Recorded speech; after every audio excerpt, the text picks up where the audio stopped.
By the way, Sable, I do have a butt ton of mead right now. I'm not drinking it right now, but I have it. Yes. That is awesome. They did not get me my coolers yet, damn it.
Thanks for the sub, Shy.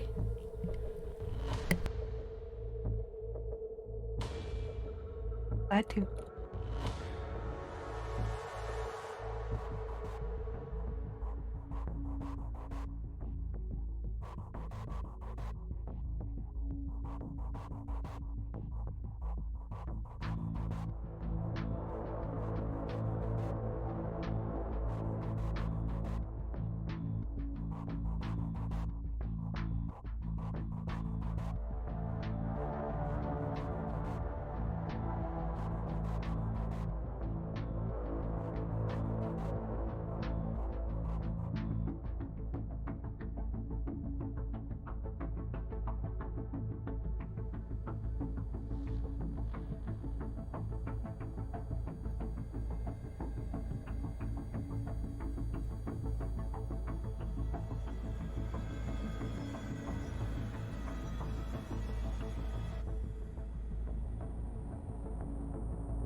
and welcome to my special birthday event, Tell Me a Story.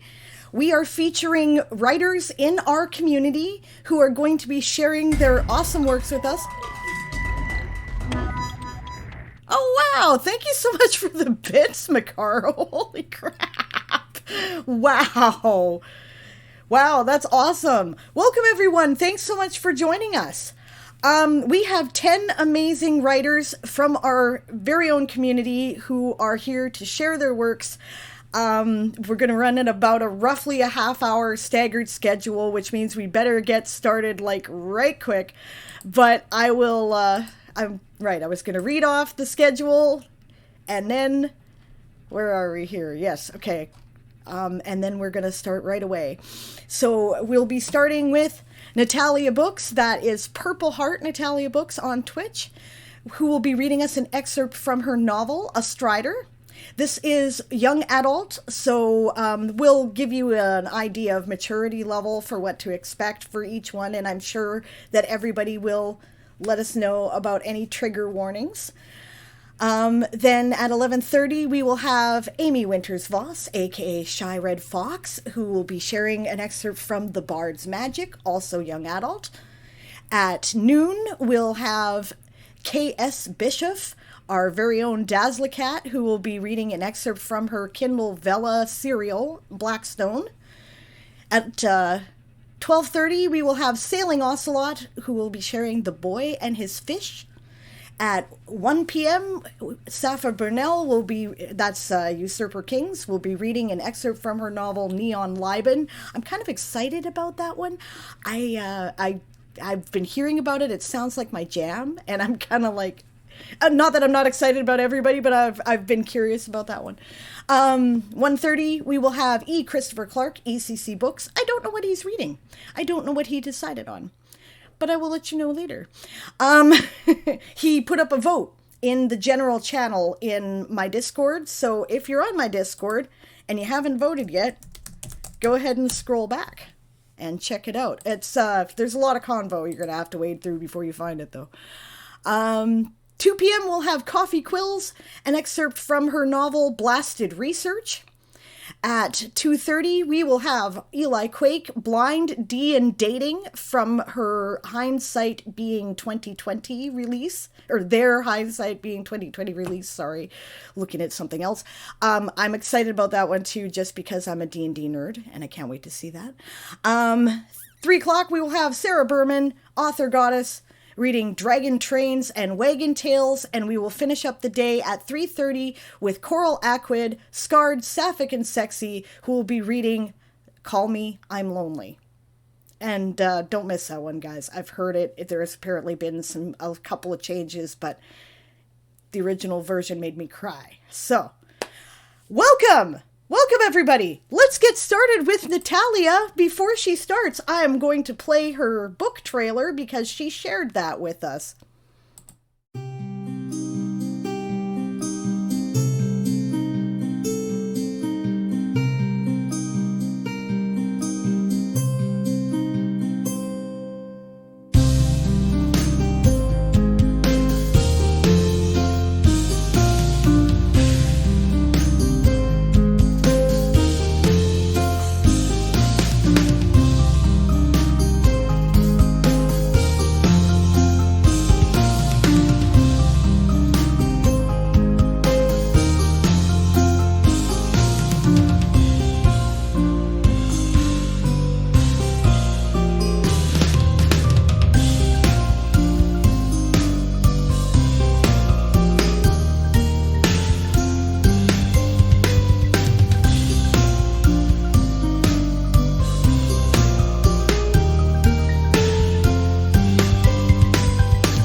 great. That was a beautiful trailer, Natalia. You made that yourself, right? I did. Awesome. Awesome. Feel free to start anytime. Before I begin, happy birthday from both of us. Hello, fur babies. Fur babies. Just to note, everyone, I will be on and off camera today. I have no long breaks scheduled, so I will be in and out of the room. So, but I'll take you with me on my phone. All right. All right, there I go.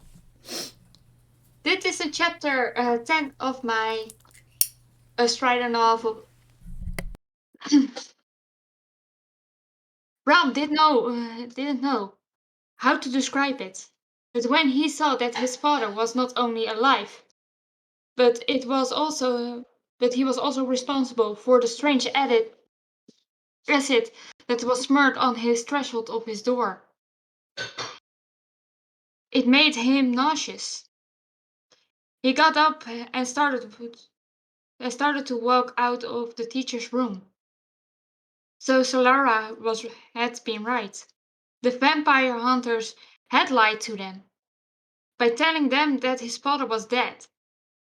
Nick followed him and put a hand on his shoulder. The feeling that Nick was close to him comforted him slightly, even though they agreed that they were nothing more than friends.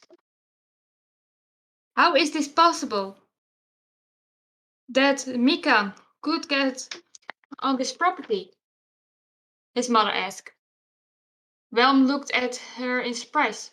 Why wasn't she angry? She just learned that her husband was still alive.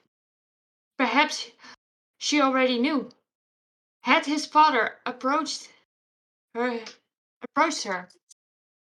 just like his father had done with him, and she figured it out on her own?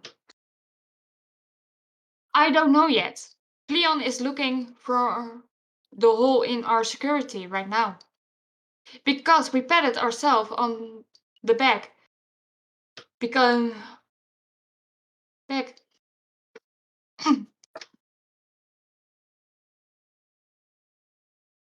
The headmaster pointed to the image of Realm's father on the monitor. Well, just to say, it took a blow into my pride. And even though I'm not a proud man, it still hurts. Natalia folded her arms and looked at Realm and Nick. Realm looked at her for a moment, but he didn't shake Nick's hand from his shoulder.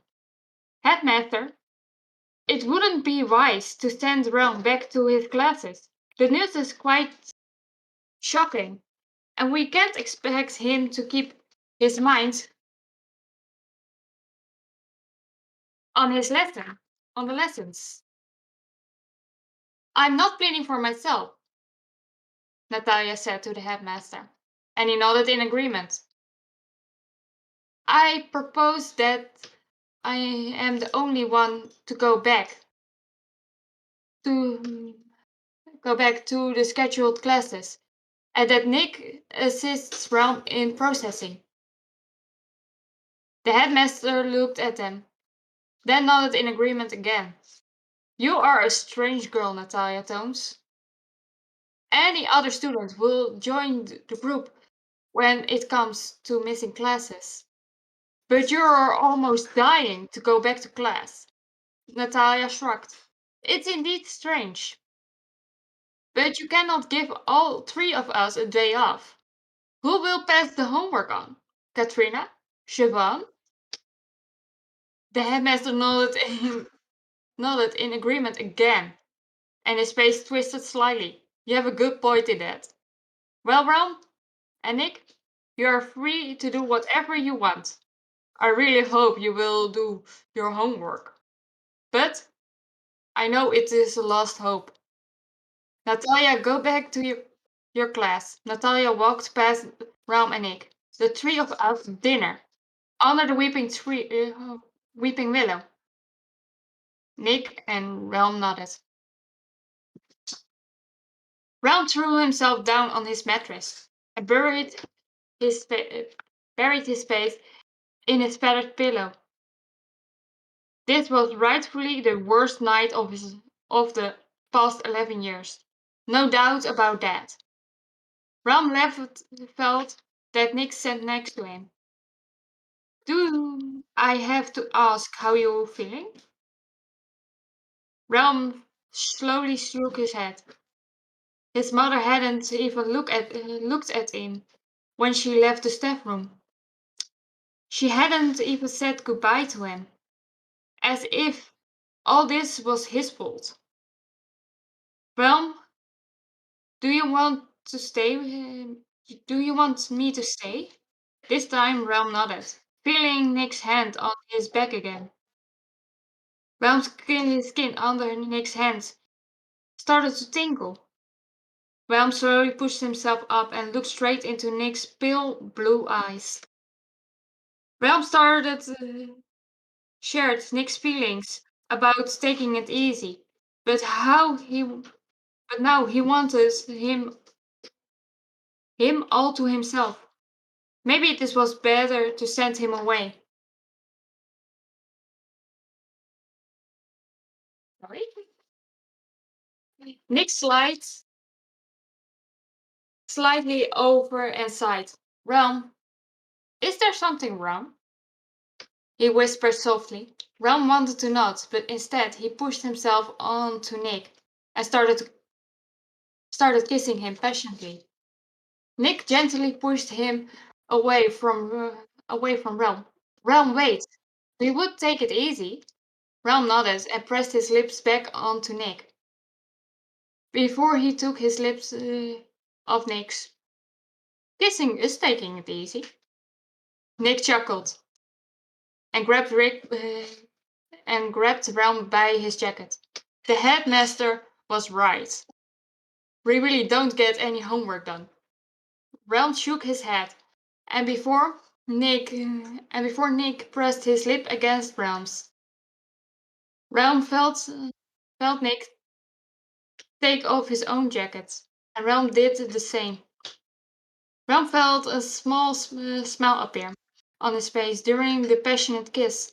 He didn't know how much he longed for this, but when he felt Nick's hands pulling on his shirt, the hunger for more began to spark.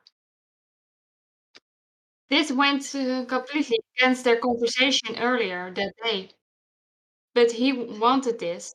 No, he needed this. Realm also started to tug at Nick's shirt.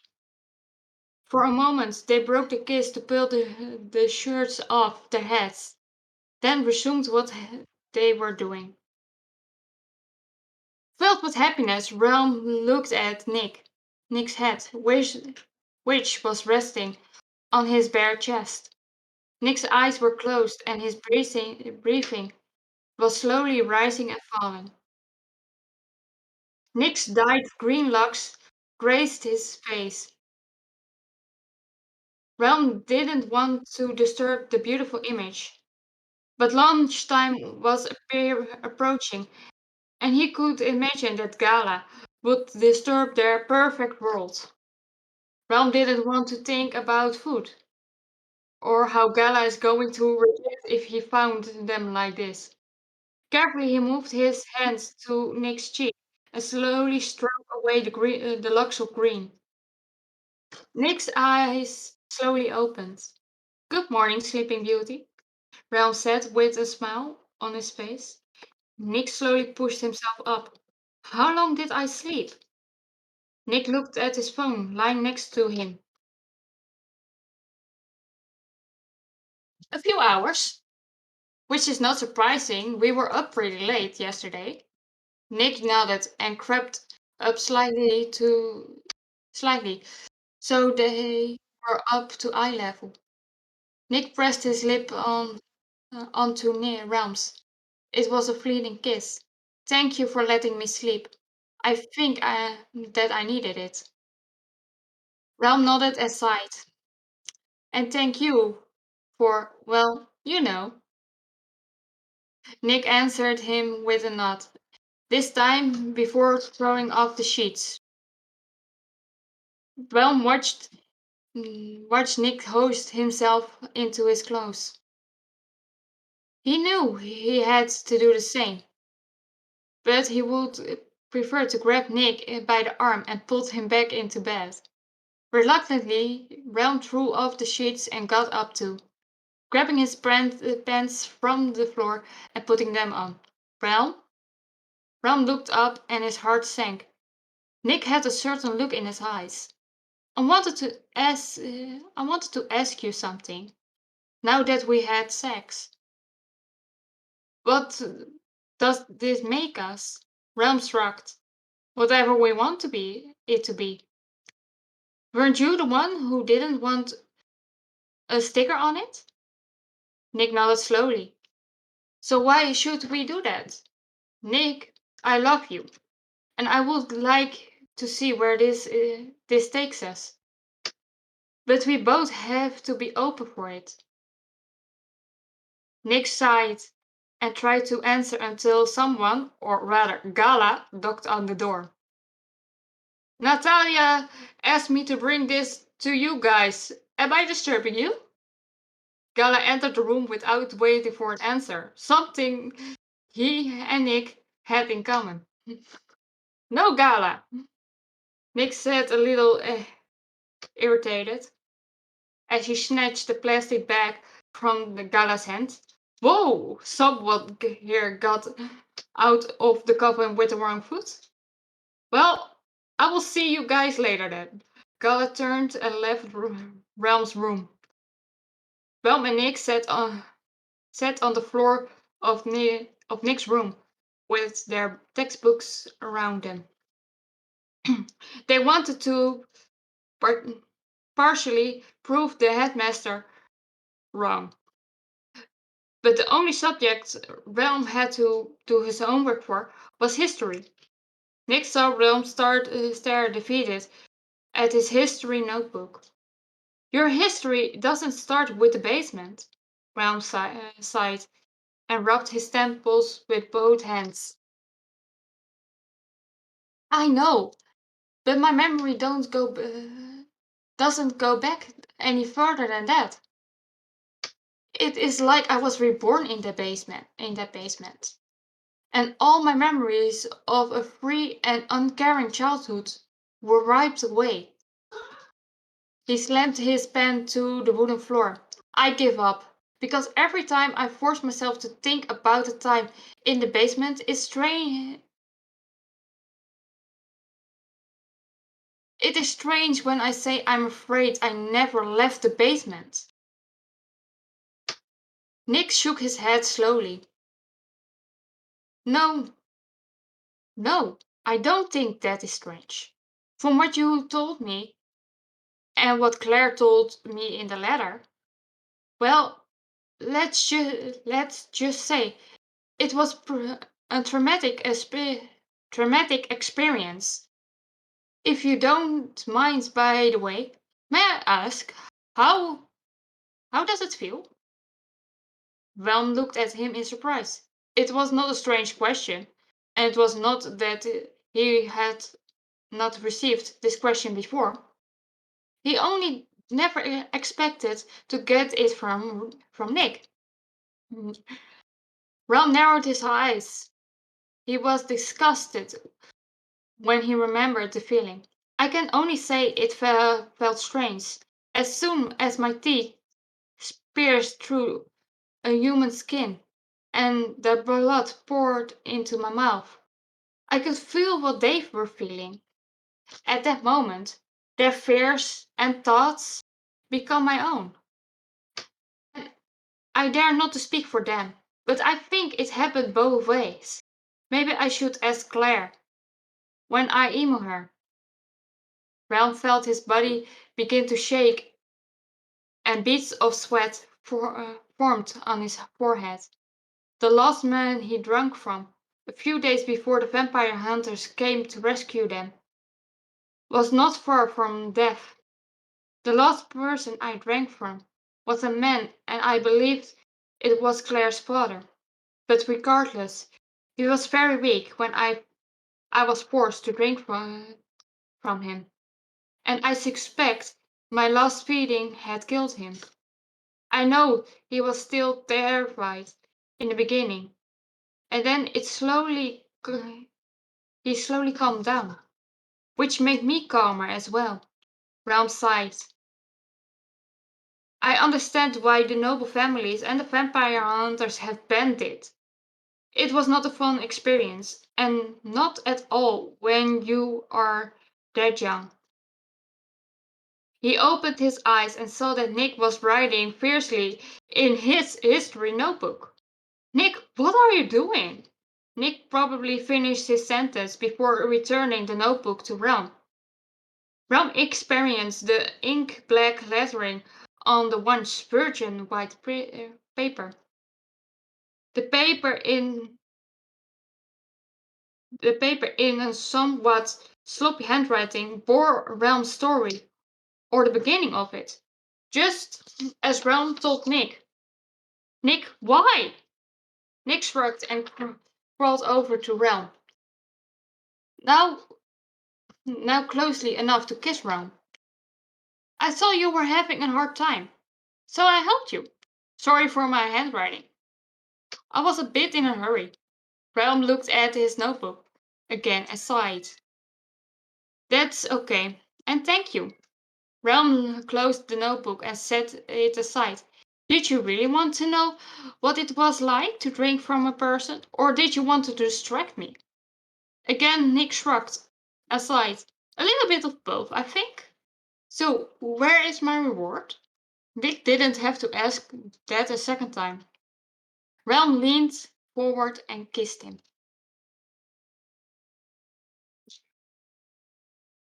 And that was it. Yay! That's really sweet. That's beautiful. I love to hear about, a moment when people are at that moment where they're thinking, I was here to have a good time, but I think maybe I'm falling in love instead. That's fun. Yay. And as Realm talks about the scene that he is feeling butterflies, it is this scene. So, yeah, that's the thing I was going to ask you about. I know that you based the characters in this novel on people in the community. We all Mm-hmm. know Realm of Music, and Darth Nicholas, and Gala, Lord Galacrond, who all stream at the Closet Forge. And in real life, Nick and Realm are a couple. Gala is Mm-hmm. Realm's son. And so, Nick's too, by extension. And yeah, I was wondering, you did get their permission, right? Like, I know you did. I know you talked to them about it. And you had them on your channel when you did the release of the book. Right. What did they have any? First of all, why did you choose to base it on people in the community? That's the first question I wanted to ask. Well, it is simply this question came from a coworker who is uh, going to appear in a second installment in this world, a series installment in this world. I got the same question. Why do you pick real people? Simple. They are easy to write. You don't have to imagine their personality because you already know what it is. So it is easier. That makes a lot of sense. What did they think? How did they feel about this? Well, you can ask Des. She is in the story. Okay, let's ask. Or Siobhan, but I think Siobhan didn't read it yet. But I think that Des is stepped away Okay. from the mic. But the reactions that I got from them was positive. They really enjoyed to be in the story and be in the second series as well. That's awesome. I don't Which I'm know. gonna write with Gala. Yeah. Daz, did you hear the question actually? Nat was wondering how you felt about being a character in this story. Mm-hmm.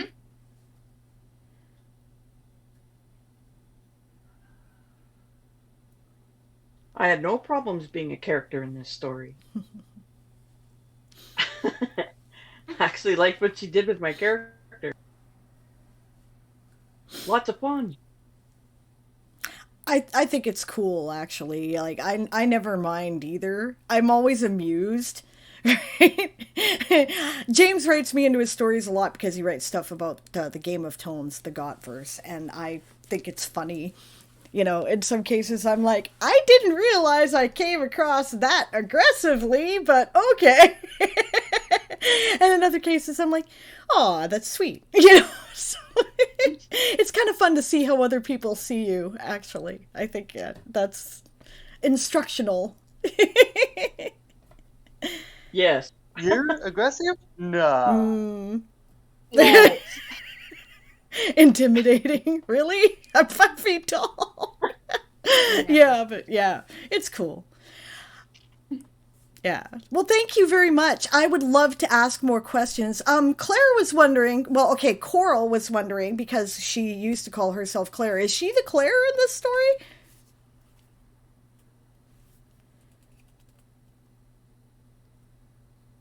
I'd say by the look, probably not. Or was there a Claire and she No, misheard? no. Claire was. She was not Claire. Okay. Claire was just a name. I used the fantasy name generator and I switched it to friends' names. And Claire was one that jumped up. Um, she will also. She is indeed one of the vampire hunters' children, and she will also appear in. I got it. Curse of the Ancestors. If she is a cartomancer or some kind of psychic, I'm pressing X to doubt. Nope, nope, nope. Sorry. Sorry. It's maybe very very contain. Yeah, That's okay. I contentious. was just amused and curious because, yeah, the timing would have added up, I think. Okay. I Unless it believe didn't I well. met you back then when I wrote this. So I was Madame Crescentia. yes, I know, but I don't know. No, I wrote this last few months, begin last year, and I don't know if I knew you right then. I have the wrong book. All right. Fair enough. Yeah. Yeah. I would love to ask more questions, but of course, because in my foolishness, I did not give myself half an hour at the start of this for all the lead in stuff. We are already running behind. Thank you, Natalia. Please feel free to drop your links. I already did, but drop them again if you like. You can get a Strider at, I put it in here, it was, yes, books2read.com. That's books number 2read.com slash a Strider, and you can get that pretty much on, well, a variety of platforms there. That's the purpose of a books to read link. So probably Yes, your favorite one. I only have received news that if you order it on Amazon, you get trouble and get sent repeatedly a message from this book is not yet in stock. This book is not yet in stock. So I recommend people to order it somewhere else if it is Gotcha. possible. Gotcha. All right, thank you so much. Let's move on to Amy Winters Voss, aka Shy Red Fox, and I'll put up her book image here. And I think there was a link too. I'm going to go track it down while she gets started. Okay, I'm gonna set up my reader too because I've got it to kind of teleprompt for me because I have troubles tracking across the screen. So Smart. let's see if we can do this. Alrighty. I will be reading The Bard's Magic. This actually started, for you guys who are familiar with VSS, it's a very short story, Twitter length stories. This was a 2 VSS Twitter post story that came out of those 2 tweets. So, and it was also part of my entry for the Bard Challenge. So, Nice. anyway, so I'll only be able to read the first 2 chapters. You guys will be able to go read the rest of the chapters online, and it's also available to download from my Ko-fi and my Patreon. So, anyway, shall we read? This is The Bard's Magic. Chapter 1. Shakuhachi. Until we hit several years of bad harvests, my family's farm prospered. The province's aging daimyo, the feudal lord, brooked no excuses when it came to tax payments. Father sold off item after item to avoid having to do anything more drastic, but our debt kept growing. Since I was the lowly third son, would they be forced to sell me off or give me to a temple? I couldn't let either of those things happen. To earn a few coins, I started wandering into town, playing a shakuhachi flute my uncle helped me make. As my talent grew, so did my popularity and income. At 15, I requested permission to travel from our district lord. My appeal caught the attention of the new daimyo, Yamagata Naritada, who served east of the capital. He invited me to play in his court. I was ecstatic at first. The pay was good, and men and women vied for my attention, asking me to visit their quarters at night, much to the dismay of Besho, the music master. Basho plotted to oust me, but a lady who fancied me caught wind of his plan and helped me foil it. Do not ask who she was. I shall not reveal her name.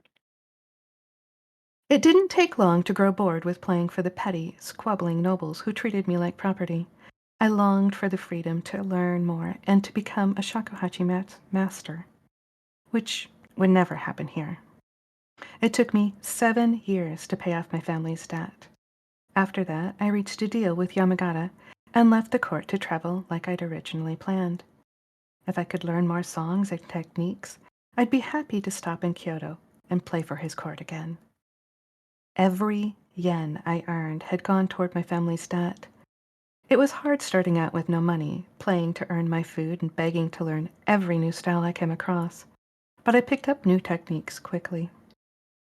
One master, Okuni-sensei, taught me to read the music for shakuhachi and how to infuse my music with a version of kotodama, the magic of the word. Written music was a strange system, and breaking through to use magic was tough. I stayed with Okuni-sensei for several years, the longest I studied under anyone because he challenged me. This may sound like bragging, but it's the truth. I surpassed all my other masters with little effort. Okuni-sensei said I lacked one thing: heart in my music. I needed to share my talent, so he released me back into the world. Over the years, I visited every prefecture in Japan, learning each regional style to adapt and combine them. Every nuance was something new to add to my performances. The crowds grew with my reputation. Posters at town squares would announce my imminent arrival, though I will admit a small part of my reputation was selfish. One woman who welcomed me to her bed bragged that she dodged her father's order to stay away. While she tried to keep contact, there was always another in the next town. My music mattered most. Chapter 2. Discovery. Late in the autumn of my 32nd year, I wrote Yamagata-sama that I'd be back soon. My travels would take me north through Kyoto before staying at Lake Biwa for a few days to rest and then returning south. I'd be available to play for his court while I was there, if he wished. He should have first dibs on my performances in the area since he'd allowed me to travel and study music. While I'd not fully perfected my skills according to Okuni-sensei, they were greatly improved since the daimyo had last heard me play. A messenger arrived when I reached Lake Biwa that Yamagata-sama was delighted and spoke of me when he visited Kyoto, where he arranged for me to play at the imperial court. I should meet him there and be his special guest at the capital. My heart pounded. I had to reread the letter several times. Me, the son of a farmer, I would play for the emperor in his court? When I could breathe again, I sprinted back to my room at the Ryokan Inn, packed my few possessions, and asked for a box lunch. The owner I mentioned he'd heard of travelers heading the same direction disappearing. I thanked the innkeeper for his advice, but couldn't let mere rumors keep me from playing for the emperor. The air was cool and moist. Around the lake, the autumn leaves were at the peak of color. My pace was brisk and my heart light as I anticipated giving the performance of a lifetime. Okuni sensei's about lacking heart in my music niggled at the back of my mind. Would I be good enough to play for the emperor?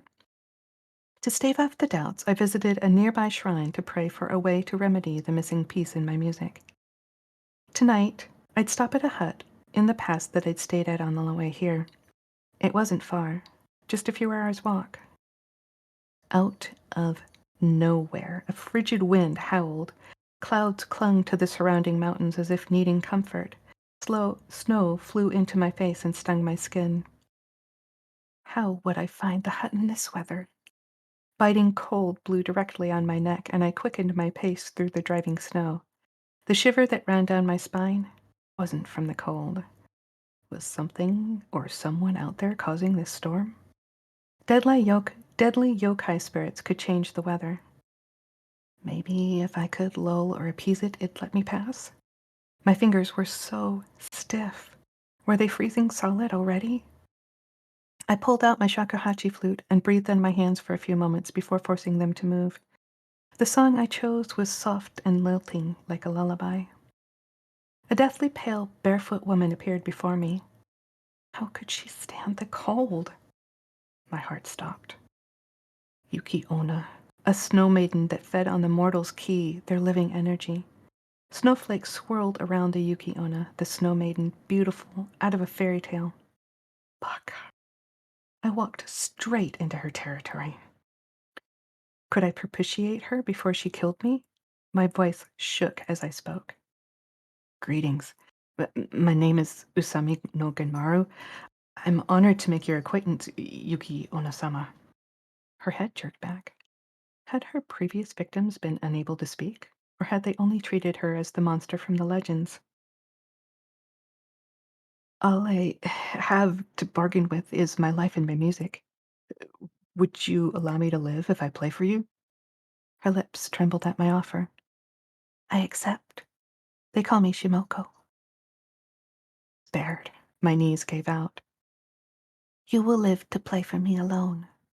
Instantly, my heart sank. She'd misinterpreted. I'd never be able to complete my goals if I didn't speak up. I pitched forward, hands plunged into the icy snow, and lowered my head.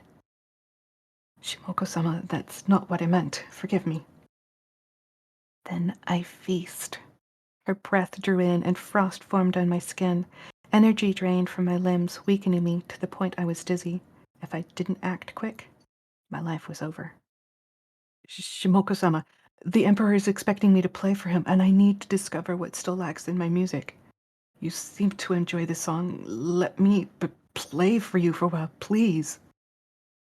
No answer. But the drain halted. I beg of you. Lies, she spat. I avoided her gaze as I fumbled in my bag to retrieve Yamagata-sama's letter. The thick paper rumbled loudly in the wind. Could she even read? Time to find out. I unfolded the letter and held it out for her, wincing as each snowflake smudged my lord's beautiful, flowing handwriting. The snow stopped. When she touched the paper, frost streaked over the surface, freezing the smudging ink in place. My heart threatened to pound its way out of my chest as I waited. Finally, I couldn't stand it any longer. If I was going to die, at least I'd face it like a man, and staggered to stand before dusting off my shakuhachi, though I still shook. Her answer? A touch trailing down the flute, leaving frosted fingerprints. Now that the wind had died down, I could tell where we were. The cabin lay just beyond us, and she gestured for me to enter it. Usami-san can't play if he's cold. For a week, I plotted an escape. She'd magically bound me to the hut. Each night she returned from the hunt, she brought me food. I didn't ask where it came from, didn't want to know. But I performed soporific melodies to soothe her blood-soaked nightmares. When I screwed up my nerve and brought up the need to go to Kyoto, she hissed. Icy wind filled the room. She sipped from my key, leaving me crumpled and panting on the floor. But a tear rolled down her cheek, only to freeze in place. She said, "You have been the only one ever to treat me with any kindness. If you leave, there will be no warmth left in my life." How could that be? I'd only played to save myself. Well, I enjoy having you as my audience. I can't stay your prisoner. It'll only make me resentful. She turned her back on me, trembling. I was in for it. Instead, she left the hut. I packed my belongings, determined to play for the Emperor, and waited in my prison.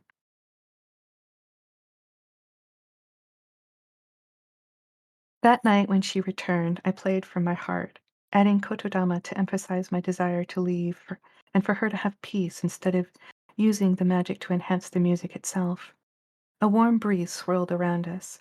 My flute glowed, and tiny dancing lights joined the air currents to fill the room. The notes thrummed in my chest, enhancing every aspect of my playing.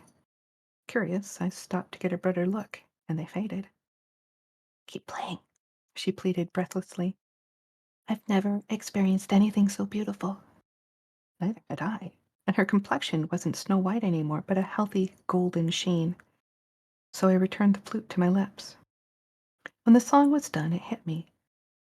That was how Okuni-sensei was trying to tell me to play those years ago.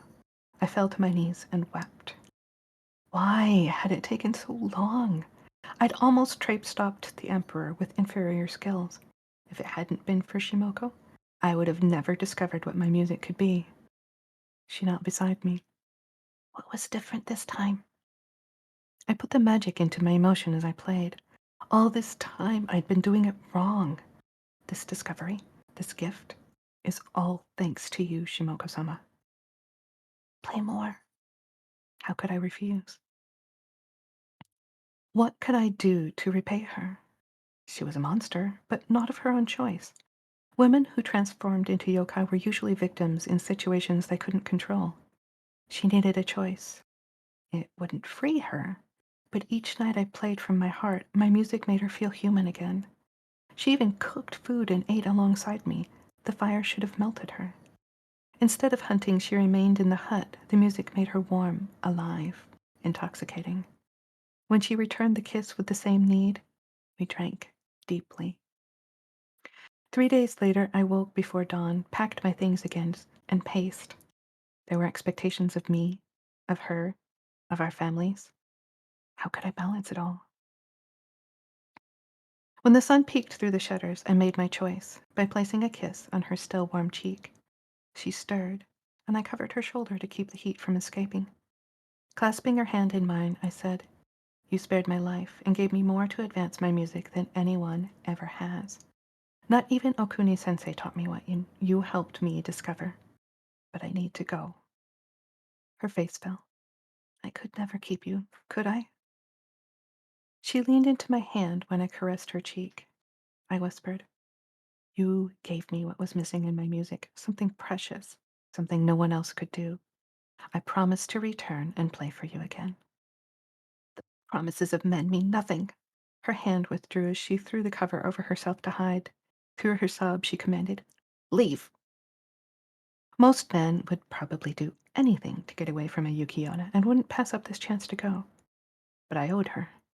Not only for sparing my life, but for helping me to push my music farther than anyone had before. Everything had changed. I wouldn't abandon her now, not when my heart was saying, "Stay." Pulling the cover back revealed her face. How could I put magic into my words to show my feelings? The only way to find out was to try. "I know you won't believe my promise to return, especially from a wandering musician. So I'll ask one thing. You haven't needed to hunt these last 3 nights, have you?"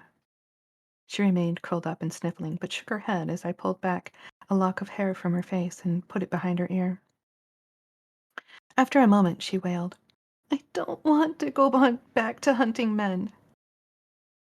You're human enough to withstand the cooking fire. Then, am I correct in assuming you have no family?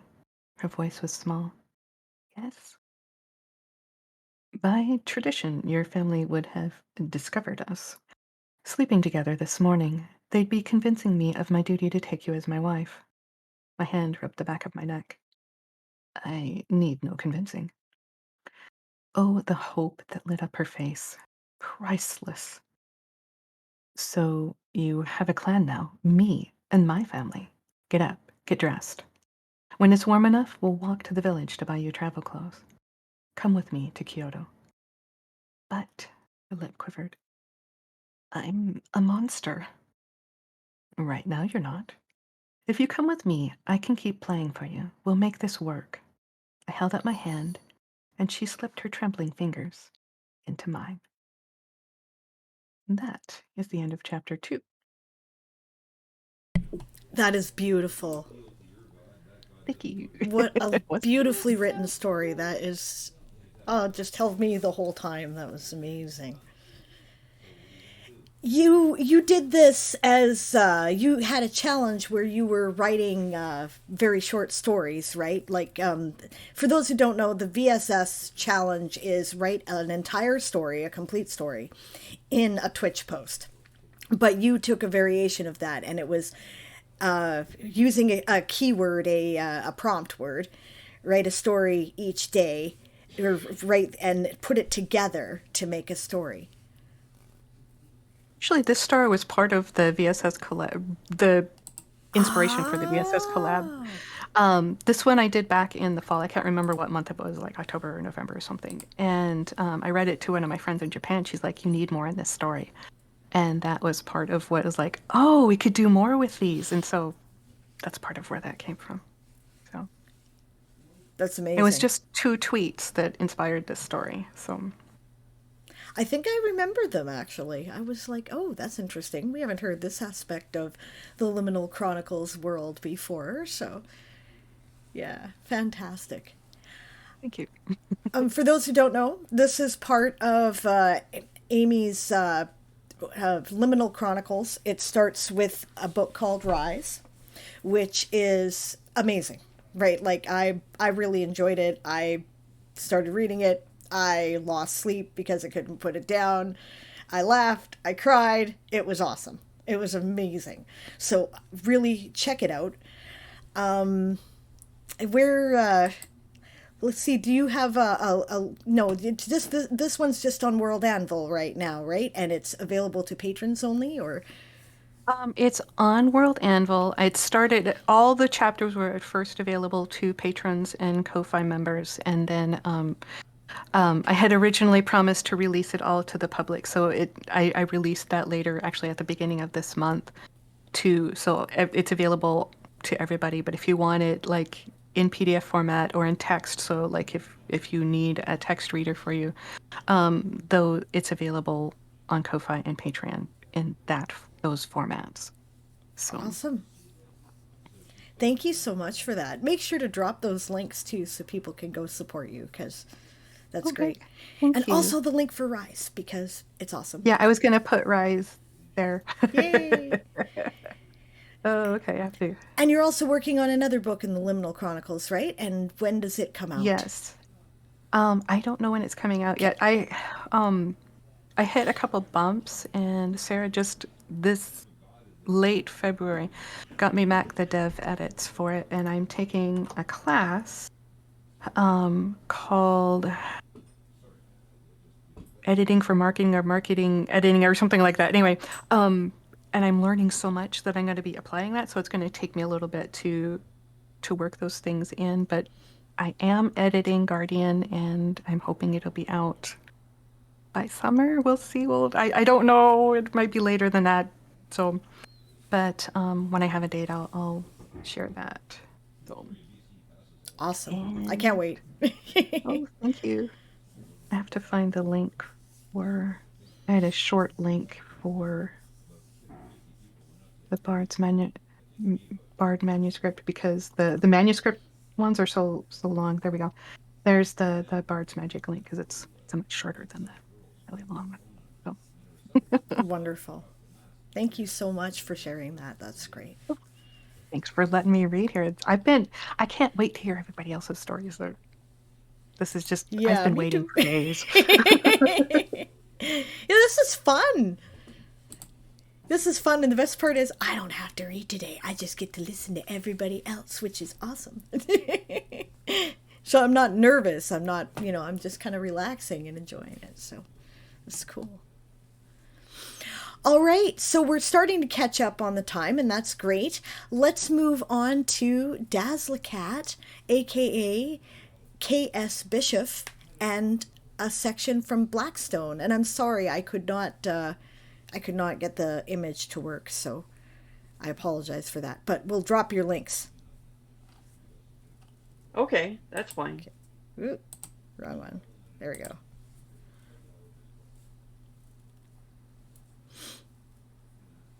I shall be reading episodes 16 and 17 from Blackstone.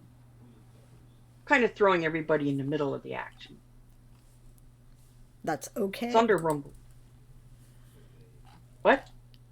I was just saying that's okay. That's okay if you're throwing people in the middle of the action. This is a new section I haven't heard yet, so that's great. Thunder rumbled. Fox looked up at the dark clouds rolling in, ready to drop more rain. The sun was starting to set somewhere behind those clouds. Ah, Bristol grunted. Good thing I went into town and got things. Another storm to ride out. He squinted up at the clouds Fox was watching. Pretty soon, too. Drops began to drip down from the sky. I think you mean now, Bristol, Fox said. Stay dry. I'll be dry, boyo, Bristol said. But not parched. Got me more rum. He waved to Fox and went back to his boat. Putting away his turtle spear, he crawled inside his much smaller deck tent. Rrr, Pepe said. He pawed at the dropped cutlasses on the dock. Let the hands swim for them, Fox thought. Toss them in, Pepe. 2 quick swipes of his paw, and the huge dog sent the dropped cutlasses splashing into the water. Stepping back under the tent, Fox lit the lantern hung outside the cabin door. He then lit the one on the wall above his table inside the cabin. Usually, he only kept one lit at a time, but with the hand all stirred up, he felt it best to be ready to see trouble coming in. Leaving the front flaps tied open for now, Fox returned to his sandwich. Finally. Fox finished his sandwich and flopped onto his bed. Did he need to worry about this sorceress elf his spell had revealed? Was the elf on the ship, or had they been here the whole time? The gosling rocked on the small waves stirred up by the wind. His thoughts kept swirling about the discovery of an elf in Blackstone. Somewhere between his thinking and the rocking, he fell asleep. Woof! Pepe barked softly in warning. Fox blinked his eyes. Juju came over and started dragging Fox out of bed. I'm getting up, Juju, he protested and got to his feet. Be a nice doggy and let me on the boat, Shyrie's voice said with impatient pleading. Fox huffed out a breath and grabbed his slicker off a wall. He shrugged it on as he strode out of the cabin and through the tent. The roof drummed from the rain. Flipping up the hood, he stepped out onto the open deck. It's okay, Pepe, he said. The dog promptly went back in under the tent and gave himself a good shake. Fox looked at Shiry standing on the dock in a slicker that probably belonged to one of her older brothers. Maybe it belonged to her father, as the hem reached down to her ankles. There was no sign of Timmy. Come on aboard before you drown, Shiry, he invited, and held out a hand to help her down. She ignored his hand and jumped down beside him. Fox gently took her elbow and escorted her under the tent before she had a chance to protest. What brings you out in this unlovely weather, Shiry, and without your little brother chaperone? The boys and father are all busy with placard players. Those players were so grabby that I was ordered to my room for the night while the boys served them. She smiled at Fox. "And there is all this lovely rain keeping people inside. In a bit it will be perfectly dark for that brandy heist." "I did send you my last bottle so you would not have to." "Silly Fox," she said, and stepped to him. She pushed back his hood and put her arms around his neck and pulled his head down for a kiss right on the mouth. Two panting dog laughs sounded behind Fox off the kiss. He carefully pushed her back a bit before looking into her smiling eyes. "Best stop all that if you want to be going for that brandy," he told her with a wink. Shirey laughed, but moved to a bench and sat down. "Well, I really need that brandy," she said. "Father will be doing room checks, and I need the brandy to prove my mischief was all innocent, in case he checks too soon." Fox rolled his eyes. "Too bad I don't have any brandy on board to give you." "Well, that's why we are doing a real heist, not just to nab a bottle and run." "Always plotting." "Yes, I am, Fox. Yes, I am." She hopped to her feet and darted over to him. Giving him a quick kiss on the cheek, she stepped back with that lovely devilish grin of hers. "Now, let's get going." They flipped their hoods back up and stepped out onto the open deck. "Woof," Juju protested. He left the tent and jumped onto the dock. Pepe stayed behind. "Looks like Juju needs a walk," Fox told Shirey as he stepped up onto the dock. This time when he offered her a hand, she took it and let him help her up. He offered her his elbow, but she shook her head. Fox sighed. They walked side by side with Juju keeping just ahead of them. Despite not knowing where they were going, the huge dog led the way in that manner that all dogs seem to have. "This is not the way to Hagler's stores," Fox pointed out as they were not headed to the brewer's storehouse. "This is the way to Hagler's distillery, Fox," Shirey explained. "That place is always locked and watched," Fox pointed out. "Why not grab the brandy from the warehouse?" "Because he never keeps the blackberry brandy in the warehouse," Shirey snorted and patted his arm. "It's not so watched, especially with this pouring rain. Even if they do manage to be watching, they won't see us." Excuse me. "I like the regular brandy just fine," he said, then sighed. There was no changing her mind, so he was stuck with her plan. Though she was generally right, there tended to be really difficult parts to her plans. Parts of her never mentioned, parts that she never mentioned until it was time to do them right then and there. More than once this led to them running. Hagler's distillery sat at the other edge of town from the old orchard and cemetery. Had they approached along the street leading to it, they would have certainly been spotted. Shirey, of course, had another way. They crouched low, going past garden walls out behind the cottages. Fox liked this, as it let him be close behind her. Some walls had to be climbed over. This was even more enjoyable, as he more than once caught her at the waist, as the stones were slippery with the rain. One last climb over a wall, and they squished their way along a muddy path to the backside of the distillery. It was a wall that had no doors or even a window. "This is a really secret place," Shirey whispered to Fox, while he eyed the empty bottles strewn about. It looked like several people came back here to drink. Often. "Secret?" he asked, not hiding his doubt. "Well, the sillies sneak back here to drink, then go back to work. None of them think to look for my little bolt hole." She led him to a place at the back wall where several old broken barrels were stacked. "Hagler hates to get rid of anything as long as there are bits of it he just might someday need." She rolled a barrel aside, revealing an old half door still hinged in place. "This was the children's store back when his grandfather was a child. Made for the children to go outside to play without getting in the way of the work." "How did you learn that?" he asked, amazed at the things she seemed to know. "You'd be surprised what folks talk about when they get to drinking." She slipped two fingers into a knothole and pulled the door open on silent hinges. Sounds very fresh, Fox said. I do keep it greased. Come on. She bent low and went through the door. Fox exchanged a look with Juju, who sat beside the door, then bent low and stepped inside.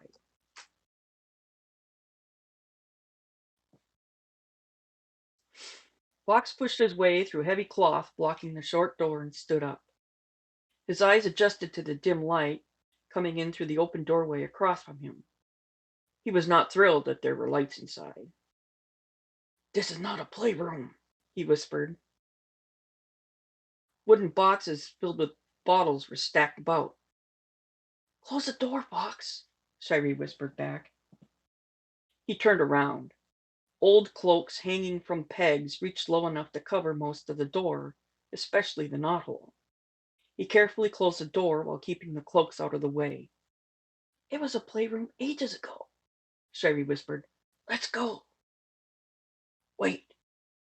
He touched sorry. He touched her elbow. He nodded towards the light. Who else is in here? No one, silly. They watch from across the street on bad weather nights. Good weather days they're on the roof. No one watches from inside, Sherry whispered back. Hagler always leaves some lanterns turned low overnight in case a guard might have to look inside, she snickered softly. They never do. Shirey led him out of the doorway and across a large room of barrels on racks. The smells of various woods blended with the different fruits that made the brandies. They went through another door to a small room of wooden boxes nailed shut. The boxes were stacked 4 high. A closer look revealed a blackberry had been etched onto their center slats, then gently scorched to darken it. Grab one of those, she said.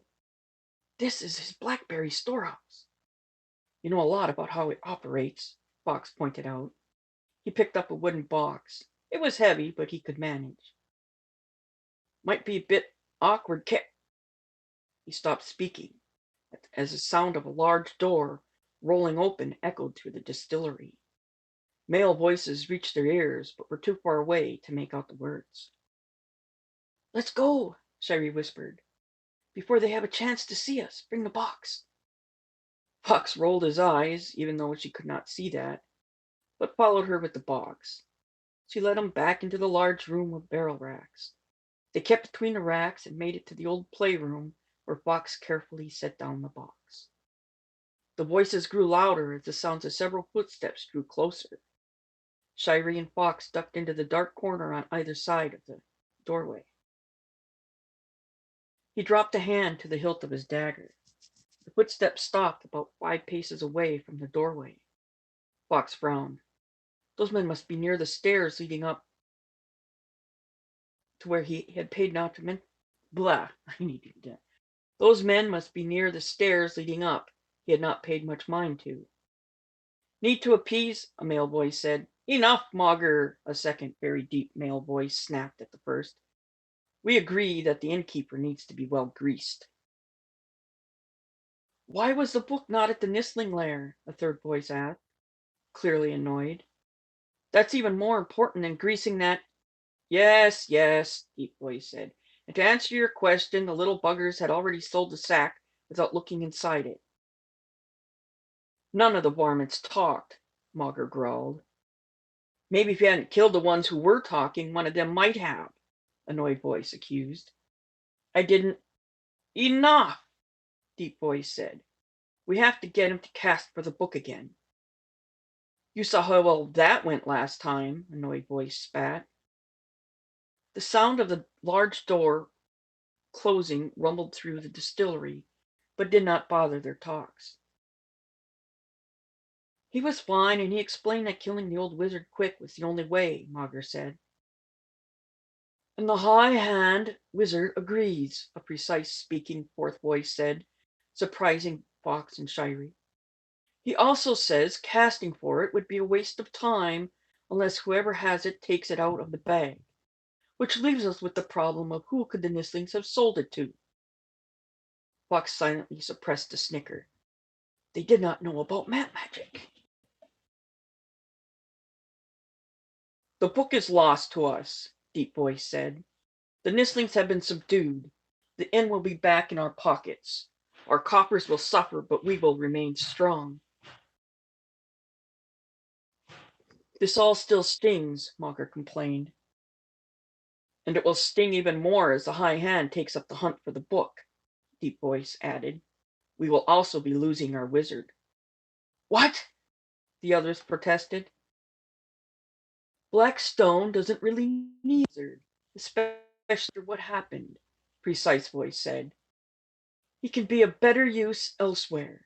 In fact, I do believe he is getting on board the Eddie Brighter as we speak. Annoyed Voice said, don't think he wants to leave.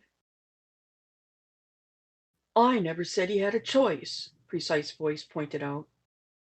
The story is he must return to his family estates, and his belongings shall be packed up and delivered to him later. Does he even have a family estate? Mugger asked. Another set of footsteps hurried over to the talking voices. He will have one when he arrives, Precise Voice said. Now that that's settled, let's get to setting up how things are going to be for the rest of you. This way, a new voice said. There was the jangling of keys, followed by the sounds of many footsteps on wooden stairs. A heavy door creaked open. The footsteps continued for a moment. The heavy door creaked on hinges again and stopped with a thunk and the clack of the door latch. Anything said by the voices was now too muffled to understand. Oh, gods, Shirey whispered. This is... Not now, Fox whispered. Whoops, not now, Fox whispered. He flipped up his hood and picked up the box before Shirey decided to open it. Get us out of here. Shirey moved to the cloaks and held the door open. Fox hunched down and went through with the box. Juju licked his face before he could stand up straight. Ugh, he quietly complained. Shari came out behind him and fiddled with the door until it closed without a cloak getting caught in it. They returned the way they had come, with Fox silently cursing as he climbed over the walls and snuck about in a crouch while carrying the box. Near the wall of a shop, they finally stopped. Shari took a little pry bar from her slicker pocket and quickly pried up the slats holding the lid closed. She took 2 of the 12 bottles. I really need to get home now, Fox, she told him. Thank you for a wonderful time. Of course you would find dodging the hand with a box of brandy wonderful, he complained. She laughed, gave him a quick kiss, and hurried towards home.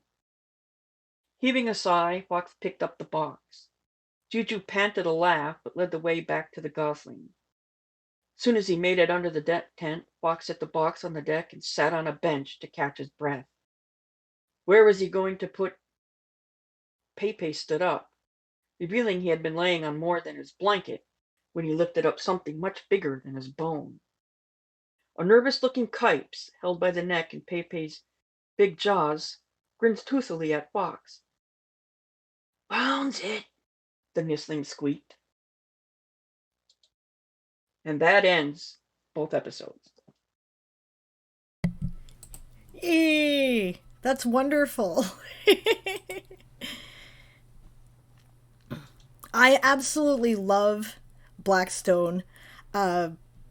Those of you who hang out on my channel will have heard a lot of this series already, because Daz tends to bring it by for showcase and critique. And I love the style of writing. I love the sense of humor through it all. I love the dogs. I just love them. They're so great. They have opinions. Yes, and they do express themselves in interesting ways. They do indeed. They're a lot of fun for that reason. And you know, Fox, in some ways, he's sort of an everyman hero, right? He's kind of dragged along almost against his will, it seems, a good deal of the time. And I love the reluctant hero element, and your quick wit is really great. It comes through in a lot of the way the characters interact, and often it's very subtle, and I love it. Thanks. Yay. So, is there anything that you'd like to tell us about the series, or any inside baseball that you'd like to share with us? We have about 3 minutes before Ocelot is scheduled to start. So, yeah. Well, I am working on the next book right after this one, Awesome. which is called Skipper. Is that about Fox as well, or will this be focusing on another one of the characters that we've met? This will be continuing Fox and Blackstone. Things heat up. Awesome. Awesome. I like your bad guys too.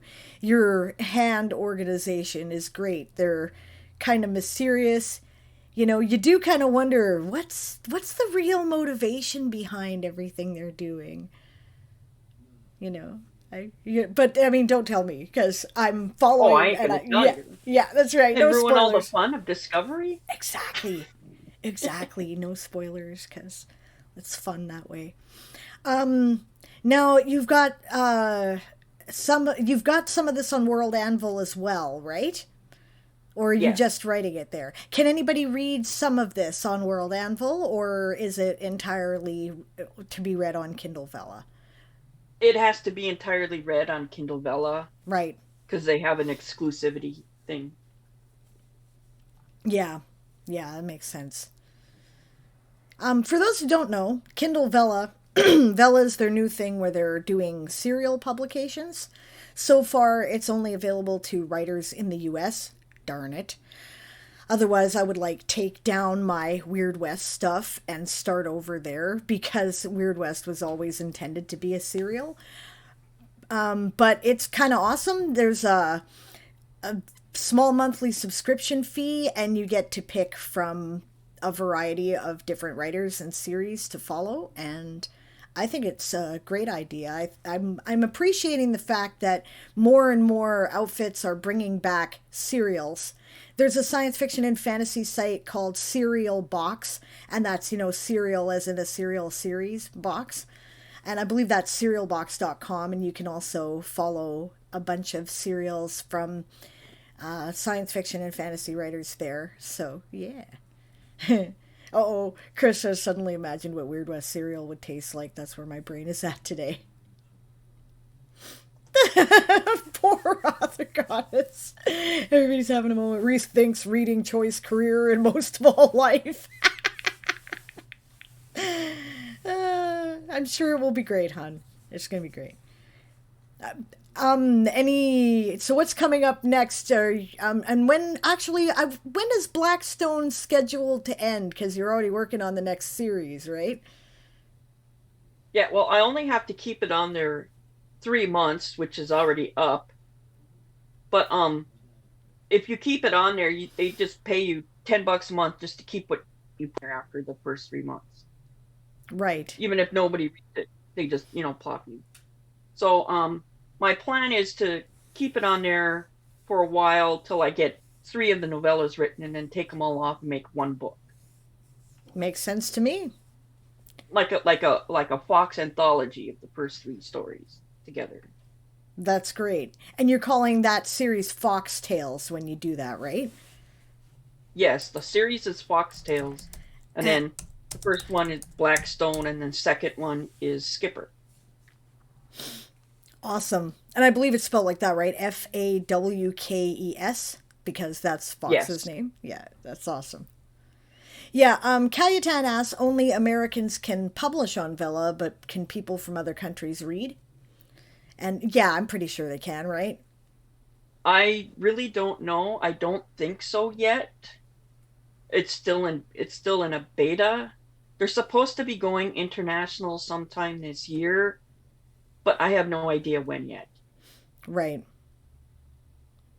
Well, awesome. Because I've had some international readers not be able to use it, but I don't know. But that was already last year, so I don't know if they've updated that. So I really don't know if that's progressed into letting international readers in. Right. Right. Well, here's hoping that you can find Blackstone on Kindle Vella where you are, because I think it's amazing. And I will share the link once again. And thank you so much, Daz. We'll get You're started welcome. on Ocelot next. Sailing Ocelot. I'll be moving away from the Hello. mic for a moment, and you're all coming with me, by the way. Hi, Ocelot. Good to see you. Very good to see you too. Happy birthday. Thank you. I can't wait to hear your story. A boy and his Okay. fish, I'm given to understand. It is called. There. I'll do my best for you. Um, uh, us, sorry. No, no worries. Don't be nervous. It's all good. I trip over a few lines at least 3 times every time I read, so you're fine. Oh, I probably will beat your record there. Okay. Hi everyone. I'm Sailing Ocelot, and I'm going to be reading The Boy and His Fish. This is a short story. I will try to read all of the story today, but if I don't have time, I'll just read the first 2 parts. Um, this story is a story that's available for my Patreon subscribers on the World and Real Manuscripts page. And without further ado, I'm gonna give it a go. The Boy and His Fish. Lo Chen held the little silver fish in his cupped hands as it leapt and twisted for air. He had the bucket prepared long ago, but he took another look at it just in case. He did exactly as his mother told him and dug the red bucket firmly into the sands so that it wouldn't crash over the short sea waves. An apology, Lo Chen gently puts the fish in the bucket.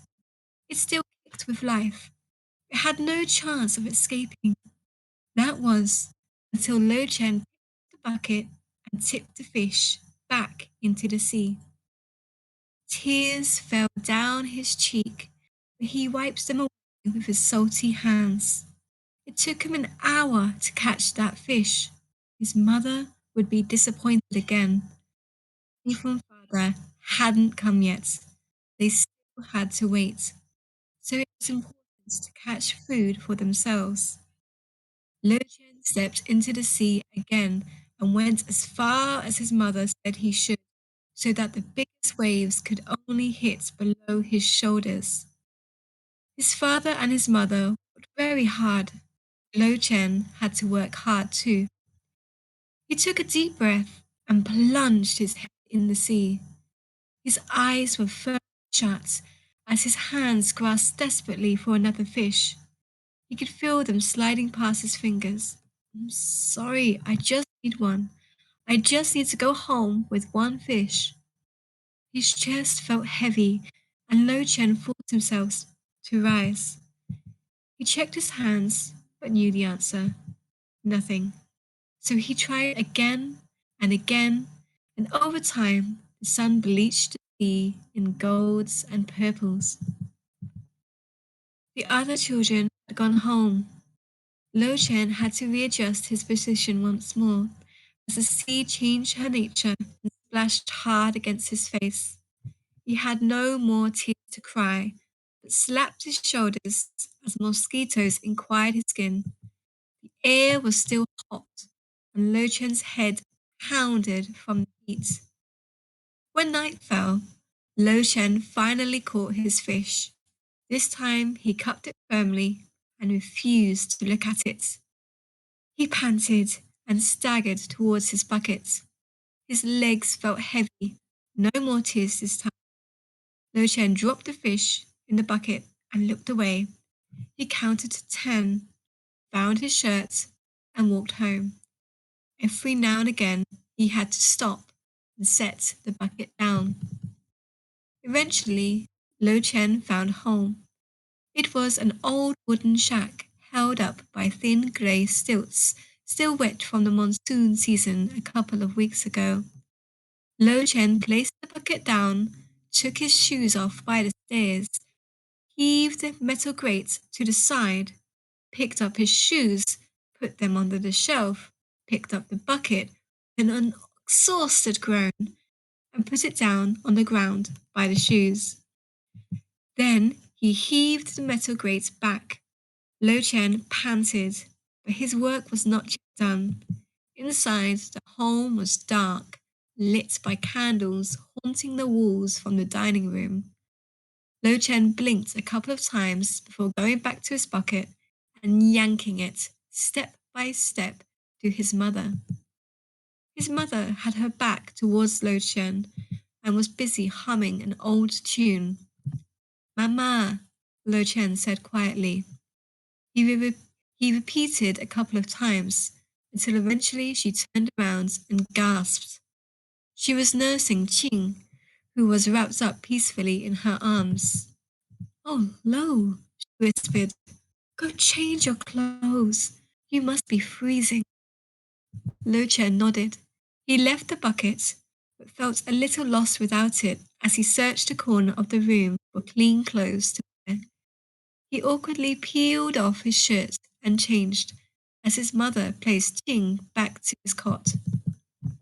When Lo Chen finished changing, his mother beckoned him. Come here, Lo, she said softly, raising her hands towards him. They shook as if they were cold. Oh, Lo, we were so worried. Hua Chen's weakly embraced her son, while Lo buried his head into her arms. There were no more tears, but Lo sniffed as he clung onto her. I'm sorry, Mama. Next time, come home. Come home before the sun sets, okay? Don't make me worry like that. Lo Chen nodded. He retreated, but held her hand, while another hand wiped his face. Where's Daddy? He's working again, Hua Chen said. In the living room. Don't go there, okay? Hua Chen took his face before he could glare towards the living room door. Oh, my little boy. Hua Chen kissed his head. My little boy. Eventually, she faced towards the bucket. Bring that here, will you? I need to gut them. Lo Chen nodded. He went to the bucket. He said, Mama, love, it's okay. Lo Chen stepped back. Mama? Hua Chen embraced her child once more. Don't worry, there's always tomorrow. You and Qing are the most important. She turned to the bucket. The spirits. The bucket was full of little silver fish. Lo, how did someone help you? Chen shook his head. Mama, I don't know.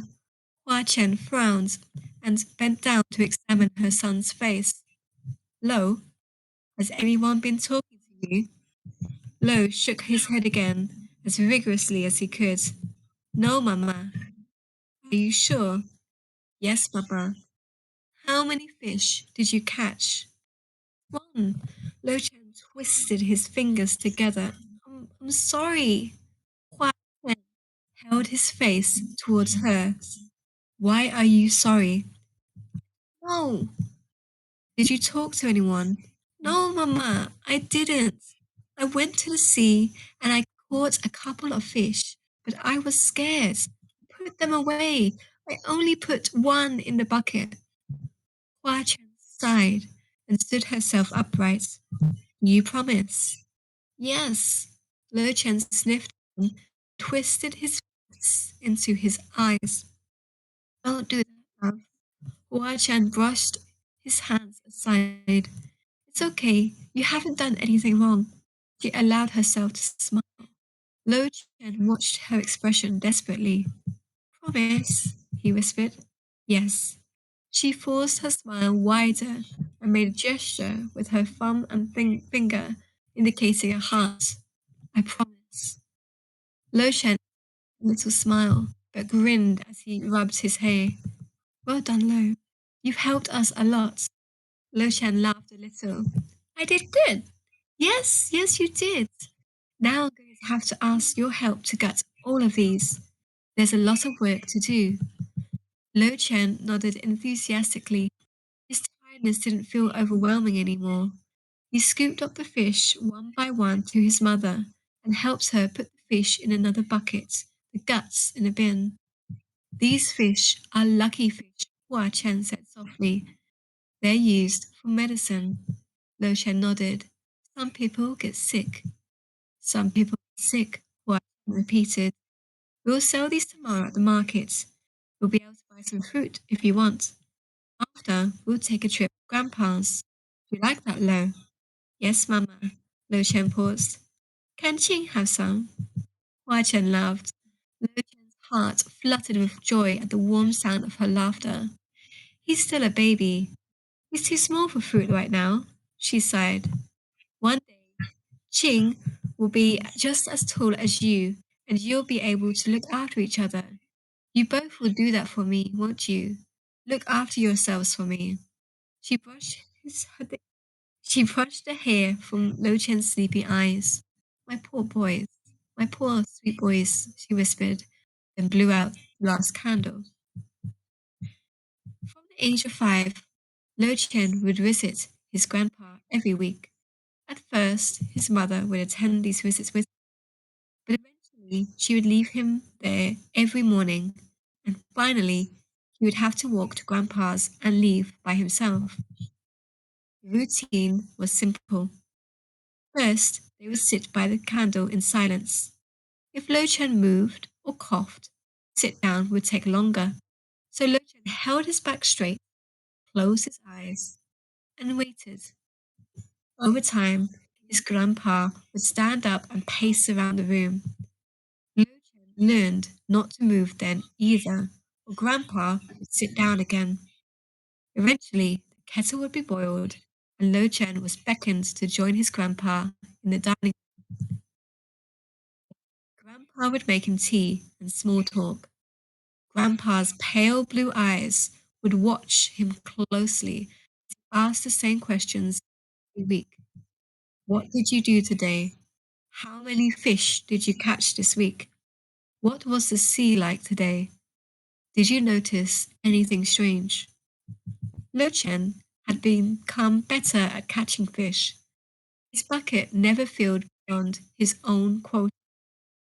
Over the years of grandpa's routine, Lo Chen had forgotten the excitement and fear he felt from his bucket. More so, the repetition of Lo Chen's life in general grew dull and bored him. Lo Chen's friends moved on to working in the markets or cleaning the streets. Instead of joining them, every day Lo Chen towered above the other younger children as he waded into the sea and swam further on to catch bigger fish. After tea, Grandpa would take him back to the same sea, and there they would sit for a while watching the waves go by. Before Lo Chen departed, Grandpa would share a story of his days as a sailor. During the time when we were sailing away from the Armada, the crew grew restless. They started to bait each other to impossible challenges, Grandpa began. Many of the challenges ended in serious injury or death, and of course were forbidden by the captain. But rules don't stop fools. I was involved in one of the challenges. Two men dived off the ship to swim to the buoy that another man threw. First one there and back would win the last cast of ale. My job was to judge the winner. They were strong men, proud men. They pounded the water hard with their arms and legs, made it to the buoy, then turned round. They were neck and neck. Then one went under. The last foreigner on the ship. He had yellow hair and his skin was paler than sand. He went under, but you didn't notice. He kept swimming and touched the ship first, while the rest of the crew were screaming for their comrade's name. Eventually, you noticed there was a problem, and his victory felt sour. Begged for a rope that he might dive and find him. We hauled it down and off he went. Are you listening, Lo? Lo said blankly at his grandpa. Yes, he muttered, after enduring his grandpa's silence. His grandpa raised his eyebrows and rolled his head. Lo Chen sighed bitterly. So what happened to Joe? Grandpa gave in to his stern expression and smiled. I never said his name. Lo Chen shrugged. You've probably told me this story before. Why don't we go find out what happened? Grandpa stood up, while Lo Chen remained sitting down. Stand up. Why are you sulking, boy? We're going out. Lo Chen stood up slowly and groaned. What do you mean? We are out. He raised his arms and dropped them. Grandpa pointed to the sea. We're going out. There. He took his shoes and left them neatly by the blankets. Come on. Lo Chen raised his eyebrows just as his grandpa did, but grandpa never turned back. Wait, he said, after realizing that his grandpa was going further than he anticipated. The sea reached his waist and then his shoulders. Lo Chen ran towards him, waded, swam. His heart pounded for the first time since he heaved that damned red bucket. Grandpa! Lo Chen shouted, swallowing water as he splashed frantically towards his grandpa, who managed strong strides despite the heavy waves. Gran! Lo Chen let out a panic cry as he saw his grandpa go under. He went under himself and saw his grandpa's body drop down to a standing position. Another wave. Lo Chen fell back and pushed himself forward. Blah! It was no use. The waves demanded silence. He took a dive and forced his eyes open. His grandpa was smiling. He pointed to his face. His mouth was open. He was talking. Lo Chen kicked his legs towards the surface, but he felt a tug, then a pull. His grandpa was with him now, pulling him down. He frantically kicked his grandpa, but his strength under water was like a stallion. Lo Chen's desperate swimming was useless. Lo Chen, calm down. You're okay. Lo Chen watched his grandpa's mouth move, but it wasn't possible. It was he was drowning. They were both drowning. He needed to get help. Lo Chen, stop kicking. Look at Lo Chen shook his head. He tried to point upwards. Please, Grandpa, I can't breathe, he thought to himself, dared not open his mouth. His grandpa took hold of his arms tightly, but not painfully so. You'll be fine, Lo. You can relax. You're not going to drown here. Lo Chen's chest felt like it was bursting. His lungs had lost. His mouth open and air came through. He stared at his grandpa in shock. I don't. He heard his grandpa laugh. His old laugh seemed powerful underwater. You're just like me. Your mother was right, he said gleefully. This is a good day. Lo Chen floated by his grandpa and shook his head. Don't worry, Lo. I'll teach you everything you need to know. He gestured to the shadows on the beach floor, and they'll teach you even more. And so the spirits began to whisper for the first time. Lo Chen felt an overwhelming sense of relief, but you can't cry when you're in the sea. And that's the end of the second part.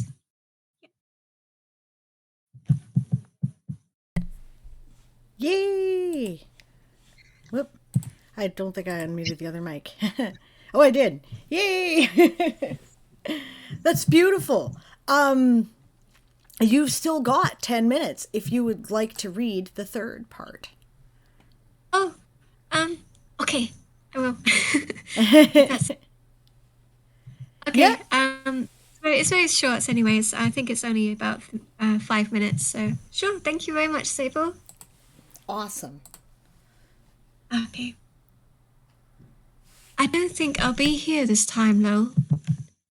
Lo Chen laughed as he heaved the shopping bags on top of the kitchen counters. What do you mean, Grandpa? You're going for a walk up the bay? Grandpa shook his head. No, I don't think I'll be someplace else either. Hi, Grandpa. What are you talking about? Hey, where do you want this? Grandpa flicked his hand over his head. Put the bok choy in the cabinet then, beside the eggs. Lo, do you know why my eyes are blue? Lo Chen finished unpacking and approached his grandpa. They didn't have any soy left, but I'll bring some tomorrow from my aunt's place, okay? Lo, are you listening to your old grandpa these days? Lo Chen shook his head. Aye, sorry, grandpa. Been a long day. You were talking about your eyes. Yeah. Do you know how I got them? Well, you were born with them, right? Your grandmother was from the Federation. Not true. I have always been from Haru, and I always will be.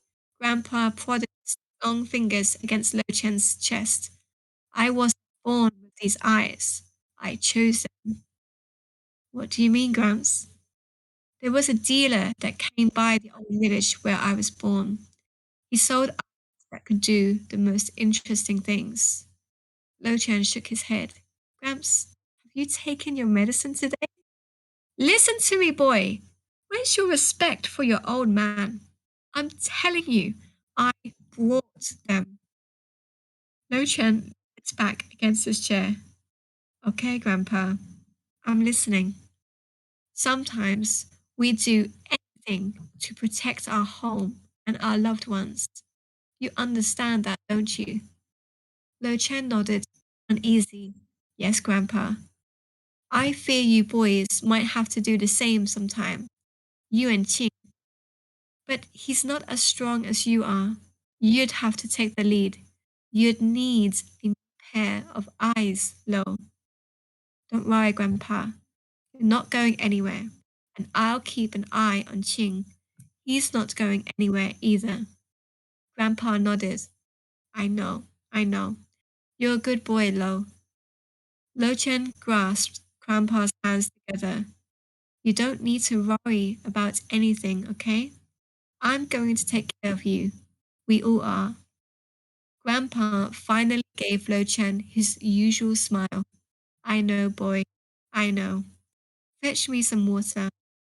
Lo Chen nodded and went towards the fridge. Grandpa swore. Where the hell you born, boy?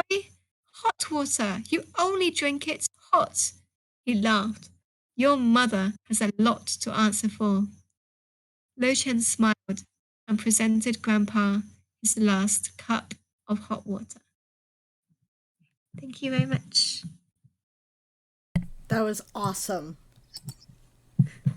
That was awesome. This is the first time I've encountered your work, actually. I don't think I've heard anything that you've done prior to. Right, that's fantastic. You have a World Anvil site, and we can read this story and others on World Anvil. I understand. Yep. I have World Anvil. Right now, um, uh, sorry. Right now, these short stories are in a collection called Childhood, and you can read the childhood stories of the characters in the visual novel. But these are for my Patreon subscribers. But I will read some free stories now and then as well. I have a anthology called Love, and you can read some more of the romance scenes for free. And there's currently one short romance scene there. But if there's interest, I'll keep uploading some more short stories in that category too. That's awesome. Well, make sure you share your links in the chat because I don't believe I have them in a DM. And if you can send them to me afterwards, then I can also put them in the notes when I upload this to YouTube. Because people should be able to Okay. find your wonderful work. That was awesome. Thank you so much. I was so shy, but thank you for being so welcoming. And I love all of you. See you soon. We're all nervous. We all are. Some of us are better than faking it than others or have more practice. Speaking of which, hello, Safa! Yay! We will put up Safa's cover here. Safa Burnell, aka Usurper Kings, does feedback and critique streams on her channel, and she's very, very good. She is a professional editor as well as a writer, and she has a lot of excellent things to say. Would definitely recommend if you're looking to workshop your writing. And I will shout her out while we are playing her book trailer, which she shared with us.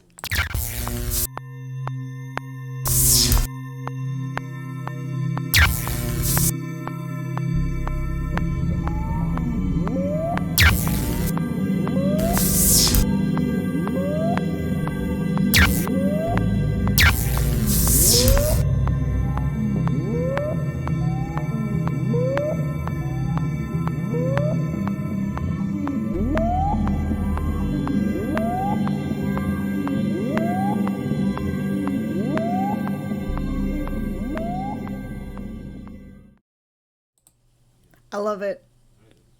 That's awesome. Oh, you're muted, I think.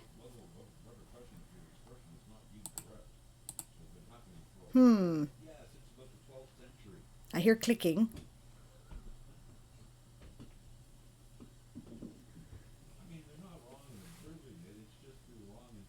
Yeah, gotta love technology. Nope, not hearing you. Still nothing.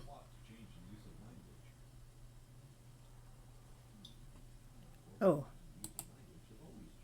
Okay, that's the focus thing. It says here. Oh, Test, test. there we And go. there we go. Yay! Yahoo!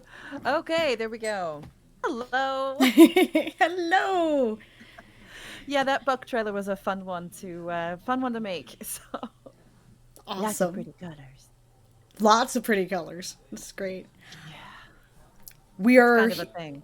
we are hearing from an excerpt from Neon Liben, which we saw the trailer for, and the floor is yours. So this is Neon Lieben. This is my first of my cyberpunk series. There are 9 books that I've been contracted to write for this series. So I'm working on books 2, 3, and 4 right now. And this one came out in August, and I'm super proud of it. It's took 8 years. So if anyone's Wow, looking at that's their wonderful. manuscript, yeah, and going, "Oh my goodness, this is going to take forever." It's okay. I commiserate. I understand. All righty. Yeah, I gotta love those technical difficulties, eh? Oh, yeah. Alrighty, Yep. so I'm actually just going to read chapter 1. I figured instead of starting somewhere in the middle, I would just start you off where I started. Here we go. 1. A World of the Motor Machine's Design. 2155. Bare feet padded along the gray shore of Iqaluit, British Columbia. All but the bravest locals were long indoors as raucous waves crashed across the reef. The tang of salt water made the monolith spit on the grass. He sniffed the air, feet pressed against the earth as if waiting for it to pitch and yaw. The disequilibrium of life on the sea sloshed at wrung ears. No wave or bend came to the solid ground, nor did he see the dim electric signs wobble in the storm. Storm warning. Please remain indoors. Call for emergency. Storm warning. The script played in sigils Adarastos lived in ignorance of. No context for surf shops, boba tea, and coffee cafes. Neither the few vehicles on the street tethered to blue glowing stands with battery icons. Haven.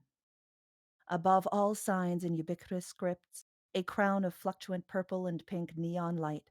The only recognizable thing in Adarastos's mind was the crown. The lights dimmed and flickered. Not even the modern machine that android Queen Lieben could keep the storm from battering the Pacific coast. Adarastos's body left a trail of seawater back to the Carolina Channel. Serene android neo-nurses bustled between patients and visitors. The neons remained immune to the tumult of humanity's raised voices and emotional conquests between hospital beds. Chitter-chat of the storm, when it closed down the pass on Highway 4, was as ignored as the wind. Vibrational whirs convalesced on his skin. From the vibration alone and the lack of petrol fumes, Adarastos knew the auxiliary was a solar and wind-powered backup generator. Precisely how he knew such confundities existed was as questionable as the symbols on the signs. As long as the sun or wind continued, this place would remain attached to the hymn electric. Bare feet slid on the linoleum floor, as unfamiliar as the beings who caterwauled within the strange nest.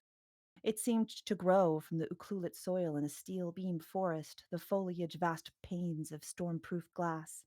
Light stripped stung his eyes. Blank white light ran the length of every corridor. He understood little of the languages the beings chittered, nor why they stopped to watch as his chest passed the tops of his heads. Adarastos knew nothing but the flow of heartbeats, which resounded like a cacophonous orchestra lacking syncopation. Neon stopped as he entered patient wards. Android senses riled and scanned, while metal and silicone bodies became statues dedicated to the new humanity loved and conquered, a world of the Mutter machine's design. The elderly woman smacked dry lips and leaned her head on a thin pillow, eyes milked with cataracts. Was this the doctor? Her heart beat with the disequilibrium of a stumbling fawn. The muscles tied to her bones were as brittle as their stays, feet marred from too many years on retail floors with poor footwear. A woman's shoes were the domain of fashion's agonies in her day. Beside her headboard, an acrylic screen shone awake at his touch. It rained cerulean light on the woman's fitful face. Symptoms, blood tests, and fMRI. The asymmetrical heartbeat thubbed in syncope with what he heard. He cast his eyes to the ward and saw naught but patients asleep, or others craning their necks at the intruder. Adarastos put his hand on her cheek, frail bird of a creature. She jostled. Oh, dear sweet Jesus, are you here to take me home? She warbled, pupils wobbled in delirium.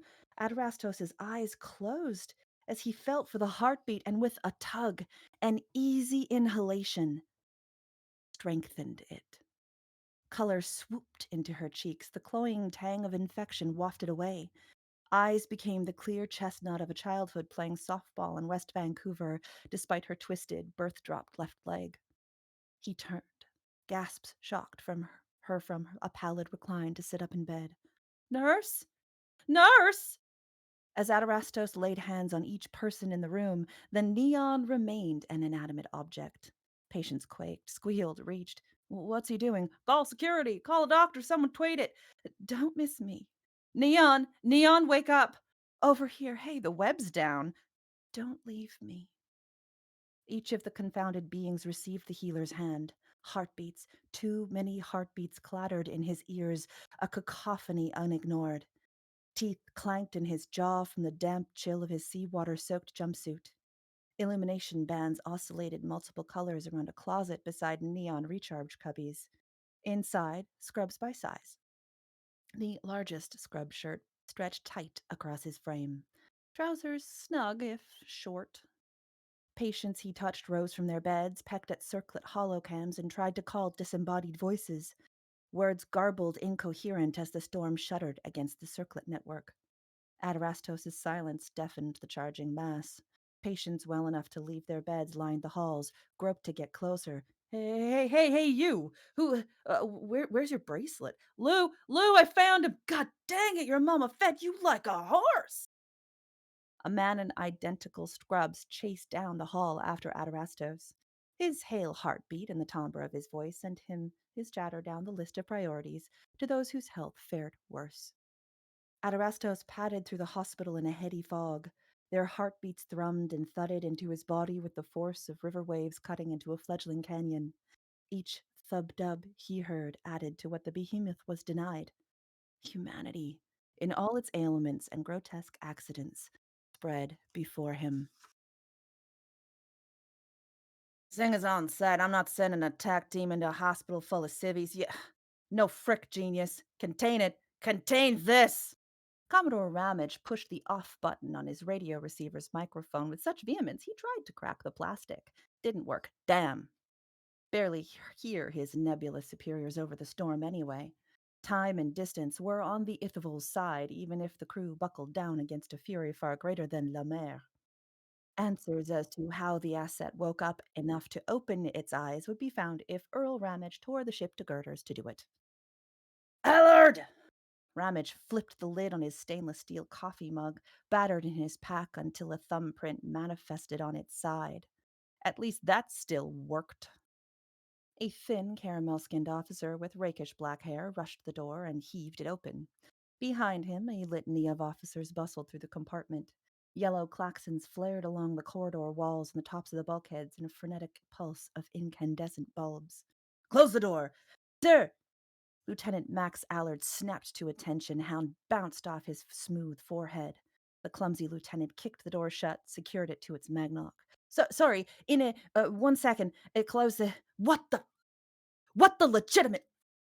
Commodore Ramage threw the microphone at the junior officer, happy enough when it bounced off Allard's chest and into the boy's scrambled hands. "I swear I had permission to bring my surfboard, sir." "What? No! Sir, what's..." Allard gulped. "Couldn't a dressing down wait until after morning, Kip? Heck, a cup of cut brimstone coffee?" He fought the urge to rub at weary eyes or count the hours of sleep he'd got on 2 fingers. "Okay, now I'm even more scared to ask. Are you serious? Our assets AWOL, Lieutenant, vacated to the island. How the living hell did it get out of containment?" But look, sir, sleeping like the others, the aerodrop Dennis kept them under until 0900. Allard raised a remote to the bank of vacuum tube security screens and flicked to a live feed of the acid containment unit. I fixed the hermetic seal on CL3s yesterday. Checked them all. The mechanics were solid as the day we set sail. Ramage's eyebrow shot near off his face into a watercolor of a temperate rainforest screwed into the enamel. The ship rocked with the storm. Allard steadied his palm on the hull, copper wire mesh between layers of enamel inside the mild steel plate. The Commodore's office wafted with citrus oil, wood polish, and whiskey. Damp papers crinkled in manila envelopes. Pictures in glass frames drilled into the enamel displayed the ruins of pre-modern cities and abandoned shopping malls. The antiquated image flickered on a resolution which made Max Allard cry his first week on board. From holographic immersion series to boob tubes built from colorized 1940s tech, life on Commodore Ramage's flagship was as dichotic as the circlet he left back home. Tama probably cracked the biometric code if Max knew his older brother. Assets laid in state, mechanical toys built of cogs and sprockets of DNA and raw meat none of the crew ever saw. The aerodrip smoke of their containment cells bathed any cruise site in a macabre but cheerful pink. Ithavol's retreat was the reason for such technological ludditism, to keep what the scientists did away from Lieben's omnipotent eyes. Ramage shoved away from his wood and metal desk, grabbed the remote, and played back footage from the night watch. "How? It swam ashore? I didn't think acids knew what water was, sir. Are they offline? Isn't that what the aerodrip does? Offline them? Might have drowned. Waves that big reminds me of this reef outside Auckland." "Shut up, Allard. You're with me. Step 2. Commodore Ramage pushed past the office door into the tight corridor of the CGM Ithavol's command offices. He flung orders like confetti on New Year's without the joy or a chance for a tot of the copious booze in his oak cabinet. "Reichstra, Dabian, contain the others. Prep the Hercules." "Yes, sir." Head ducked down, Allard fiddled with the hatch lock before he chased after the Commodore's receding voice. The hatch clanged behind him, unsecured in Allard's nerves. The wide but tired eyes of a kid. "Allard!" No. Allard was the one. "Yes, sir?" The operations officer hustled after Ramage, foiled in a flimsy attempt to grab a desk officer's bagel. "Is that Smoke Simon on the..." "Coming, sir!" "You're going to retrieve the asset, understood?" Ramage thundered on. Crewmen slammed their backs against the corridors to grant him passage. He stepped over containment ridges with a clockwork gait. "Hurry up! If we don't get you down there before Sing and Nancy, there'll be more blood than I want on my conscience." But I'm not specialized in... I'm a repairman, sir." Rushing down the corridor, Allard stepped over a ridge and grabbed hold of a stair rail. "I know what you are. How long have you worked on board?" 8 weeks. Trains with the Dauntless, sir. Shouldn't deal with this." "I remember. You had the worst shooting record in ship history." "I suck at guns, sir. More of a fix-it man. Thus, I'm..." "What? Worst? It really wasn't that." The labyrinthine corridors opened to a bitter wind on a sea the lieutenant respected too much to fear. Grabbing a poncho from the hatch side, he slung it over his head as the Commodore whistled for the deck boss. Didn't agree to the transfer for your shooting record. Fingers rubbed on his forehead, Ramage faced the lieutenant promoted more for his ability to keep a ship running than any tact or strength. The carrier's contingent of fighter jets and helicopters were long secured down. Deck boss's skeleton crew scrambled, and ancient Hercules tethered to the carrier like the atmospheric city of Abba was tethered to the Canadian Arctic. You're harmless. Thank you, sir. Is that thank you or pardon? If we go full tactical, the asset will trip. It woke up, Allard. Walked out of its chamber and found its way to shore. Downers didn't manage last night. You'd better believe Reichstra will be working on incredibly detailed explanations right now. Out on the edge of the flight deck, Ramage bellowed to be heard over the roar of the storm. He gripped Allard's arm and towed him to the side in a damp but private place. A rogue wave crashed onto the carrier's surface. Salt and algae hit Allard's nose as his boots screeched against the tackcloth ribs cut into the deck. Remember when you arrived and got to work on the south compartment? The hurricane damage, yes, I'm surprised it didn't sink. Almost needed a dry dock to patch up, but I understand we don't even make land. That wasn't hurricane damage, Lieutenant. I'm sending you because anyone with an aggressive or commanding bone in their body will tweak the asset. I can't send Sing's Sec team into a haven with intent to harm without bringing Lieben down on our collective MacGuffins. Only thing the asset's ever responded to is, I feel like my ex-wife's book club right now. Ramage groaned and nearly spat on the deck. Appeal to it. Bring AD1 back by being you. Dopey, harmless, efficient you. The guy who saved his crewmate from that crab spider thing by stealing a mess hall salad bowl and baking sheet. You know the spider story. Of course you know the spider story. Everyone knows. Allard! Ramage grunted. The young man snapped to attention. An ignorant sacrifice to the new creation which escaped the womb to trample across Eden's shores. He clicked his fingers, and the pilot of the helicopter rushed to grab Allard's shoulder. Tow him in. Ever wonder what God looks like? Of course not. Atheist? No, sir, what do you ask? You're about to meet his second-born son. Lieutenant Allard clung to the harness. The helicopter's massive side door was open to the whirling air. Thuds echoed in his head through the earmuffs into fingers, legs, and toes. He clenched his teeth against the outrageously peevish scream attempting to burst out of his mouth. Ground below a rapid reality, Allard focused on a single spot of green grass to staunch his nausea. Outside Haven, the CGM black collars hovered at the edge of the channel. A brisk-faced commander sunk his jaw on a piece of gum, the only promise he'd kept for his wife. Chew the gum, don't grind your teeth. Dentures suck. Willis, com Alpha, get the squad on the prowl. Sir, permission to speak, sir? Hands on his knees against the unruly discombobulation of landing on a blade of grass in a winter storm, Allard raised a finger. What, Allard? A Neolithic spider needs saving? Commodore Ramage sent me to retrieve the asset. Could use a bowl if you've got a big enough one. The lieutenant gulped and unfolded a piece of paper, rolling the sheet between his thumb and fingers. Black collars won't do. He'll have them tanked the second he thinks the people in the hospital are in danger. Prep radio silence. Commander Singh checked the dart packs on his chest, fixed the anti-kinetics vest across his broad shoulders. Yes, sir, but no, sir, please, you've got to let me try. What kind of hullabaloo comes up if the asset gets farther than a haven on the backside of an obscure channel? What happens if the neons give it sanctuary? Commander Singh exhaled through his teeth. The gum popped and sloshed in his mouth. A radio pack crackled useless beside Bestin and their gear. Allard, you're up. Reacquiring the asset without collateral damage, and I'll reassign you from the plumbing. Yes, sir. I'll be careful, sir. He walked a step before turning around. But I like ops, sir. Take a gun. Allard shook his head. Terrible shots, the reason I got assigned to operations. Commander Singh's laughter clung to Allard's back all the way to the hospital entrance. As the glass doors swooshed open, Allard shuddered a deep breath. Whew, maybe we both should go AWOL and surf into Fino. Commodore Ramage might hand us. Oi, 81! The doors to Ukulit's haven slid shut with a whoosh of lavender and eucalyptus-infused air.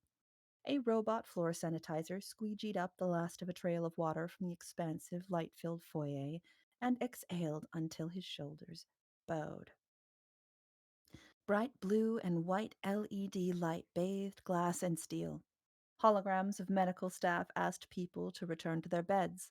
Awash in white, blue, and silver, the haven made Allard wonder how anyone could return to a yellowed antique ship with corridors so thin 2 people shifted sideways to pass. The machine tech haven was abuzz with patients and guests rushing about. People in woolens watched out the windows as the congregation of soldiers braving the storm, while others babbled about the giant inside. Aches gone or loved ones set up from comas. Scuttlebutt from rushed voices was impossible for Max to ignore. A giant scraping his head off the ceiling, laying hands, actual hands on the sick. Try again, Igor. A man in scrubs with a doctor's badge tapped at his circlet, shaking his head. No, nothing. Must be the storm. Where did he come from? When can I study his blood, eh? Hey, Neon, get the patients back to their beds. Run full diagnostic scans on all of them before we release anyone. Igor, keep trying to get through. Allard watched the two until they stared back. Rather busy. Check in with the Neon. They'll get you sorted. The doctor ran at an elderly woman in a calf-length skirt and long-sleeve sweater, her valuables in a bamboo mesh hospital laundry bag. Miss Davy, you can't. Miss Davy, go back to bed. We haven't bother at all, Doc. I've never felt so good. Look, my leg. It's not gimped. I feel as giddy as a schoolgirl on a field trip. Big Jesus healed me, Doc. More than you and your robo-dolls could do. Miss Davy, we haven't run tests yet. We can't let you. There's a storm out. Hey! When did 92-year-old ladies run that fast? Wait up! The doctor sprinted after the grinning old woman. Gee, must have been a sprinter in her day, last century. To his right, a glass entry desk shone with blue script in multiple languages along its base. A series of white cubbies held brand new circlets to the desk's side.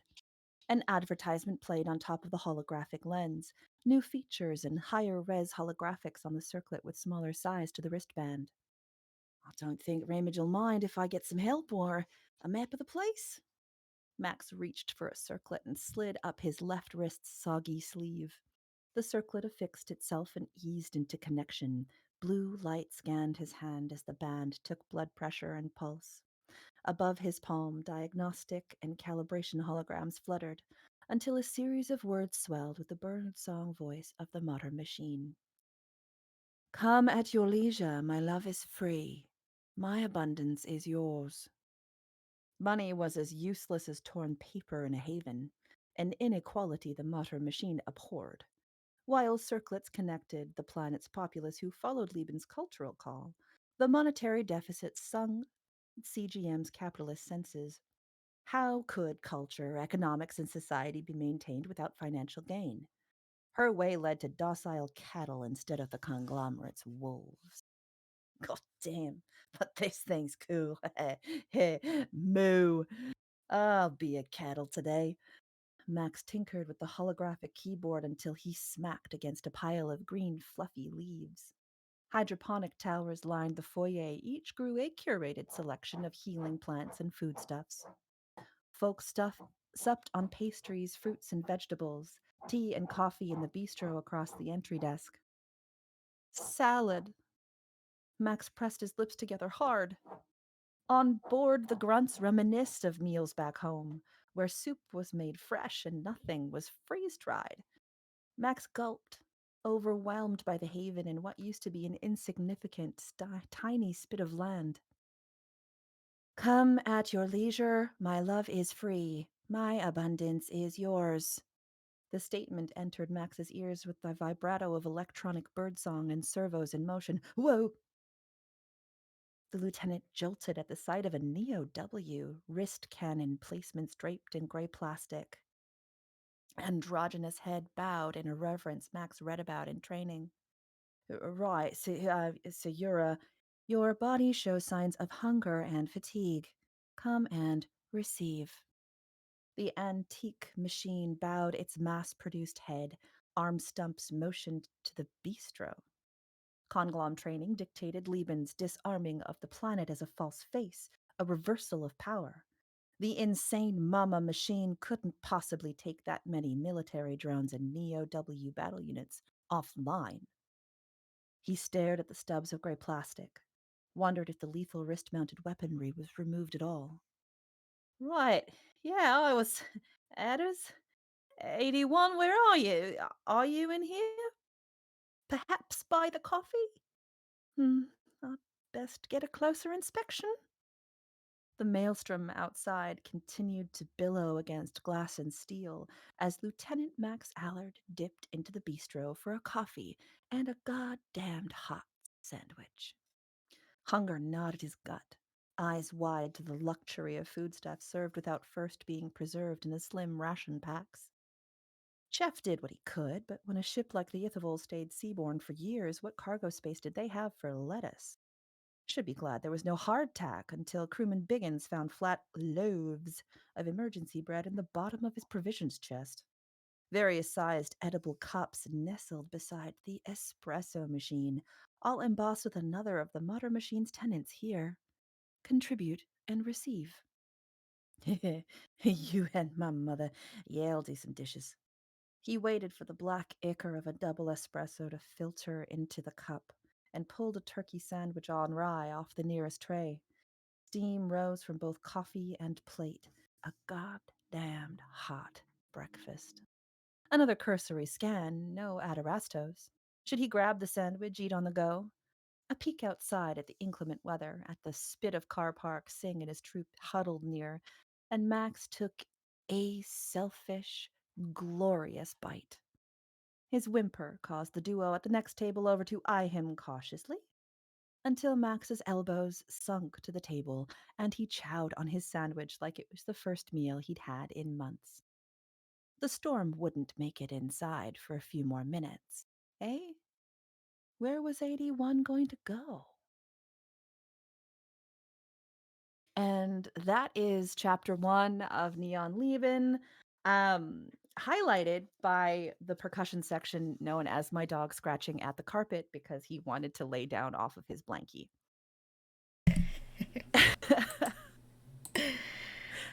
That's funny. I was like, oh, what is that? I thought, I wasn't sure. Yeah. But the mighty Iroh. yeah, our fur babies. We gotta love them. Yeah, my spouse, I had the door closed to my studio here, and my spouse was like, we're back from our walkies, left the door open, and... Mm-hmm. And you're like, thanks. Iroh, the Fire Nation, making himself known.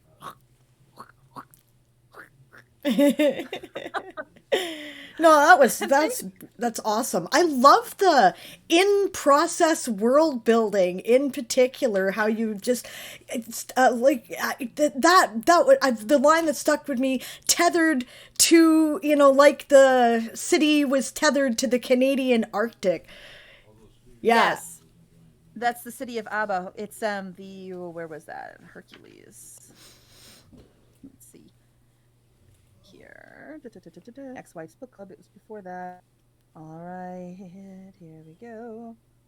It's in the section where... Sorry, I can't find it for a second. But, yeah, because that city of Abba, there it is. Deck Boss's skeleton crew scrambled in an ancient Hercules tethered to the carrier like the atmospheric city of Abba was tethered to the Canadian Arctic. Yeah, and we get to see the atmospheric city of Abba in book 3. So oh, nice. So it's a Chekhov's gun basically too. Already written. But yeah, fantastic. See that's I love that, right? Because one thing that writers often it's difficult to do things without info dumps in some places, and when you're writing science fiction, especially, and fantasy, so much of it you have to explain, but there's a way to do it in process. And that's a one of many examples that I heard in there, but that was the one that stuck in my mind. Yeah, beautiful. And now I want to read the rest of it, of course. Well, shameless plug time. It is available on paperback. This is the hardcover. Actually, it comes with the dust jacket. But nice. On the inside of the dust jacket is a special edition art piece that was done by a Canadian artist named Marissa Wagner. Oh, okay, cool. And yeah, and then the ebook right now, between March 6th and 12th, is part of Smashwords, basically world ebook sale. So it's 25% off when you buy it on Smashwords, which you can see at sapphireburnell.com. Fantastic. And there's a couple links I gave you. You did indeed, and I am sharing them. Yes, this link right And, here has all the info, right, and links there to we go. buy. Yeah. And so it'll be 25% off between the 6th and the 12th. That's the ebook. So Yeah, yeah, fantastic. it was a fun one to write. Took a while. But congratulations on a 9-book contract. Good for you. Well, it was a bit of a fluke. I had written what I thought was book 1 in this series and given it to my editor at the end of Son of Abel.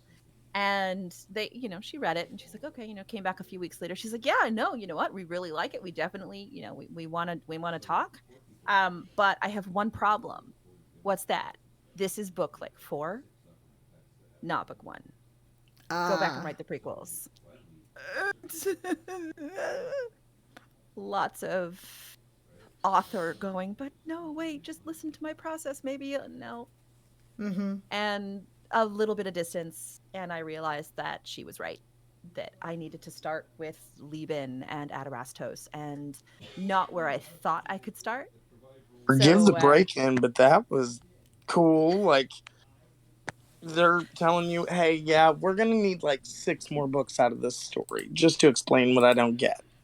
Yeah, and 2, because I'd already worked with Tegan for, the length of time it took to get Son of Abel going, we already had a rapport. So she's like, come on, I know you've got something else. What are you doing? And so we'd already been talking about the cyberpunk series, about the Lieben cycle. And so she knew the story beats that I wanted.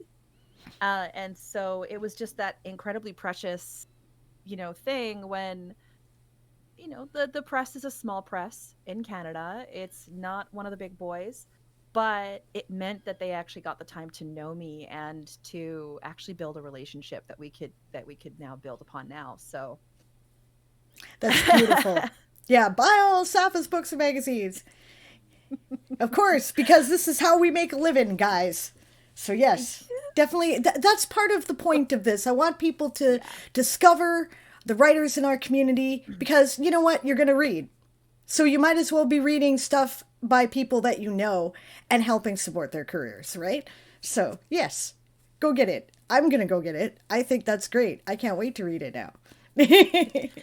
And if you are in the United States, and you'll see that on sapphiburnell.com, I have a place, a tab on the website called Stockists.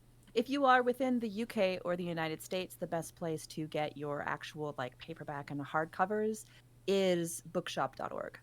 Bookshop.org gives a certain percentage of all book sales to keeping independent stores in the United States alive. So if you are within the United States, then there's a link there to bookshop.org.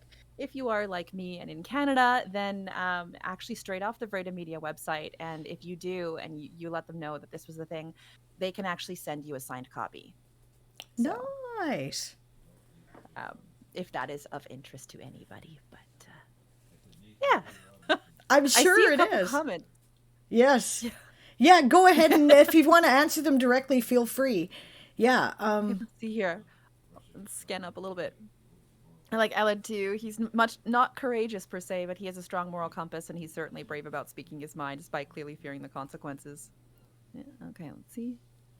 I don't know if that was about this or not, but let's see. Please read this, Asafa. As I read him, is incompetent at inhumanity because he is the human element incarnate, compassion, expressive, unpredictable, the opposite of what makes a good soldier, but exactly what it means to be a good person. Yeah, and for me, it was an interesting thing because Max Allard is actually one of the 2 main characters in the original book that I had written for this series, Hedonism Wholesale Inc., which is going to be a few years down the road now. That it was Max Allard and this one other character that we haven't met yet. And in Hedonism Wholesale Inc., it's been some time. By this point, he has been a captain of his own ship. He's an officer. He's this very grounded person who's been through an incredible point in history. And so, 12 years ago, when I had finished writing Hedonism Wholesale Inc., and this character of Max, who always had everything together and he was that staunch leadership uh, kind of character, going back to his first mission, going back to that first expression of this wide-eyed kid who has no idea what he's doing and all he knows how to do is the plumbing. Like, I'm just a fix it man. I just kind of like I can fix a window, I can fix a motor, and I don't know what I'm doing. So it was so cool for me to be able to go back in time and write something where Max is unsure of himself, where he doesn't know, where he's that wide-eyed kid that's just like, holy crap, well, all I know is that I need to be compassionate. All I know is that that he has this moral compass. And I was kind of wondering whether or not I would read chapter 1 or read a couple chapters in when Max actually first sees Adarastos, because that too gives you an indication about Max. Max is both viewing this character and explaining this incredible, like this huge giant of a thing in front of him, while at the same time he's going, oh my gosh, no, not a thing. 81 has a name. It was scrawled on the side of, his coffin. 81 has a name. It's Adarastos. And immediately equating Adarastos with a humanity that Adarastos does not outwardly necessarily appear like he has. So That's beautiful. yeah. It's a lot of fun. Well, thank you so much for coming to read. You can check out Safa at her website, safaburnell.com, and you can also watch her here on Twitch at Usurper Kings. And oh yeah, go ahead. I also started a World Anvil for Neon Lehman. Yay! Cool. Oh, I'm totally going to go follow that right now. That's great. I started it too because, again, my editor and I were like, there's a decade worth of information about this story and these series of novels. Wait, what was the memory? What was that? What was the name of that one guy that was in that one place? Holy crap. We need a wiki. And I went, we need a wiki. And then I kid you not, and this is real, about 5 minutes later, I saw on my phone, Sable Aradia. Onto it, the Twitch notification for Sable Aradia. I was like, oh, incredible. Nice. This exists. Click join. Here we go. Yeah, this is why I need a World Anvil too. My series is 10 years old now, and the first book came out in September, so there you go. Yeah. You know the struggle. I do. All right, thank you so much. We're just a tiny bit over time. Is Chris ready to go? Is Chris even in the chat yet? There he is. Yay! I'm here. You are here. I can hear you. Brilliant. There we are. All right, I'm going to put your cover up here because I just got it. So I don't know why.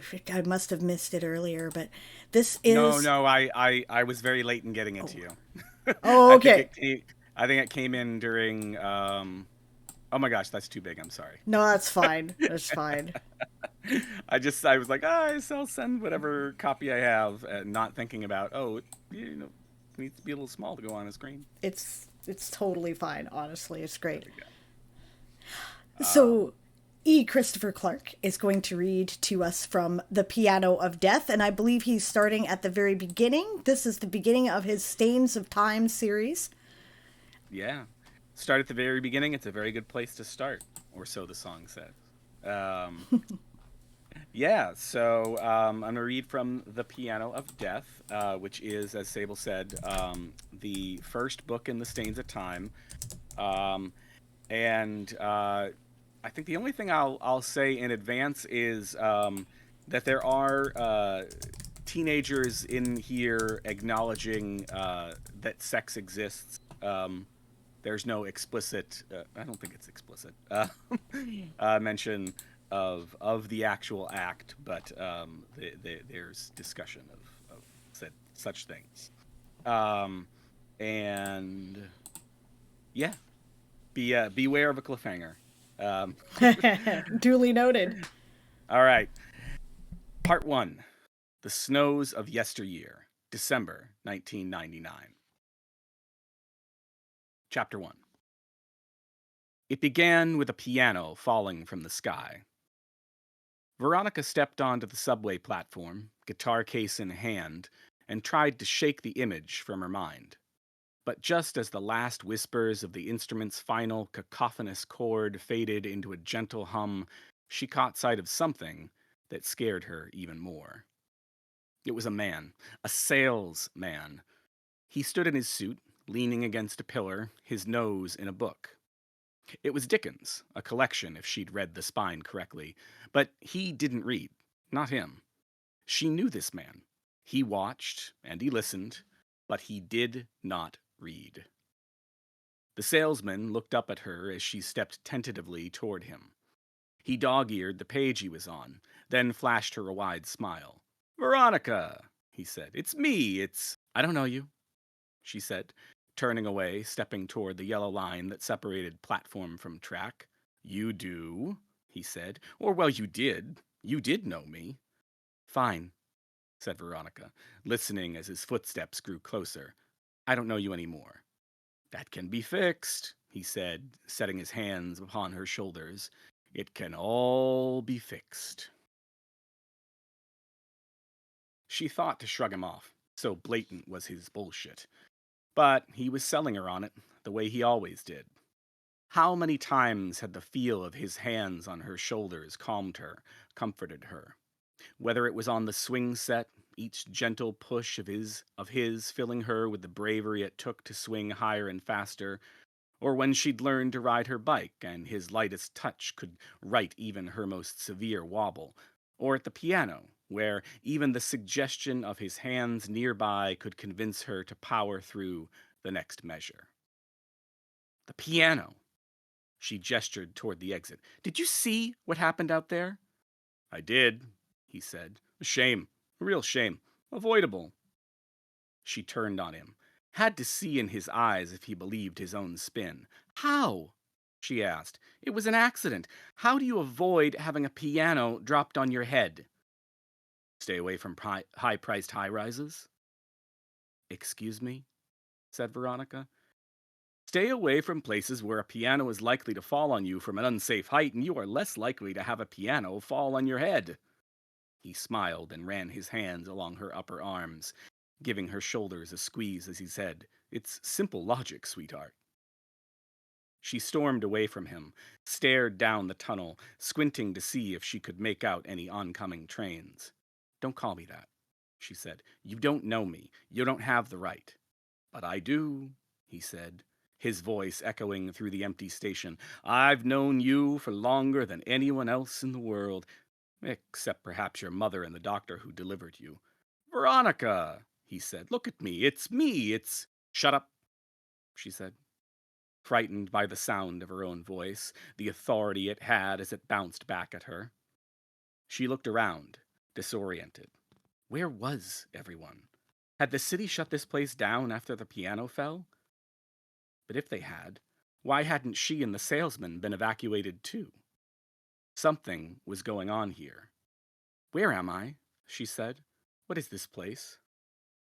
"It's a subway platform," he said. "Yes, I get that," she said, crossing to the map of the subway system, which showed not the red and green and blue lines she was expecting, nor the orange or the silver, but instead a purple line, and a yellow, and a black. She set a finger upon the yellow line and followed it to its terminus, a station named Oz. She shook her head. "I get that it's a subway platform," she said, "but is this real, or is it all happening inside my head?" "Ah," he said, "well, to quote one of your daughter's favorite books, of course it is happening inside your head, but why on earth should that mean that it is not real?" She turned to face him again. "Are you messing with me?" she asked. He held a hand to his heart, trying to look affronted. "Would I ever?"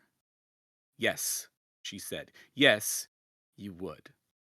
I am not messing with you, said the salesman.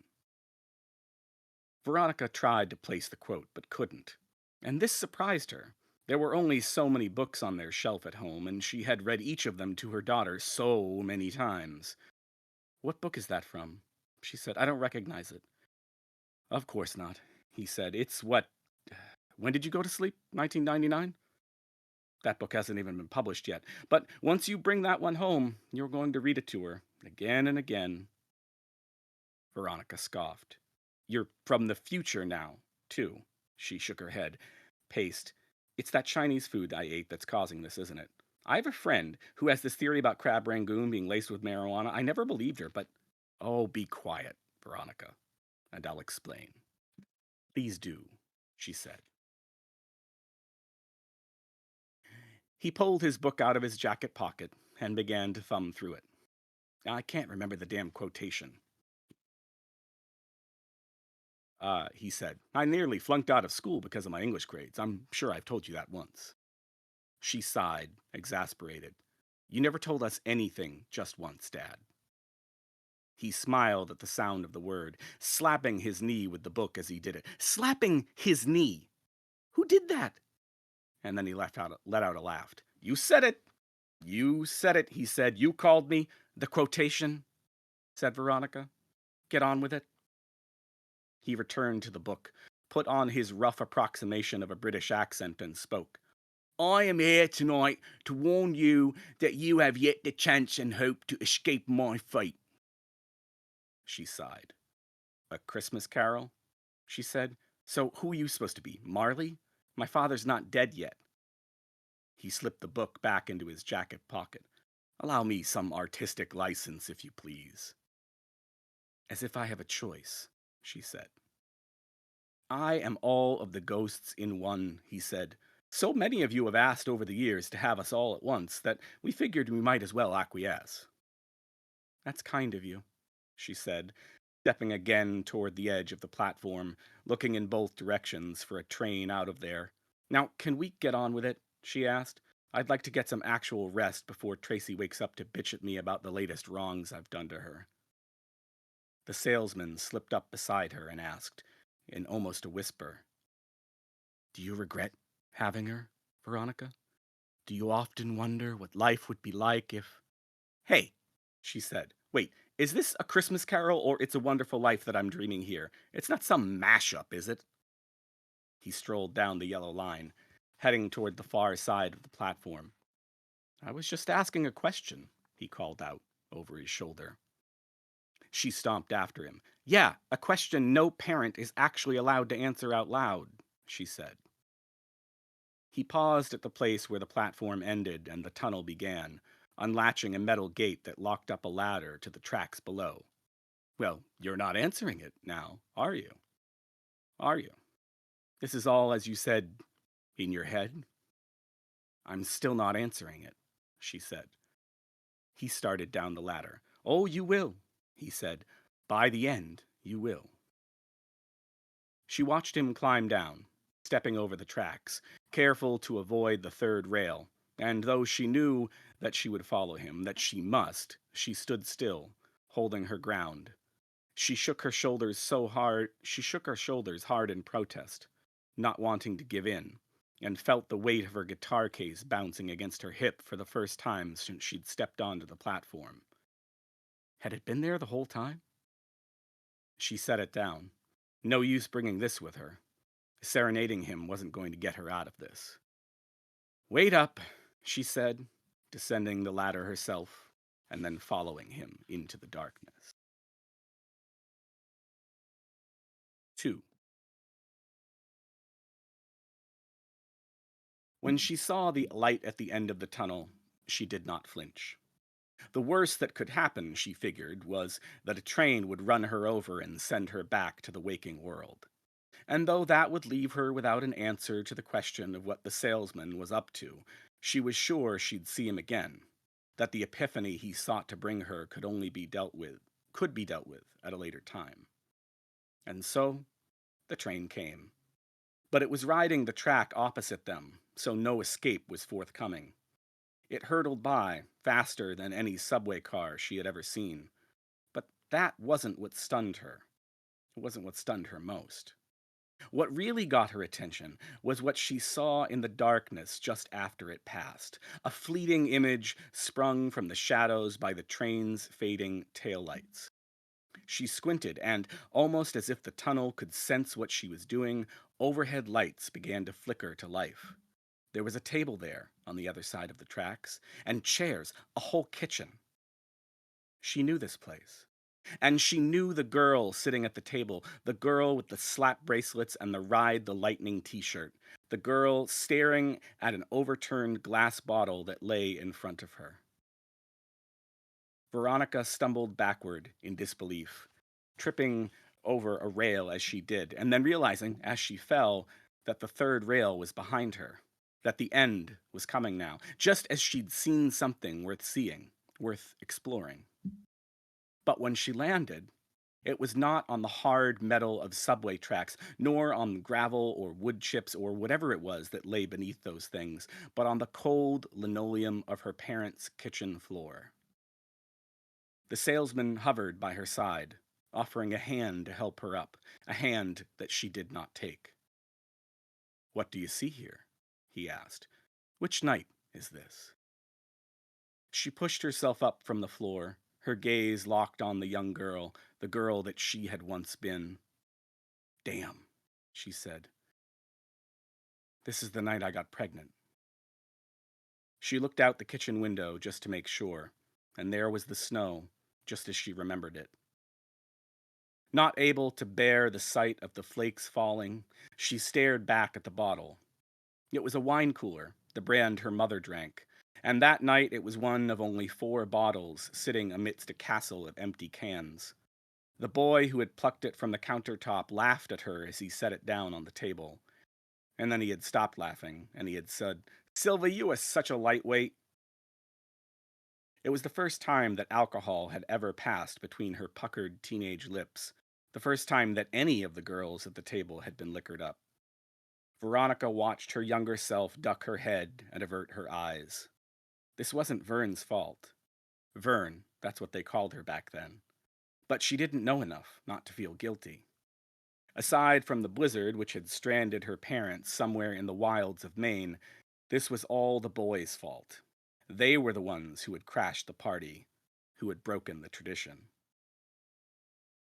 Veronica looked around the table, at the bodies that filled the once empty room. Then she looked at the salesman, who was still standing beside her, his gaze shifting between Veronica and the scene playing out before them. "What was the tradition?" he asked her, reading her mind. Since middle school, when Vern had finally been allowed to stay up and watch the ball drop, her New Year's Eve sleepover had become something of an institution. Vern and her 2 best friends would crowd around the kitchen table, binge on Chinese food with her parents, and then pile into the 4-poster upstairs with a bowl of popcorn, a box of tissues, and a stack of Julia Roberts tapes from the rental place down the street. That was how things were supposed to go. Amy's hands were not supposed to be massaging the crotch of some flat-topped Neanderthal. One was supposed to be entwined with Vern's hand, the other with Desiree's. And Desiree wasn't supposed to be wearing some random guy's Letterman's jacket to keep warm. She was supposed to be curled up under the covers, her body balled up against Vern's. They were supposed to watch movies until the bowl of popcorn was empty or their tear ducts were dry, whichever came first. And then they were supposed to fall asleep beside each other under the heavy down comforter, under the soft cotton sheets. They were supposed to be drinking Diet Coke, not Coors Light. They were supposed to be playing a board game, not spin the bottle. Supposed to, said Amy. Was I mumbling aloud again? Said Vern. Amy extricated one of her hands and set it atop the overturned wine cooler. Rules were meant to be broken, she said, giving the bottle a spin. We can leave, said Desiree's Letterman. Amy's Neanderthal nodded. Bunch of other parties be glad to have us. Vern ignored them and stared at the spinning bottle. She watched it as a kitten might watch a game of tennis, her eyes moving in circles as its spin grew slower and slower. If Amy wanted to break the rules, that was fine. Vern just wished that the girl would take these interlopers and make trouble somewhere else. The truth, Veronica remembered, as the sound of the glass vibrating against the hardwood grew louder and louder, was that this was the night she'd finally had enough of Amy's shenanigans. Ever since her first encounter with the generous Johnson of her barbarous Neanderthal, Amy had become singularly obsessed with sex, and not with having it as much as possible, she'd only done it once, but with talking about it as much as she could. She'd asked what kind of dick Vern and Des liked best, knowing full well that Vern, at least, had never even seen a penis, let alone handled one.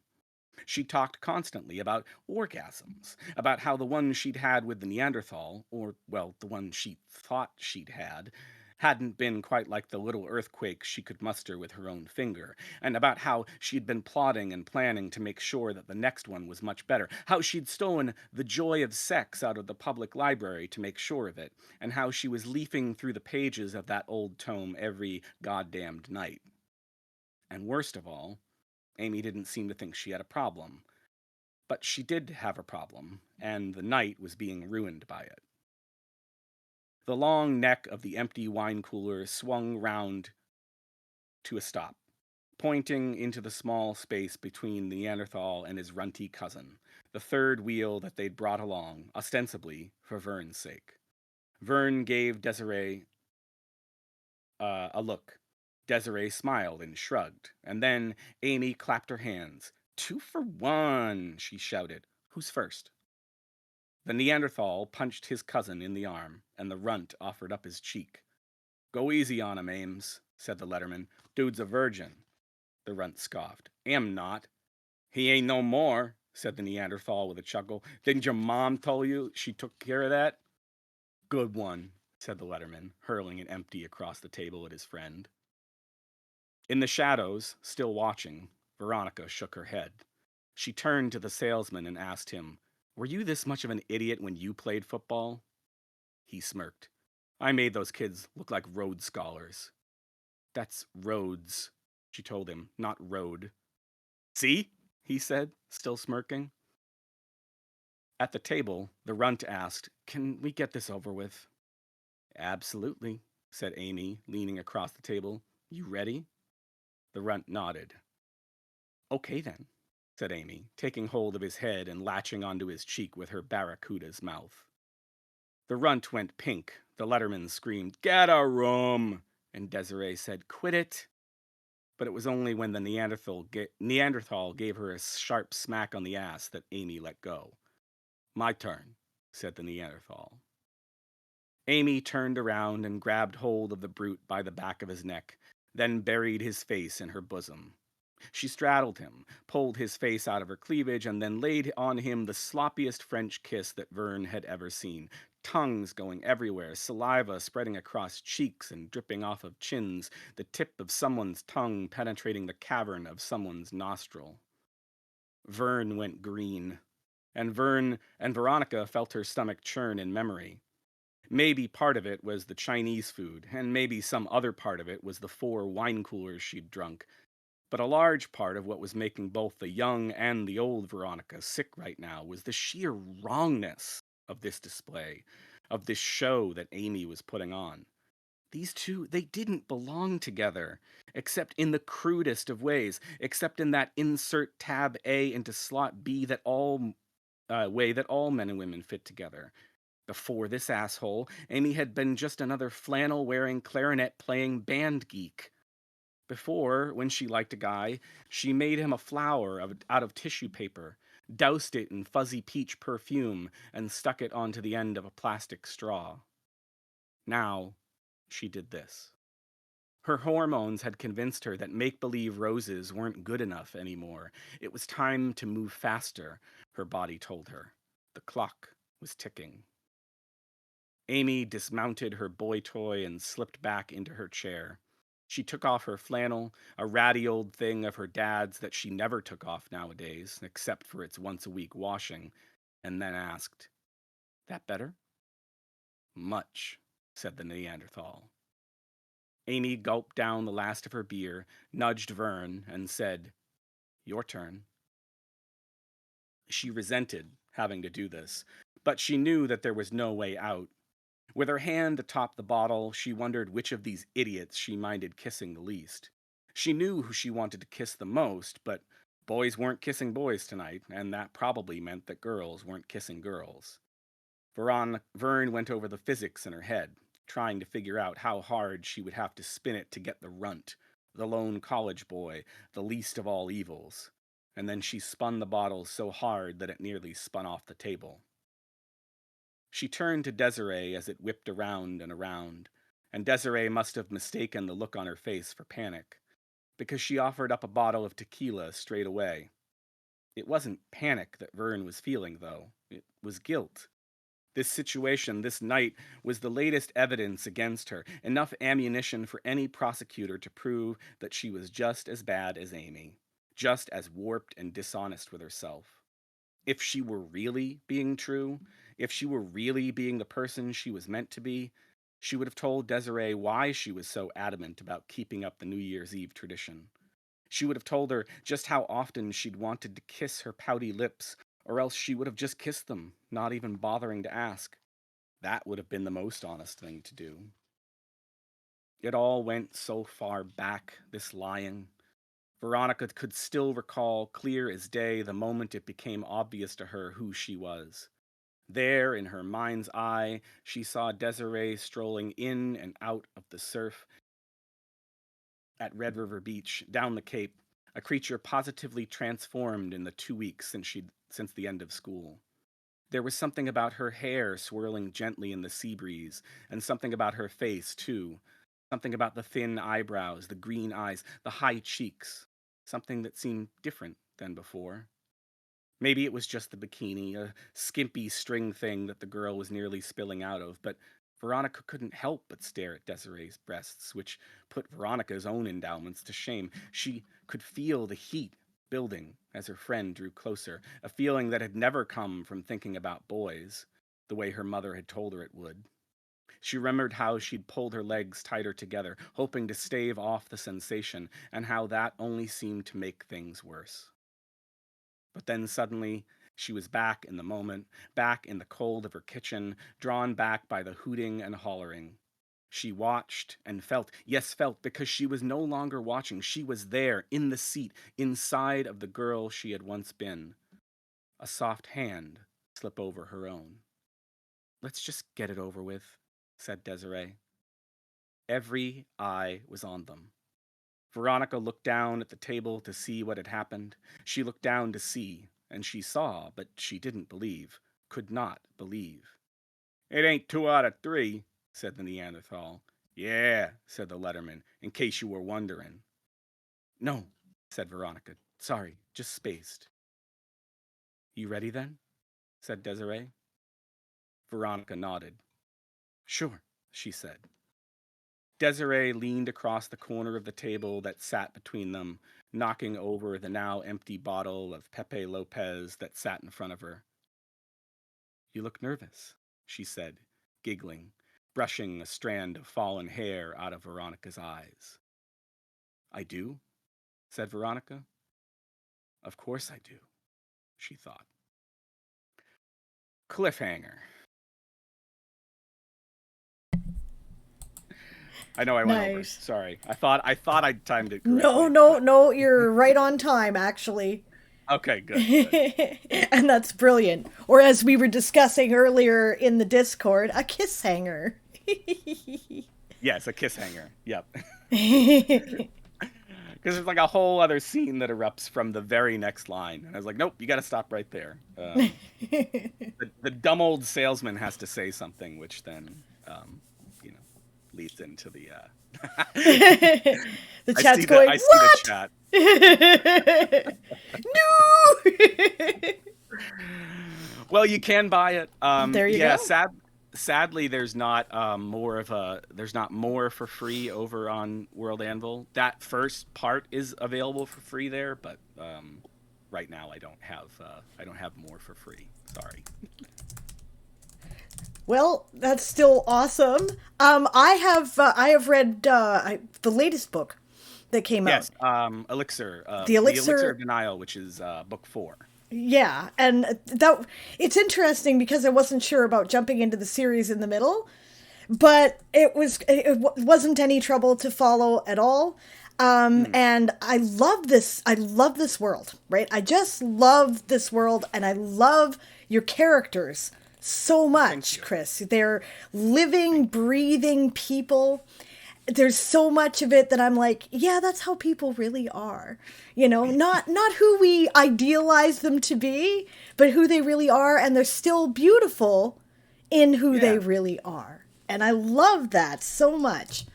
So I'm really glad that you were willing to come and read today. I would like people to discover your work.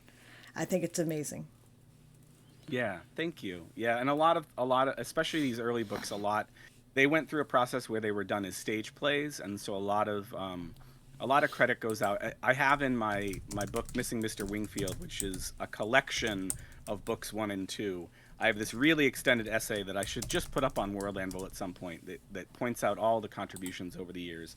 And the actors who played these characters back when it was a stage play really helped inform some of the nuances. I mean, you know, the stuff was there on the page, but they really, it's them who I think of when I'm like, yeah, let's make them a little more imperfect. Let's give them quirks. Nice.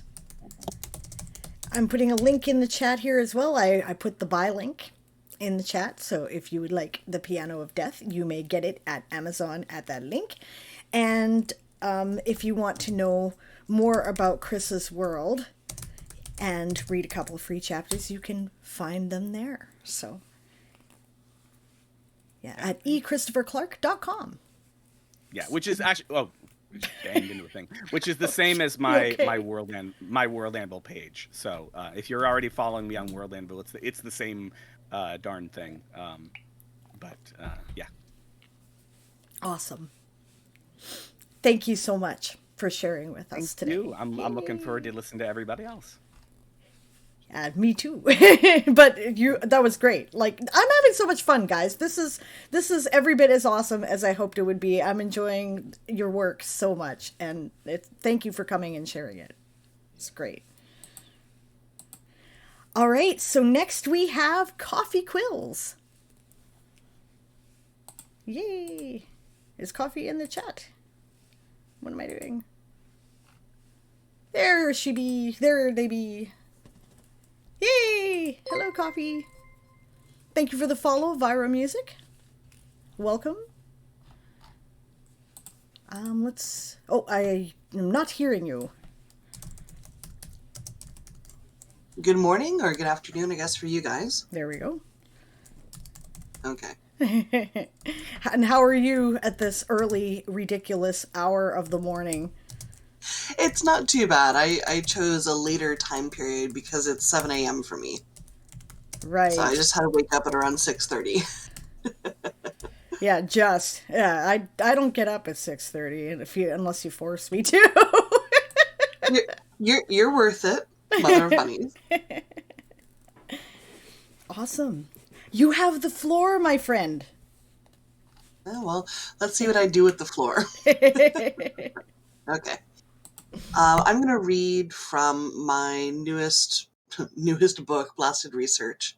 So, if you've already read it, you get to hear me see it then.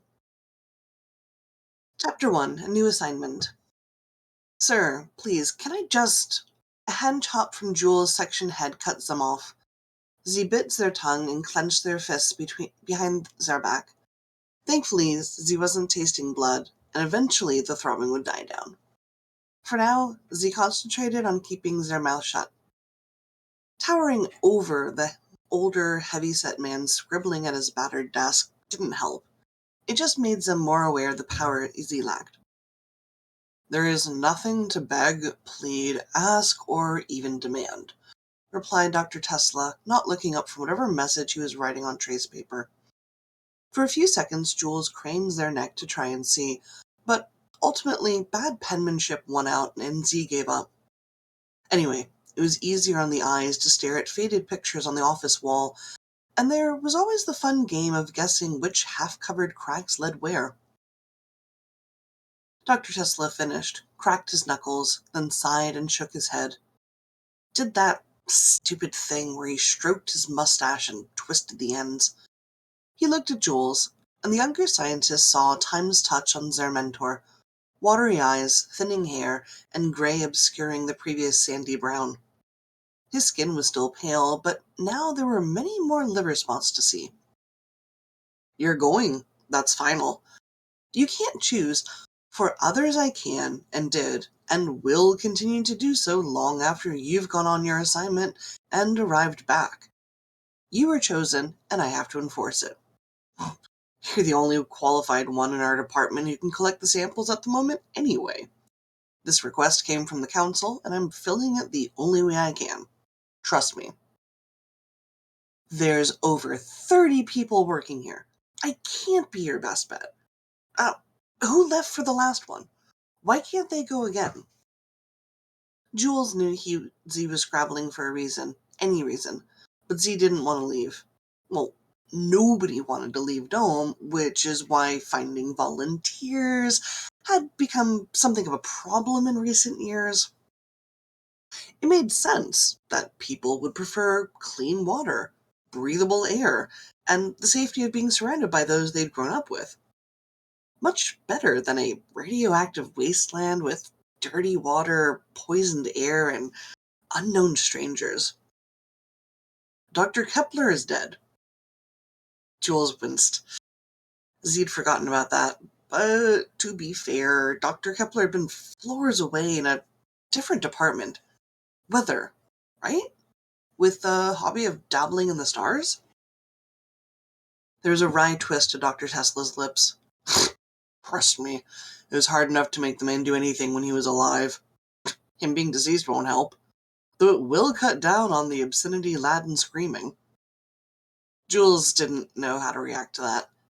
Was Z supposed to laugh? Launch a defense on behalf of currently decayed cells because they had formerly been a coworker? We need someone smart and unattached to go. Willing doesn't matter, as Dr. Kepler proved. Do you want to keep your job? Ah, threats. That was familiar ground. Yes, sir, Jules said, her voice quiet. Then prepare to leave. Try to come back in one piece. And without bringing in illnesses from the wasteland like Kepler did. Dr. Tesla beamed at Jules. It transformed him into the man who had consoled Dr. Watson when the young man had broken an irreplaceable piece of lab equipment. The leader of the lab that they all looked up to. And certainly not the man Jules felt Z had been dealing with for the last 2 hours. When are you leaving, Sanger? Did he hear a slight inflection? I was thinking next week.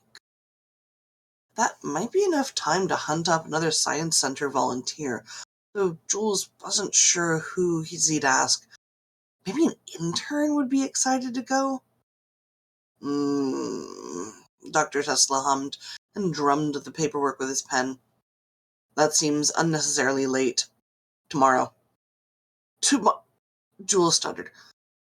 Sir, there's no way I can leave then. I have an arranged date. My mother set it up. Their mind weighed the two options. Making awkward talk in a too cozy room and choking on what passed as perfume? One. The one you've been complaining about for a solid 2 weeks, right? Dr. Tesla laughed, signed the bottom of the paperwork, and shoved the sheets to the left side of the desk. You should thank me. I'm getting you out of it. That's not thanking me, Jules. Yes, that was definite pressure on the action. Damned if Z would thank the old bastard for sending him outside. Leave tomorrow, said Dr. Tesla, and I promise you'll have something good to come back to. The thought of a promotion, in their eagerness, slipped from being a thought and was spoken aloud. Dr. Tesla grimaced. After a few silent seconds, he retrieved a grubby tablet from his right side, turned it on, and tapped the screen several times. Most likely, he finally said, breaking the quiet and not meeting Jules' eyes. I will only say that there is a possibility, if you come back with the samples we need. Jules wanted to cheer, but Z knew better than to do it in Dr. Tesla's sight. The man flipped between gentle mentor and sarcastic boss almost as often as he drank the muddy water Dome called coffee. A quick look at the desk showed that there were already 5 half-empty cups. Tomorrow. Yes, sir. Z hesitated, but it slipped out anyway. Thank you, sir. Dismissed. And you can leave early today. Jules slipped away from the office and set off upwards on the spiraling solar-powered escalator, their mind going over the entire conversation and pointing out all their failures. Quivering like a newbie was bad enough, but thanking Dr. Tesla, actually thanking him for sending them outside, was the top offending action, seconded by sounding overeager for that raise. The sign for level 14 passed by, and Z looked up at the floor everyone called the paper maze. Previous scientists had stuffed this section with papers, filed into before, during, and after. Even now, generations after the war, nobody needed to ask which event the labels referred to. Junior high interns Alice and Teddy were working today, too busy trying to find more room to notice Jules. Level 13 was empty and black, recently cleaned from experiments of making a more sustainable paper product to use in Dome, but level 12 was the opposite, full of light and laughter. Jules watched closely as Z passed. Another Experience Science Day, this time with elementary school kids and metal experience. Z let out a sigh as level 11 popped into sight. Radiation. Zerflor, which had been home away from home ever since he'd been 8 and interested in the effects of the bombs. And had learned that interning at the Science Center had meant escaping family in a socially respectable way. Jules! Squealed Marie, jumping up and running to greet them. Z tugged on her brassy curls and she rolled her eyes, a tawny hand tucking wayward lock behind her ear. So? What's the deal? Are you going to say? Leaving tomorrow, Z said, smiling at the teenager. She was doing high school credits within Science Center and had a better head for math than several of their other colleagues, which, of course, meant that Z stole that brain for their department whenever Z could. Marie groaned, and Z could see the light in her hazel eyes dim. Hey, don't be so down, Z said, punching her lightly on the shoulder. She gave Zem a look of disbelief. You're kidding, right? You're going outside, probably never to return. I was going to give you a promotion before I came back, said Jules, hearing her suck in a breath. Z didn't glance at her, instead pretending to examine the papers Z'd left behind before jumping to Dr. Tesla's tune. The paper for the department meeting in 2 days didn't need to be finished, so that was a slight blessing. Z pulled the top drawer open and pushed it in. Z could recycle it for another meeting as long as Z remembered to change the numbers. Promotion? Marie's voice hit the squeaky high note it usually made when she was really excited. Jules hid a grin and fussed about with the items on the desk, waiting until she looked ready to pop. Exactly, Z said, shutting the drawer. Someone's got to maintain my equipment until I get back, and I'd feel better knowing it was you. Jules peeked at Marie again and couldn't hide their smile as her face went from incredulous to eager. Yes, yes, yes, yes! She shouted, bouncing around the small room. Jules lunged forward to rescue the coat rack she knocked over, but was too far away to stop a few bulging binders as they thudded to the floor. Dr. Jules, she said, stopping and snapping off a perfect salute. Jules noted that she needed to fill out a requisition form for new clothing soon, since the edge of her cable knit top was inching up toward her elbow and straining around the cuff. But Z wasn't in charge of that, and maybe she liked the style. I promise I won't let you down. I know you'll do an amazing job, Z said, returning the gesture. Go ahead and take the rest of the today off after you talk with Dr. Light. She'll be penciling you onto full shifts until I come back. Marie tossed them the peace sign and ran to the escalator, then stopped and looked back. "Thank you for the opportunity," she said, walking back to Zem. Come back safely. Okay, Dr. Jules? That's the plan, kiddo. Only out for a couple days. Hopefully. Marie lunged forward and hugged Zem, all skinny arms and bony knees. Jules held still, then patted her twice on the head. "I'll tell you all about the outside when I return," Z promised. "Wicked!" she crowed, pumping her fist again. "I'm going to go talk to Dr. Light right now, is that?" "Yep. In fact, that's exactly what I want you to do," said Jules, waving a hand at her. "Otherwise, she's going to track me down and threaten me with paperwork." They left together at that. Dr. Light, as the joke went, was all light and goodness until someone didn't follow her precise instructions. And then the light disappeared as quickly as a flicked switch interrupted a closed circuit. "I'm going to check one last thing, then get ready to head out myself." She nodded and jumped onto the escalator. Jules watched as she disappeared from view, then sighed as Z sat in chair and turned on their computer. There, blinking, was a notification for new messages. Small hope flickered that Dr. Chesla had changed his mind, but when Z clicked the flashing icon, the name which popped up was Brom? The old lady with the scavenged toy shop? Why would she care? How did she know already? Jules tried to connect the dots. The only other person who knew was Dr. Tesla. Great. That means today's meeting was a total waste of goodwill. He was never going to budge. "Jules, heard you're heading out. I've got supplies. Let's chat. North Cafe, 1700, Brom." It had to be Dr. Tesla that let her know. I mean, I found out yesterday and I sure as hell didn't tell anybody. Z said to himself, replying to the message with an affirmative, including family. That was something Z didn't want to think about. How their over-the-top mother was going to react to the news of having to turn down yet another arranged date, and that Z was going outside. Jules shoved those thoughts out of their mind and made sure the basic studies continued to run in the background. Marie could keep collecting radiation data from Dome's roof to compare against the past days, weeks, and recent years. And that was it. Funny how the old books used to talk about scientists having messy desks with papers spilling everywhere, old coffee crusting in mugs, pens where you didn't need them, and no pens when you wanted one. 10 years working here, and there was nothing. Then again, every desk was clean, and the scientists on this floor were the only ones to know which desk belonged to who. It made a person feel like a replaceable cog, contradicting everything Dome said about each person being uniquely needed to keep the city running. Z put the computer into sleep mode, then made their way up to the bottom floor and waved goodbye to Dr. Light at the front desk. She was head of human resources. If Marie hadn't told her why she needed longer shifts for the next few days, then Dr. Tesla would have had a quiet whisper in her ear. Either way, she didn't stop them, and the door swung open with its familiar creaking.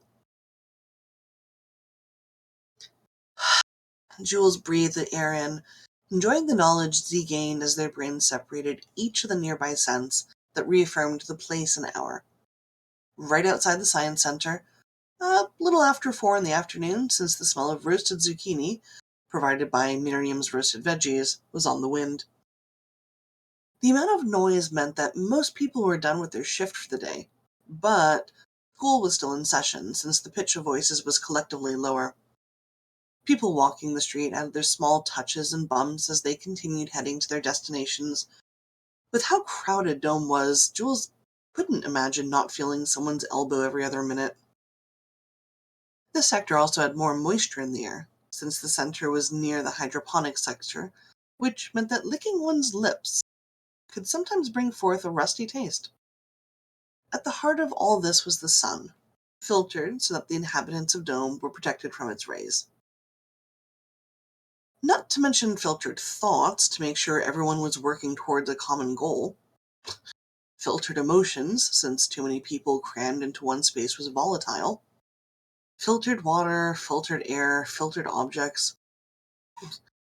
Filtered everything, really, Z muttered, closing their eyes to visualize the quickest pathway toward North Cafe.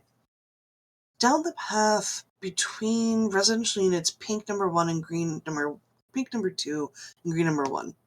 Use the overpath connecting the library to the school, then up the street towards the gate and Brom shop. Z opened their eyes, began stretching their legs. But life's life, and living in Dome is better than otherwise.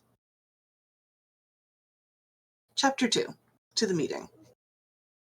North Cafe was on the south side of Dome, which was something Jules had never really understood. Z had asked about it when Z was younger. Their friends had asked too, and since none of them had ever gotten a straightforward answer, they made one up themselves. The one Z liked best was when each letter in North had stood for something else, since clearly it was not the correct direction.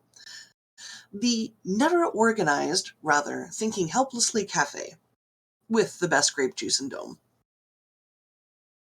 Jules chuckled as Z slipped into a narrow alleyway between two residential blocks, stepping high to avoid all the items residents adored outside, and to not touch the hard-to-clean walls dark with grime. Balance meant everything when taking shortcuts. Focusing intently on the exact place to put their feet allowed a smaller section of Jules' mind to spin off and recall everything Z knew about Brom. She'd been a fixture in Dome ever since Z was small, and if anyone was to cast aside science to magically live forever, it would be her. Z stepped over an old metal husk of a bike and nodded at a few acquaintances striding down the street. Ignoring and ducking between an arguing couple, Jules continued up the ramp and onto the overpath. This would bring Zem by the library and shave about 8 minutes off the commute. Jay! Wait right there! Don't you dare take another step! Jules tripped and stumbled into a group of people who snapped curses at Zem. Z, half-dazed, didn't notice. Instead, Z turned to scan the thick crowd for the person who had yelled out. There were students out of school now, chatting about their internships coming up, younger children screaming and running about underfoot, excited that they were finally old enough to take the overpath without their parents holding their hands. That would have been enough even without the groups of workers heading home after the day shift. Z had a few friends that called them July, a mix of their chosen name and their birthday. The interns, except for Marie, respectfully said Dr. Jules. Teachers, if Z was lucky enough to run into them when they weren't busy or exhausted, used their family name. But there was one person who still called them J. No matter how much Z explained, it wasn't their name anymore. Wasn't she supposed to be, haunting the fabric section right now? Trying to find yarn that wouldn't fray the moment it was cast onto a knitting needle? As soon as Jules took a second glance at the people surrounding them, Z saw her. She sprang out of the everyday background as if she knew she didn't need to keep herself concealed anymore. Jules was reminded of the time a prankster classmate had switched gallium and geranium's spot in the classroom's movable periodic table. Black hair was up in a braid that flowed to mid-back, contrasting against the pixie-esque bangs she always got done. Today she wore an old t-shirt, covered by a light blue jacket with a vertical rip on the right side, and a pair of grayish sneakers peeking out from under the cuffs of jeans turned white with fade. 5 feet tall and stuffed with 6 feet of attitude. Jules immediately slipped into observation mode. Shoes, chosen for function over form. Wearing the torn jacket that's specifically never supposed to leave the house, and a black halo of frizz surrounding her head. Conclusion. She was beyond pissed, and Jules knew exactly who was going to be on the receiving end of her ire. Hi, Mom, Jules said, waving a limp hand. As Z forced a grin on their face, they could hear nearby laughter, but it would have been more dangerous to take their eyes off of her. What a surprise! Isn't it time for your knitting group? Don't hi-mom me, she snapped, stopping to stand in front of them. A few people gave her side eyes since she'd elbowed them on the way over. They didn't dare curse at her. Not like they would have if Jules had been the one annoying them. Z sighed. She gave them an obvious look over, showing them their own mussed hair, glossing over the green tank top, passing the blue plaid kilt Z'd scavenged years ago, and going straight down to stained socks, then identical grey sneakers. When they were standing next to each other, it was easy to point out the similarities. Wide smiles, high cheekbones, snub noses, and parchment pale skin. Jules just hoped no one thought their temperaments were the same. "How dare you?" she finally said, tapping her foot against the ground.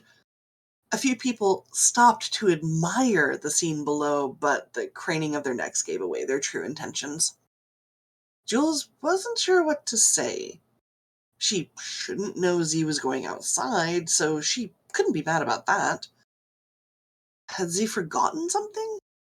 Or maybe she was angry that Z'd spent some time off with Dr. Ben and his wife yesterday? "Like a common criminal," she hissed at them, poking them in the chest. Jules commanded their feet to stay planted. Moving would just prolong the discussion they were having and place it in the middle of the street. "I found out from someone else that you're slated to go outside." For a few seconds, their mind chased the grammar. She probably didn't mean that she'd found the information in the same way a criminal would have gained the knowledge. But as she drew in a deep breath to snap again, Jules grounded himself in the present. Z put on a smile on their face, made sure their eyes were crinkling at the corners, and held out their hands. Plactation was proven to work about 60% of the time. "Mom, I haven't had a chance to tell you yet. I swear I just learned yesterday." "Then you should have told me yesterday immediately after you learned," she criticized them, this time poking hard enough Z could feel it after she removed her finger. "But no, you don't talk to your mother. You don't care about your family. What do I need to do to be a part of your life, Jay? Spend my remaining days chasing you down?" Years of practice kept Jules from rolling their eyes. Instead, their soft smile became fixed, and Z kept their eyes directed to the railing behind their mother. Looking straight at her would provoke her, but fixing their body language at something just beyond would allow her to think Z was paying attention. "Instead," she continued, throwing up her hands. The rip in the jacket grew longer as the fabric tried to keep up with her jerky movements. "I had to find out from your sister." "Chrissy? She should still be in school right now. Who would have been talking to her?" "No, Emily." "Ah, Emily, their younger sister, who is the same age as Marie's younger brother. And it wasn't if Dome had multiple schools, not when space was at a premium. Well, that was one mystery solved. Two, since this is probably why their mom was angry. "I suppose you won't be making your arranged date again? After all the trouble I went to." "Mom," interrupted Jules, holding up a hand to stop the incoming guilt trip. "I've been told I'm going outside, and I swear that's not my fault. I even talked with Dr. Tesla today and see if he could change who was going." "And?" She folded her arms across her chest. "I'm sure he fixed this. He's a good man that uses the brain he was given, unlike you." "He said I'll likely be getting a promotion when I come back." Her eyebrows raised and her lips thinned. "You must not have explained yourself properly." "I worked hard getting your date to agree for this weekend, not even for the weekend, but just to see you." Jules sighed, closing their eyes briefly and pinching the bridge of their nose. "Mom, if you had to twist their arm to get them to even look at me, then." "You're too quick to throw this meeting away, Jay. I'm running out of single people to set you up with." And it's 7:30, so we'll end there. That's awesome. Yeah, you won't have heard me there because I had to unmute the mic. But thank you. That's awesome. I love the careful schooling of the body language. I'm like, oh, this sounds familiar. Yeah, you gotta play this just right. This may be somewhat autobiographical, I think. I shall not say. It's fantastic. I love your character. I'm there. I'm very empathic towards them. I'm like, okay, yeah, I get you. I get where you're coming from. Yeah. Yeah. It does get better for Jules. They have their happy ending. So. Yay! That's good to know. Yes. So. But happy birthday. Thank you so And I'm much. glad the birthday has been a wonderful day for you. It's and been I shall amazing. lurk and let the next person pop up. Thank you so much. But before you go, don't forget to put up your links where people can find your book Oh, and link. whatnot. Yes, because I did not get that in a DM, probably because you were sleeping. So, since you are... Okay, 1 second. Yeah, for those who do not know, Coffee Quills lives in Japan, and it is very early in the morning for her. So. It's not horrible, but... Okay, let's see if I can get the Amazon link. I will just put the link to my author's account for Amazon. Sure. And I will put the draft to digital link. Actually, at this moment, if anyone is interested, I am donating all proceeds, like everything, from both books. And Blasted Research goes to trans youth. And Nice. the other book, the other novella I have out, Spell, Snow, and Sky, goes for the Ukraine. Wow, good for you. That's excellent. So, and feel free to, that's pinned on my tweet. That's a pinned tweet on my Twitter account. So feel free to promote that and let people know, etc., etc. And if someone's already given a donation of $10 or more in whatever currency, send me a receipt and I'll send you a PDF. Awesome. Saf, you're funny. Good? Yeah. Yeah, Saf's like, really? It's early for them, huh? I mean, it's a whole hour early before me. Saf is in Tasmania, actually. So yes, it's very early for Scarred, Sapphic, and Sexy as well. So I do appreciate that. Yeah, that's awesome. Pronouns are fine. I honestly accept any. So. Yeah, and if you're new to my channel and you don't know, Coffee is one of the people who is prone to organizing mad schemes. Just, they're one of the organizers and leader of House Mollusca for Game of Tomes. That's coming up in April. They are one of the conduit planning committee and the person who ends up in charge somehow. And I don't think they're sure how they got there, but they are, and they do a lot of other wonderful things. They're planning an event called Ink and Drink, which I'm excited about, and I don't know where that's at, but I'm looking forward to it. That's actually on my plan to get everything done today because Mr. Big T has already made the bookmarks and the drinks. Nice. So it's just me reaching out to the people I think would be interested in helping run it. Which Awesome. is like a 2-hour stream on whatever day I figure out. So.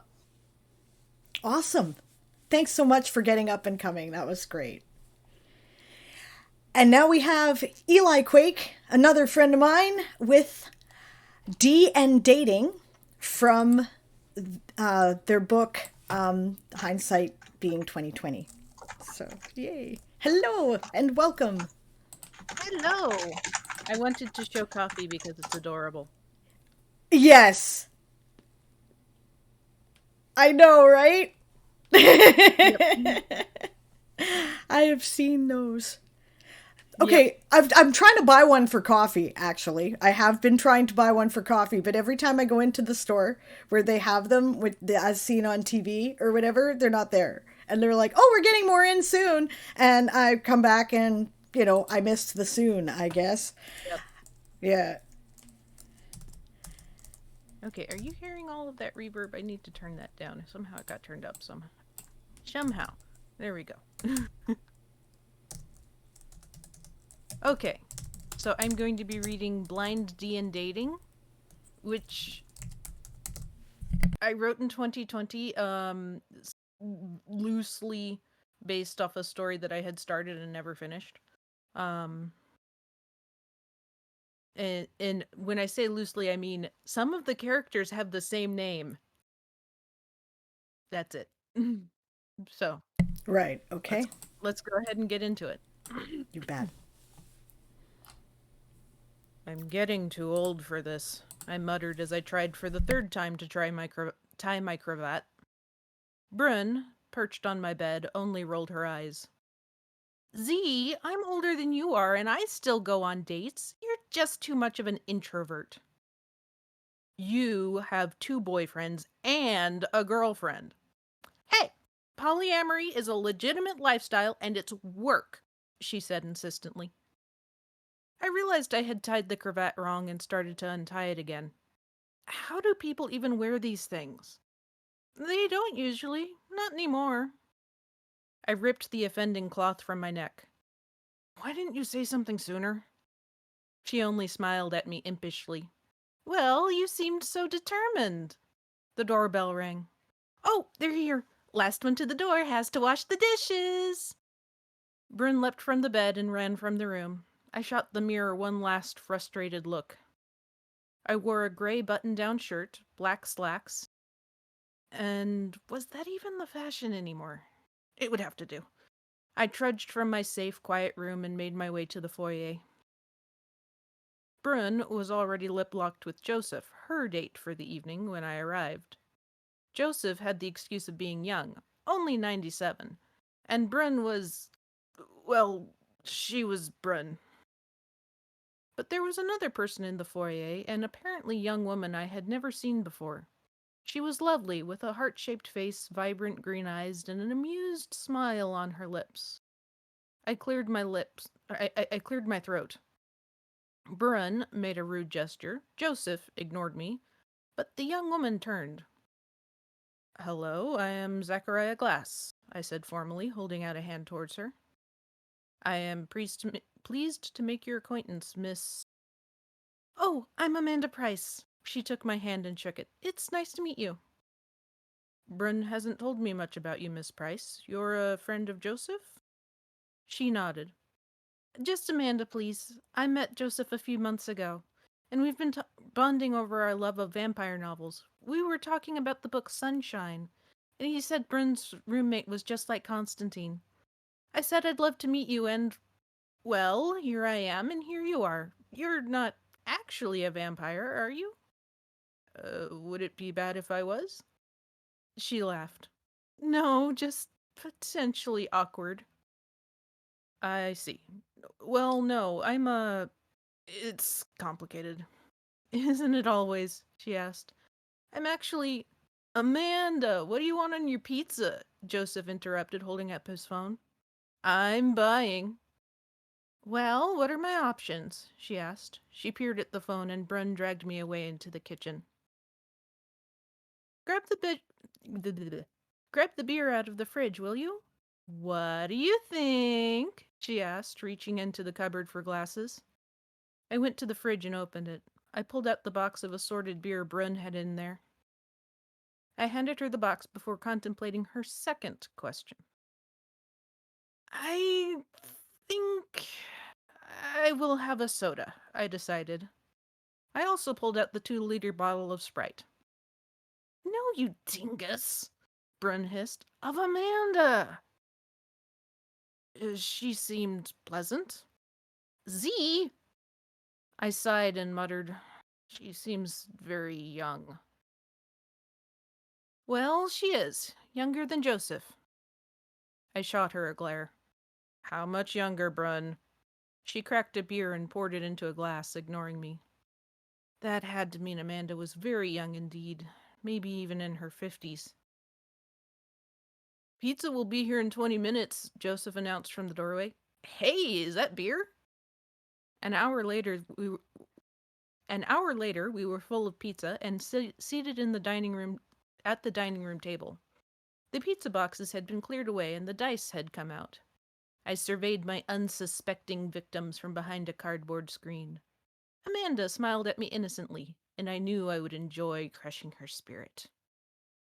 You find yourselves standing at the doorway of a dilapidated old tavern, I said ominously. From the doorway you can smell old beer, mold, and rot. Everything is covered in a thick layer of dust. What do you do? I back away slowly, Joseph grumbled. Nope, nope, nope. I also back away, Bryn groaned. I do not trust you. I open the door and roll perception, Amanda chirped brightly. There was a groan from the other two, and I smiled. She would never be able to perceive my nat 20, she crowed. I frowned. Roll to confirm? She rolled a dice. 19. Somehow, I grumbled, you perceive a faint odor in the air and a thin, wispy cloud of gas just beyond the door. I back away slowly, she said firmly. I shuffled my papers around behind my screen with a sigh and then smiled again. Roll initiative. It took them 2 hours to defeat the skeletons I had just thrown at them. To my bitter disappointment, I rolled badly and wasn't able to kill or even critically injure any of their characters. I folded my papers up in my cardboard screen after the battle. Let's stop here for tonight, I said, and the other three let out a sigh of relief. Brun collected the character sheets and handed them to me. I put them and my screen in a little box along with my dice. When I looked up again, Brun and Joseph were gone, and I was alone with Amanda. That was fun, she said cheerfully. It was, I admitted.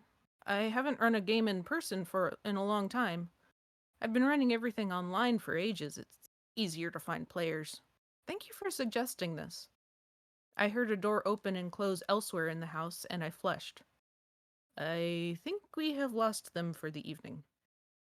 Oh? Oh! Oh. We shared a slightly uncomfortable smile, and she stood. I should probably go. I stood also. I will see you to your car. I walked, she said. I live about 1.5 miles from here. In that case, I will see you home, I said firmly. It is late for a young woman to be walking alone. She smiled. Joseph was right, just like Constantine. All right, then, I'm over on Lincoln. We walked out into the warm autumn night. For the first block or two, we walked in silence. I caught her looking up at the stars through the trees. I was reminded of my first impression. She was lovely. And young, I reminded myself. And I had only agreed to this date to appease Bryn. Where are you from, anyway? She asked. I've been trying to place that accent all night. I hadn't realized I even still had an accent. Scotland, a long time ago. And you? Oh, I'm local, born and raised. Have you eaten haggis then? Unfortunately. She laughed. You sound like you like it just about as much as I like avocados. What's wrong with avocados? They're slimy. Oh, look! She pointed up. There's the space station. Did you ever want to be an astronaut? I did, but I have horrible motion sickness. So much for that. I've never seen the appeal of space travel, I admitted. But I was alive for the early days of aviation. It seemed terrifying. Definitely, but fascinating. The sidewalk narrowed, and I moved to walk behind her as we went down a steep hill. At the bottom of the hill, the sidewalk widened, and I moved to walk beside her again. I tried to think of something to say. She was interesting, smart, and beautiful. And young, I reminded myself again. I looked up and saw we were approaching Lincoln. It's a left up here, she said. Just a few more blocks. Thank you for walking me home. Of course. We turned onto Lincoln and I racked my brain, trying to think of something to say. Why was I so bad at this? I can almost hear you thinking over there, she said. Just blurt it out already. I sighed. You're very nice, Amanda. I'm glad to have met you. May I have your phone number? I believe I would like to do this again. She smiled up at me. Sure, I'd love to have a regular gaming group again. She pulled out her phone and stopped, then looked up. Or did you mean like another date? I reached into my pocket and pulled out my phone also. I looked at the sleek, shiny smartphone in her hands, then at my older model flip phone. I think I started, and my words caught in my throat. Amanda, this is very improper, and I apologize, but I must ask. How old are you? She blinked. I'm 37. Why? I took a deep breath. I will be 300 years old in October. So? Bren is like 4,000 or something. There's a sizable age gap between us. You don't even know what I am. I wished the voice of doom in my head would be quiet. You don't know what I am either. So we'll talk about it on our next date. She took my phone out of my hand and punched in a number. Call me. She handed me back my phone, then ran up to a nearby apartment building and disappeared inside. I stared after her, then looked down at my phone. I listened to an impulse and dialed the number on my display. I listened to the phone ring. Hello? Her voice said. Hello, it's Zachariah. Is now too soon for that second date? I heard her laugh and held my breath. Come on up. And that's the end. That is awesome. I really, okay, as a D&D player, obviously, I'm like right there. And I'm like, oh, you're one of those DMs, are you? Okay. Yeah. Okay. Yeah. Right. But also, I'm intrigued by the different, the ages are interesting. This is clearly not our world. Is he actually a vampire? No, he's not actually a vampire. I think I finally decided he was one of the she. Nice. Um, Not the Tuatha did, but the other one, which I can't remember. Not off the top of my head, anyway. Awesome. Yeah, that's really neat because that subtle element makes it clearly not our universe, but it's so familiar that, I like that kind of thing in fantasy because I feel that if you include some stuff that is familiar to us in kind of gritty reality type ways, it makes the whole thing more like you're more immersed, right? You're more in it. Which is why I really Yeah. like urban fantasy as a genre in general, and your writing. I always love your work. Thank you. So you can find Eli at. Actually, we got like 10 minutes here before the next Yeah. reading is scheduled to start. But I will. If you are interested, I could read the poetry that went with that story in that Oh section. yeah, why not? That sounds great. Please do. Okay, let's see what we've got. I don't remember what poems I had. Okay. So the first one I have is a lovely poem that I wrote for Valentine's Day, in 2020, of course. And it is called Love is a Garden. Love is a garden. See how it grows? Sometimes not neatly, sometimes in rows. Water it often, but not too much. Growing your love takes a delicate touch. Sometimes it's platonic, a love with no end. The love of a sibling, a parent, a friend. Cherish this love, it will see you through when trouble comes into the garden you grew.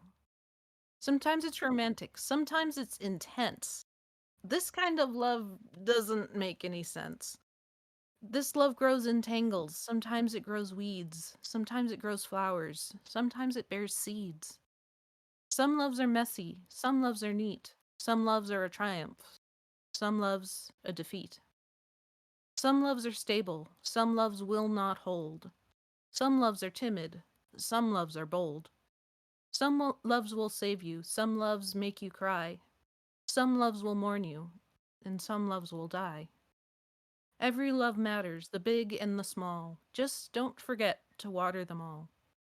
Love is a garden, verdant and green. Don't try to hide it. It's meant to be seen.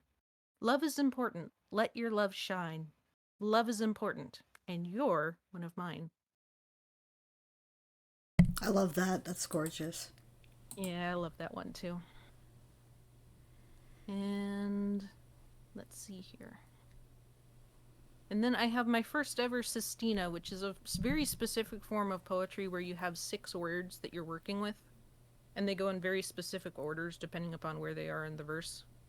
Neat. I am totally unfamiliar, so that's cool. Yeah, so this is aptly named Sistina because I didn't know what else to call it. And it's about when when I was recovering from having COVID in 2020, so. I sit today at home, between its narrow walls, wishing I was in my garden, hating my life. Tedium and conflict, but I am safe. As long as I am safe, trapped as I am at home, with the tedium and conflict between the narrow walls, at least I have my life, if not my garden. I could go to the garden. I know that it is safe. I know it's not my life, but those next door at home, just beyond the walls, and there's the conflict. As long as there is conflict, I do not have my garden, only these narrow walls. I have to keep them safe, so I am home, but such is life. It's not much of a life, tedium and conflict, but at least I have a home and a garden. I have people to keep safe beyond these walls. While I'm clawing at the walls, a beginning in my life begins while I am keeping others safe. Despite the tedium and conflict, my longing for my garden, I'm learning to love my home. The walls of my home against the life near my garden. I will keep others safe. There is no more conflict. That is kind of moving, actually. I think all of us really kind of understand that over the past couple of years, and in the, as we start to maybe see a light now at the end of the tunnel, that maybe this constant tension is going to somewhat end and move into a new normal. Yeah, that's powerful. Yeah, that was one where I wrote it and I was like, did I do this right? It doesn't matter. I really like what I came up with. Yeah, I wouldn't change a thing. This is part of Eli's book, Hindsight Being 2020, which they successfully kickstarted this, like, a year ago now?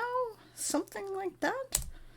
Yeah, it was something like that, because I published it in early May, so it must have been about a year ago, yeah. And you can get it at that link, which is books2read.com/hindsightbeing2020. And it's all like that. It's short stories and poetry, and some of it is fantasy, and some of it is contemporary, modern, and it's all stuff that Eli wrote over the course of the pandemic and, their feelings on it. So, Yep. And it's great. So go get it. And now I believe AG is following me, right? That's right. You bet. Thanks so much for coming to read for us today. Yep, absolutely. And happy birthday. Oh, thanks, hon. Thank you. Yeah, you can go follow Eli's channel at, twitch.tv/EliQuake. And Eli is one of those multi-talented people. Also one of my co-conspirators for the Game of Tomes. We do, they are the Filk Master for the Game of Tomes. We do a bunch of, so they're obviously also a musician, right? And we do, stuff like organize how we're all doing our Kickstarters, and we're going to show you the process and, stuff like that. So Eli's amazing. And now we have somebody else who is amazing. My good friend, Author Goddess, aka Sarah Berman. Yay! Hello! Hello. I exist. You are here! Your lipstick is on point! My goodness! That's amazing. I love it. Yeah, I kind of like this little format, with like having the blue band in the middle. Yeah, it looks really sharp. It's cool. Also, matches the background. So it's like Yeah, it's very slick.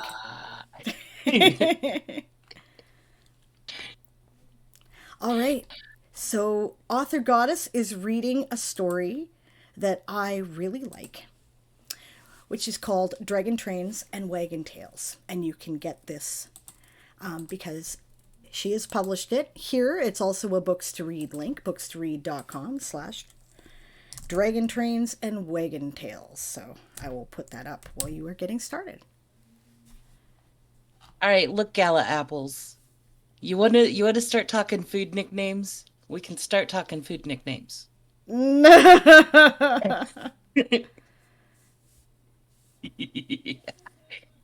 never end with that. Oh yeah. Okay, so should I just go ahead and go? Go for it. I don't know what I'm doing. You will be fine. Let's do it. Okay, Chapter 1. The canvas-covered wagons undulated over the rocks of the Badlands. Pale fabric billowed in the breeze, echoed by the flutter of hundreds of legs that carried the wagons. Men trudged alongside the wagons using the long poles in their hands to nudge the giant insects when necessary. Women often walked as well, or sat in small groups within the cramped shade of one of the wagons. Several of the women had small children, and extra hands to keep toddlers out of supplies was always welcome. Older children had run off the energy of the cool morning and tramped along beside their fathers. Some of the smaller ones jostled for position just behind the wagons, clinging to the last few feet of the segmented bodies of the giant millipedes on which the wagons sat. Patches of rust-red grasses broke up the greenish-tinted limestone, both colorations the result of high levels of iron-potassium in the soil. Reddish scrub brush drove the wagons to change course from a straight line to a long, flowing weave. One of the children suddenly cried out, pointing ahead to a rocky cliff in the distance. The others slowed their pace, shielding their eyes from the hot, blue-bright sun. After a moment, one of the men shouted out, and there was a flurry of activity as the wagon train leader, Barton Tucker, jumped onto the back of the lead wagon and began rifling through the open box there. Barton's muffled voice carried along the wind, and the other people shuffled closer to the wagons. The miller herders tapped the giant insects on the heads with their guide poles, slowing them to a crawl, then bringing them completely to a stop.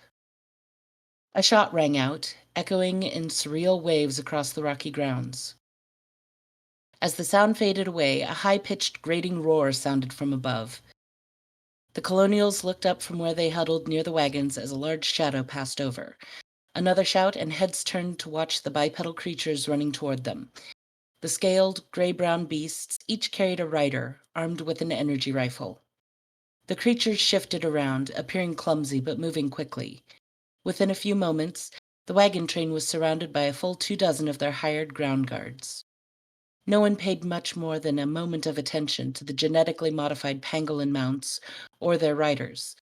Instead, they all turned their eyes back to the dark, winged shape approaching the cliff face in the distance. The dragon's tail flicked, and its wings beat furiously while it maneuvered around the precipice. The dragon banked into a sharp dive, and several shots rang out. Then silence.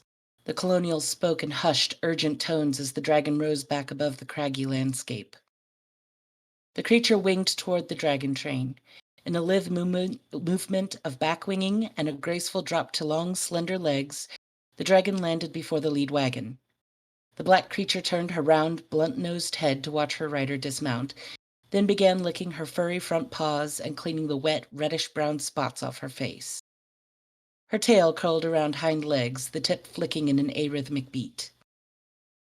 The dragon rider strode up to the lead wagon, nodding acknowledgement to the captain of the vanguard as they moved back to their wide, sweeping pattern that guarded the caravan from ambush. "Tucker," the rider said sharply, unclasping the protective helmet. "Auralia," Barton acknowledged. "How's Kitsune?" Auralia lifted the helmet away from her short-cropped blonde hair and glanced back at the giant genetically modified cat. "Good," she said. Then she grinned wickedly. "Well fed." Barton paled a bit. He swallowed twice before continuing. "Dusters?"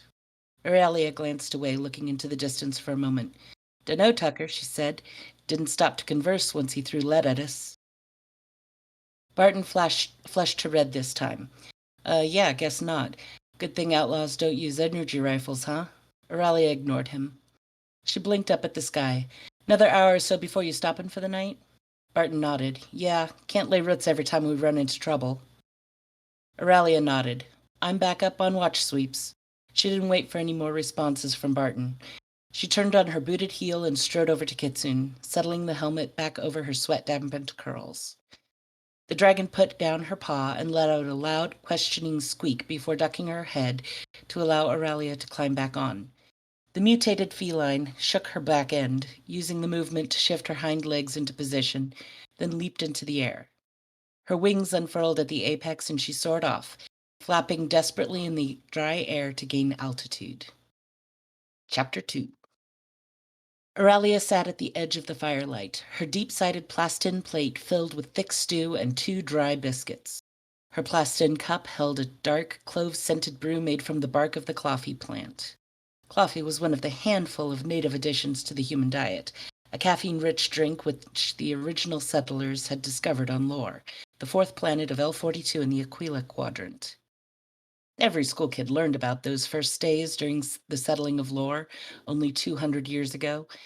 Not many learned much more than that, since the first settlement had become tightly controlled by those who had risen to positions of authority within the nascent society. Aurelia sighed. That'd be why there were so many colonials. Idiots who figured it was better to risk death crossing the Badlands to find a new settlement than to stay locked into the rigid hierarchy of the first settlement. Not that she'd complain. Who else would pay her to guard them as they moved slowly over the rocky land, hoping to find one of the random oases where life could flourish? First settlement had been formed at the largest oasis, but each colonial group hoped to find their own little piece of water-rich land.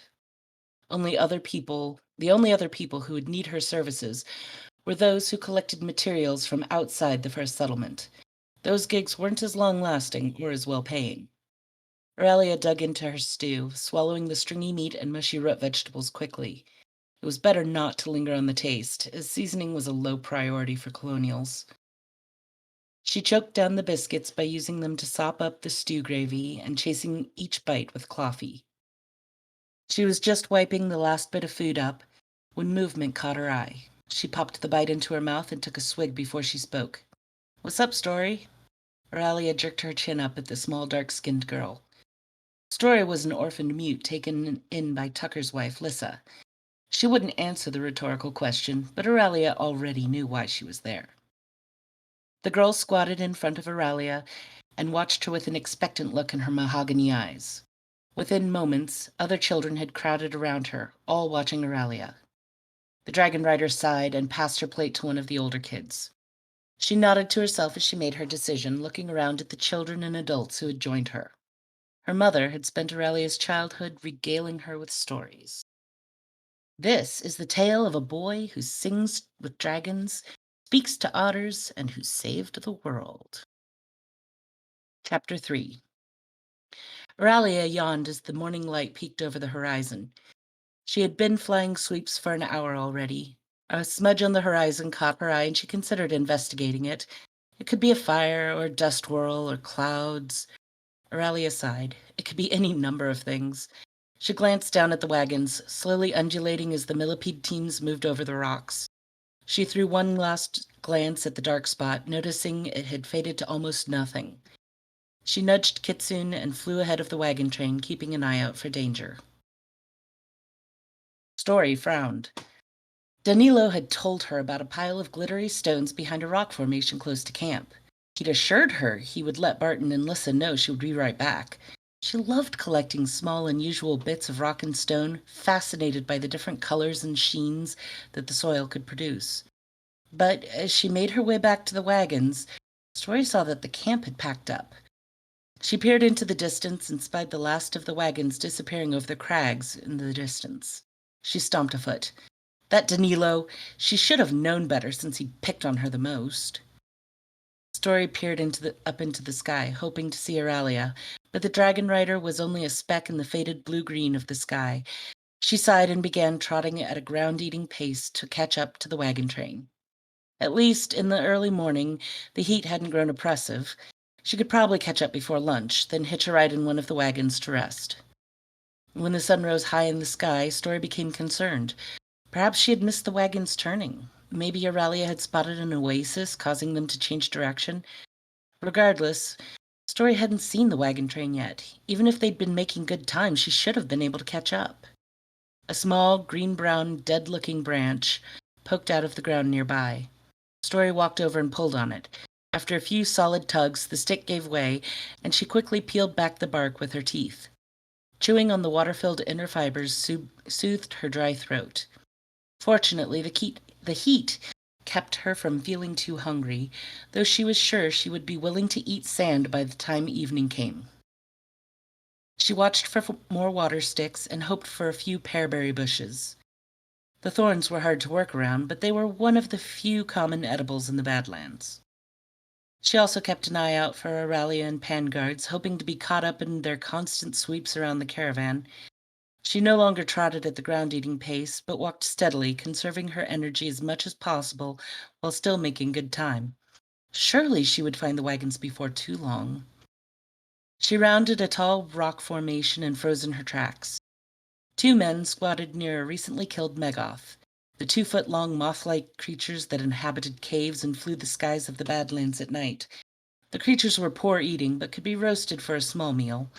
Colonials only hunted them to feed the millipedes. Story took a step back, hoping to get behind the rocks before the dusters spotted her.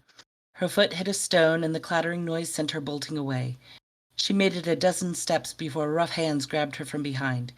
She kicked and struggled in the grip, but the wiry muscles of the man who held her didn't give. "Stop it, girlie," a rough voice wheezed. "Don't want to have to hurt you more than we have to." Story went limp. Everyone knew about the Dusters' slave trade. It was the boogeyman for the colonial children, and the worst of the risks the colonials took in traveling across the Badlands. While slavery was forbidden in First Settlement, human trade in the Badlands was a thriving business, from Dusters wanting a little fun to colonials buying more bodies to work the land while they got established. Story wept as the 2 men carried her and the Megoth away. She wouldn't be making it to the wagon train today. Chapter 4. Aurelia strode into the camp as the sun sank below the horizon. She passed the mill herders as they settled their charges down for the night, tossing Megoth carcasses among the writhing legs. The dragon rider made her way to the line for a plate of food, sighing as she caught a whiff of stew. Again. "Aurelia!" She turned reluctantly. She hated to interact with people more than necessary, holding herself aloof from the personal entanglements that would make her hesitate to take out threats from wherever they might come. Empathy was not the friend of a dragon rider who ensured the safety of a colonial caravan. "Tucker," she said, acknowledging the speaker. The man said, "You seen Story today, at lunch or anything?" Aurelia frowned. "Nope, don't usually see her till supper." Barton's face fell. "Damn it." Aurelia raised an eyebrow. The stoic caravan leader didn't often swear, even so mildly. "What's wrong?" "Seems she went missing this morning. Thought she was with the Garces. She likes to help with the baby. Turns out no one's seen her since breakfast." Aurelia frowned. "That's a problem." Barton nodded, then raised his voice over the mealtime chatter.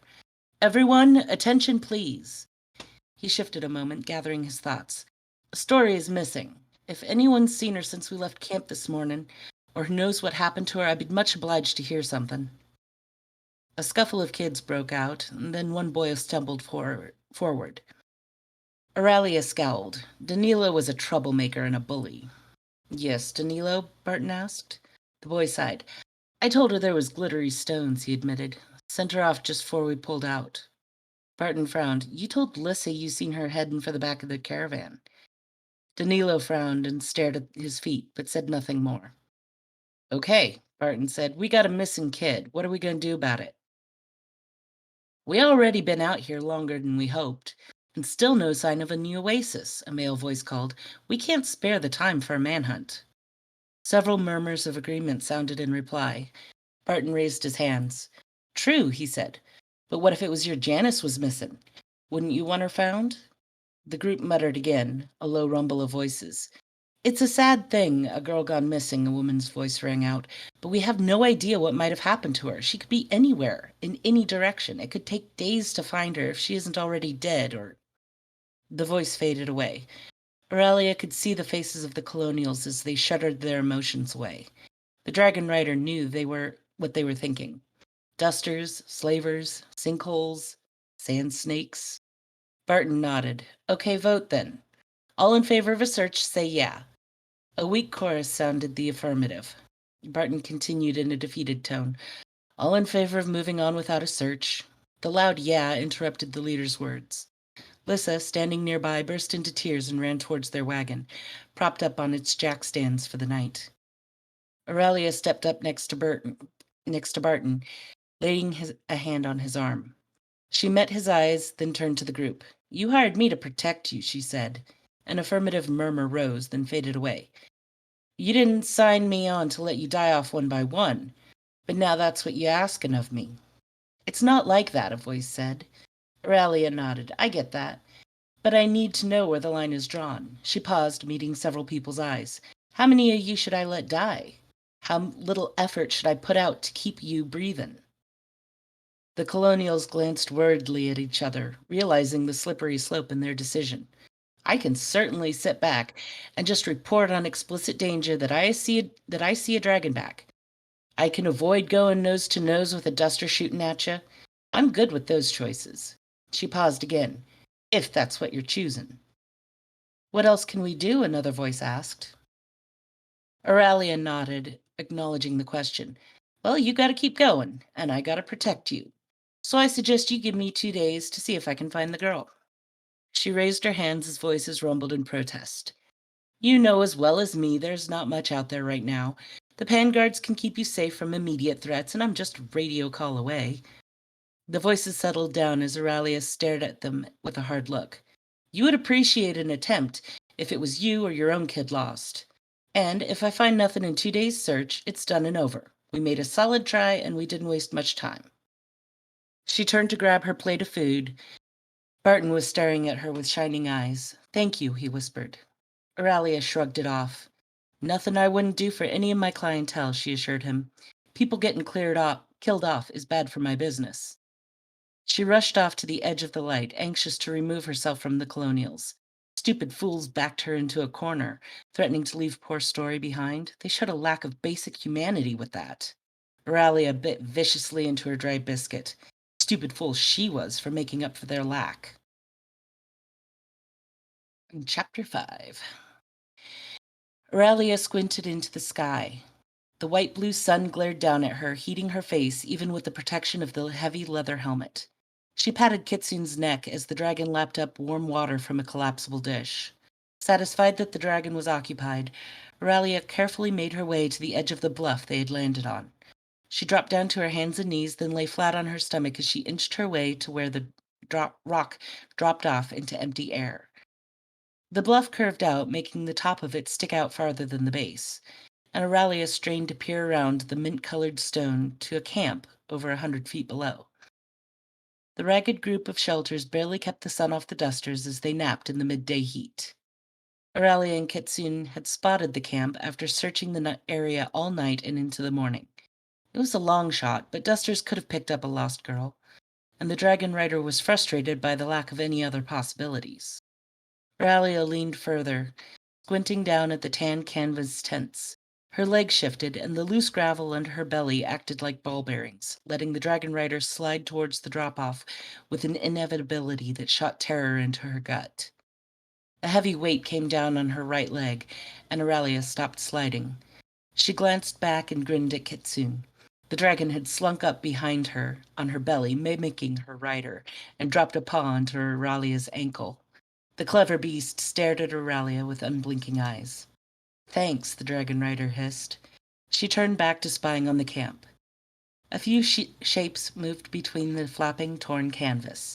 She spotted a few giant pangolins and 2 men so covered in dust they almost blended into the rocky landscape. A small, dark figure appeared from inside one of the smaller tents. Aurelia's breath caught in her throat at the sight of the girl. She narrowed her eyes and tried to see the figure clearly enough to tell if she'd been injured. Story moved through the tents, ignoring the men and the pangolins as she approached a pile of dried sticks. She plucked a few up and hurried back to the tent she'd come out of. One of the men yelled at her. The girl swerved to stay out of reach and kept moving. The man yelled again, but he was apparently too hot and lethargic to run after her. Aurelia frowned. Story could run away easily, but she wouldn't know where to go. At least with the dusters, she'd be hydrated and fed, if only barely. The dragon rider inched back, then stood and brushed her trousers off. The pale dust puffed into the air, but her efforts didn't do much to clean them. "Come on, Kitsune," she said, scritching the dragon behind the ear before she gathered up the dish. She collapsed it and tucked it into the pouch hanging from the dragon's flank. She swung up into the small leather saddle and nudged the creature with her knees. Up. Kitsune leaped off the butte opposite to the camp and struggled to gain altitude for a moment before they soared. Aurelia considered her options, letting her mind wander as the dragon took her back to the colonials. I think we have time for one more. So, Chapter 6. There couldn't have been more'n a dozen. Aurelia gritted her teeth as she described the Duster camp yet again. I didn't see any other women or girls in the camp, but that don't mean they weren't there. The man standing in front of her wrinkled his nose, then spat, barely clearing the people around him. "We aren't responsible for the others. We shouldn't even be spending our valuable time with a mute girl." A few murmurs sounded in agreement. Aurelia shook her head. "I'm going in to get Story. If I get help from you, I'll be more likely to succeed, and that means you'll still have a dragon protection." "The Dusters are dangerous," a woman protested. "It's one thing to let you look for the poor girl, but you're talking about attacking a Duster camp. We can't risk it. We can't risk you." Aurelia scowled. "I'm not sure I'm making myself clear. I'm going. You need me and Kitsune in the air, and as soon as we get airborne, we're going to get Story. I'm asking for you to help even the odds." "Why should we?" the man yelled.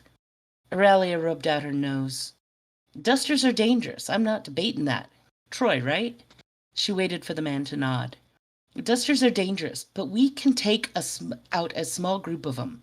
Show 'em some colonials won't be pushed around." She looked around. "Ain't that worth something?" "What good would that do?" asked the woman.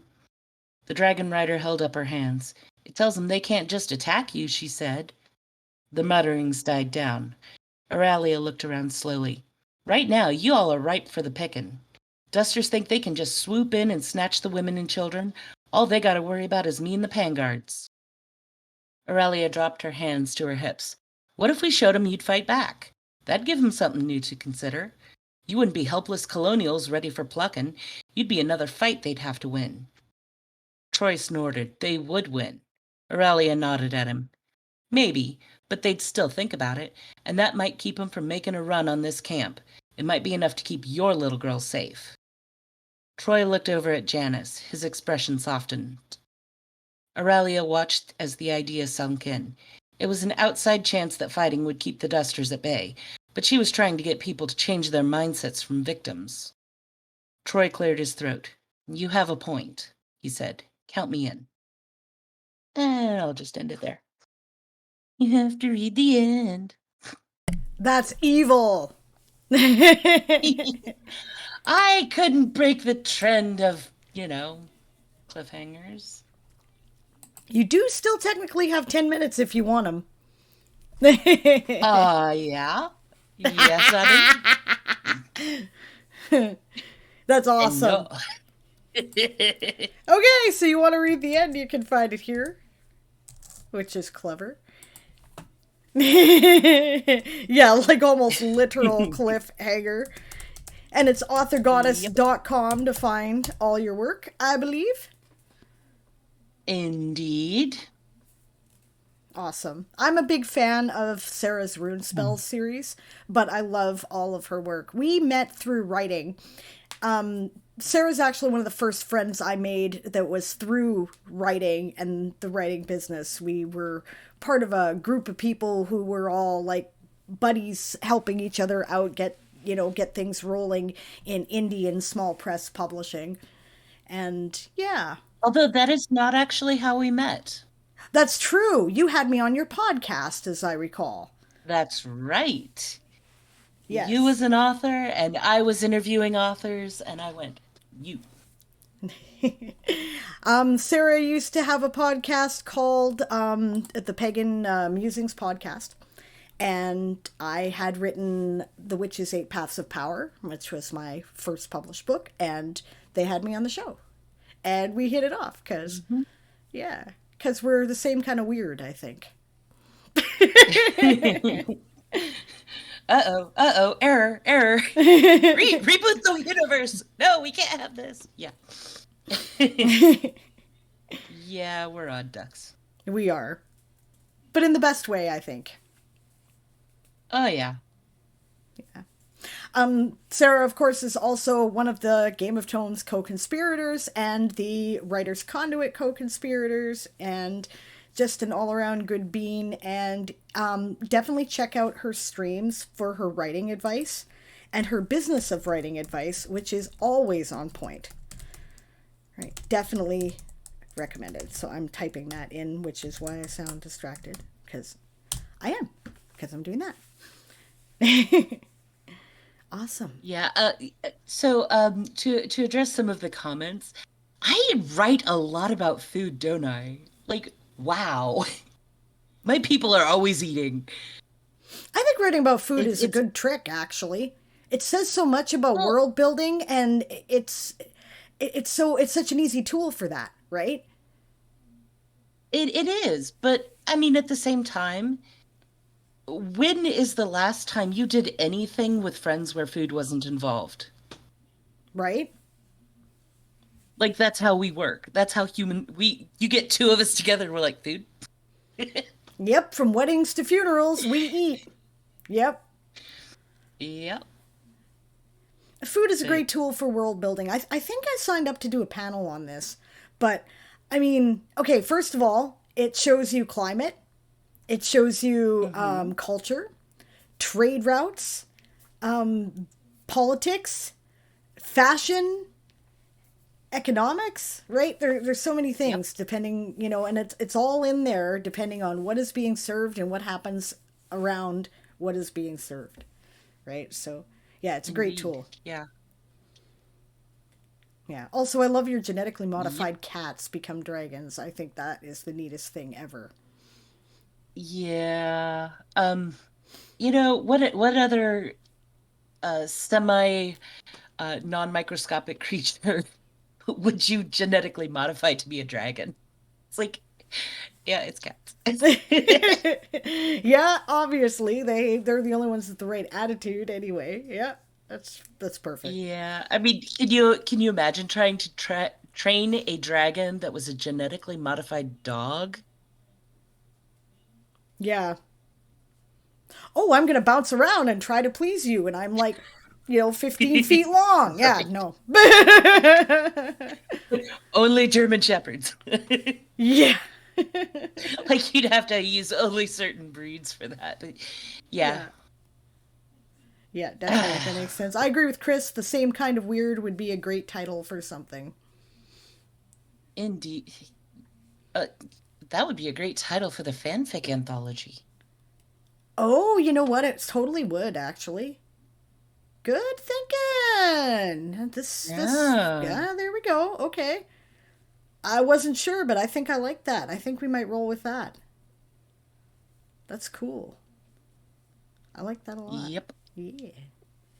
Which is another thing we're co-conspirators on, because, yeah. Oh, you put two authors in a room and we're going to come up with something. It'll probably be weird. I think we're the most fun that way, though. At least as far as nerds go. Yeah, you want to know the fun activity to do, go hang out with the writers. You want the best party, go hang out with the drag queens. Well, and if you have writers who also, like the two circles combine where you have writers and drag queens, oh my gosh. That's when you end up with rewrites of Moulin Rouge performed in full drag. And from personal experience, I can tell you that is epic. Right on.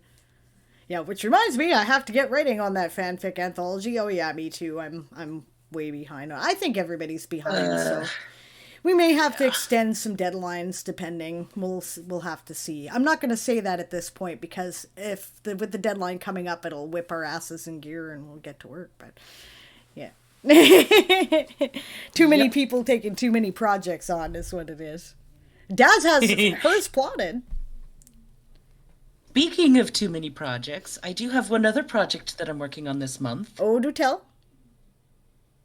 The Collection Collective has selected a submission spotlight. So you can get into my Discord. There's a channel called Collection Collective. The selected submission is pinned. It is a Hope Punk submission. Payment is 8 cents a word up to $500. And it's 3,000 to 7,500 words, something like that. Right. Somewhere around there. That's right. And so we are going to do pretty much the same thing we did for the Fit for the Gods anthology, where we're all working towards this submission thing, and we're all going to help each other and critique each other, et cetera, et cetera. So feel free to join us in that, or if you see another submission that you would prefer to do, you can always work on that. Just know you're going to have to explain, this is not for this is for this, kind of thing. Yeah, we includes me. I'm doing the what Collection Collective? Is that what we're calling it? Yep. Yeah, okay. Collection Collective. Yeah. I love it. I'm doing the Collection Collective too. I think that the cool thing about it is that it inspires you to write a story, and you have support and people working with you to try to make it the best that it can be. And then even if you don't get into whatever anthology or project that we're planning, that we're writing for, now you have a story you didn't have, and now you can start shopping that out. And I'm telling you, eventually someone will buy it, right? No matter what it is, eventually, if you keep submitting, you will sell the story. Mm-hmm. Yep. So join us. It's fun. Yeah, we got lots of stuff going on. We do. Thank you so much for coming to read today. I love your work. You know it. So thank you. You have a happy, what is it? What are you, 18? Oh, you're sweet. 18-year-old birthday? Yeah. Sure, we'll go with that. No drinking because you're too young. Yeah. You're like, screw that. I have earned the right to drink. I have earned every one of these gray hairs you see at the roots, and I am going to take advantage of my adult privileges for sure. Yeah. Right? Yeah. Yeah. Thanks, hon. That was awesome. All right. And we have come to the last but not the least by any strain of the imagination. This is an awesome story I am really excited about. We are finishing up with Coral Aquid, known to us as Scarred, Sapphic, and Sexy. Welcome. Thank you for that intro. By the way, it's Aquid, but that's something everyone gets wrong.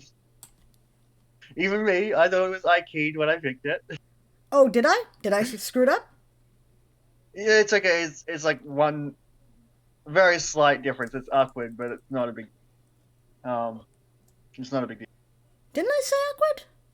Oh well, okay. I'm sorry if I got it wrong. Like you put emphasis into that. It could be the Canadian accent, but I don't. It must be. Yeah. Sorry. I'm like, I thought that's what I said, so it must be a regional thing. I'm sorry. I had it right the second time and wrong the first time, but again, it could be the accent. All right. Anyway, you have a story to read.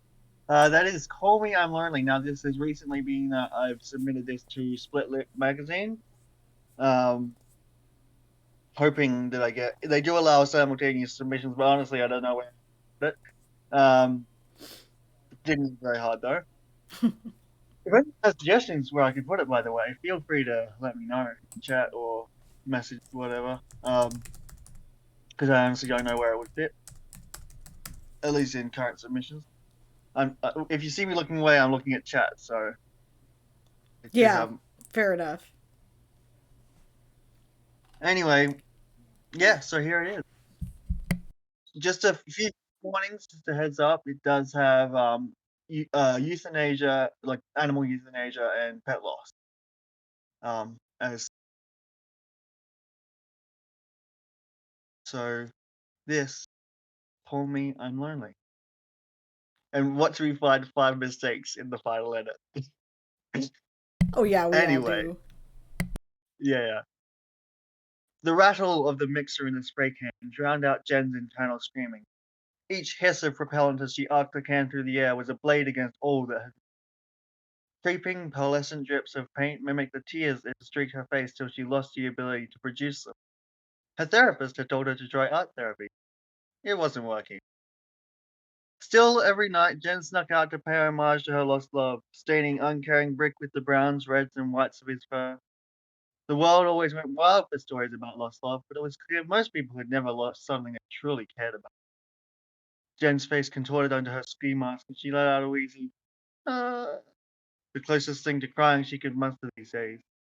She figured nothing could be worse than this, but recently, like some cruel joke from humanity's finest, something worse had happened.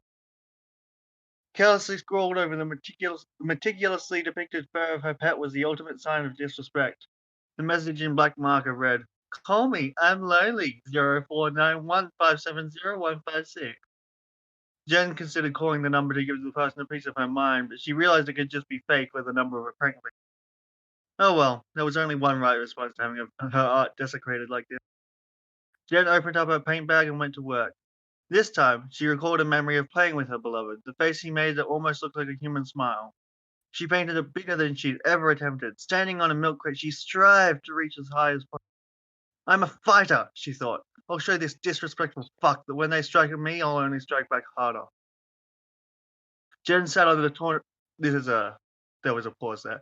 Jen sat on the torn red couch in her therapist's office, the butt seat fabric scratching at her legs even through her tights. Woody incense overpowered her, and she almost couldn't bear the rattle of the bleh words. Woody incense overpowered her, and she almost couldn't bear the rattle of the overhead fan doing nothing in the heat of the Australian summer. The room was furnished with generic decorations and a photo frame with the stock picture still inside, and yet the bed folded into the wall, and the bed folded into the wall, and the scattered coffee cups broke the professional illusion. Wow, I'm getting there. Don't worry. The man was kind and seemed to respect her, though, and he was being paid with government benefits. Jen had nothing to lose but an hour of each otherwise uneventful week. You can probably hear a lawnmower in the background. Don't worry about that. Jen's therapist wrinkled his face in thought as he examined her closely. He knit his fingers and opened his mouth a few times as if to speak before seemingly changing his mind. It wasn't as if Jen was broken or a lost cause. If the old man could barely manage her, she feared how he would feel with a truly tough. Maybe it was just a facade to make her feel like she wasn't wasting his time.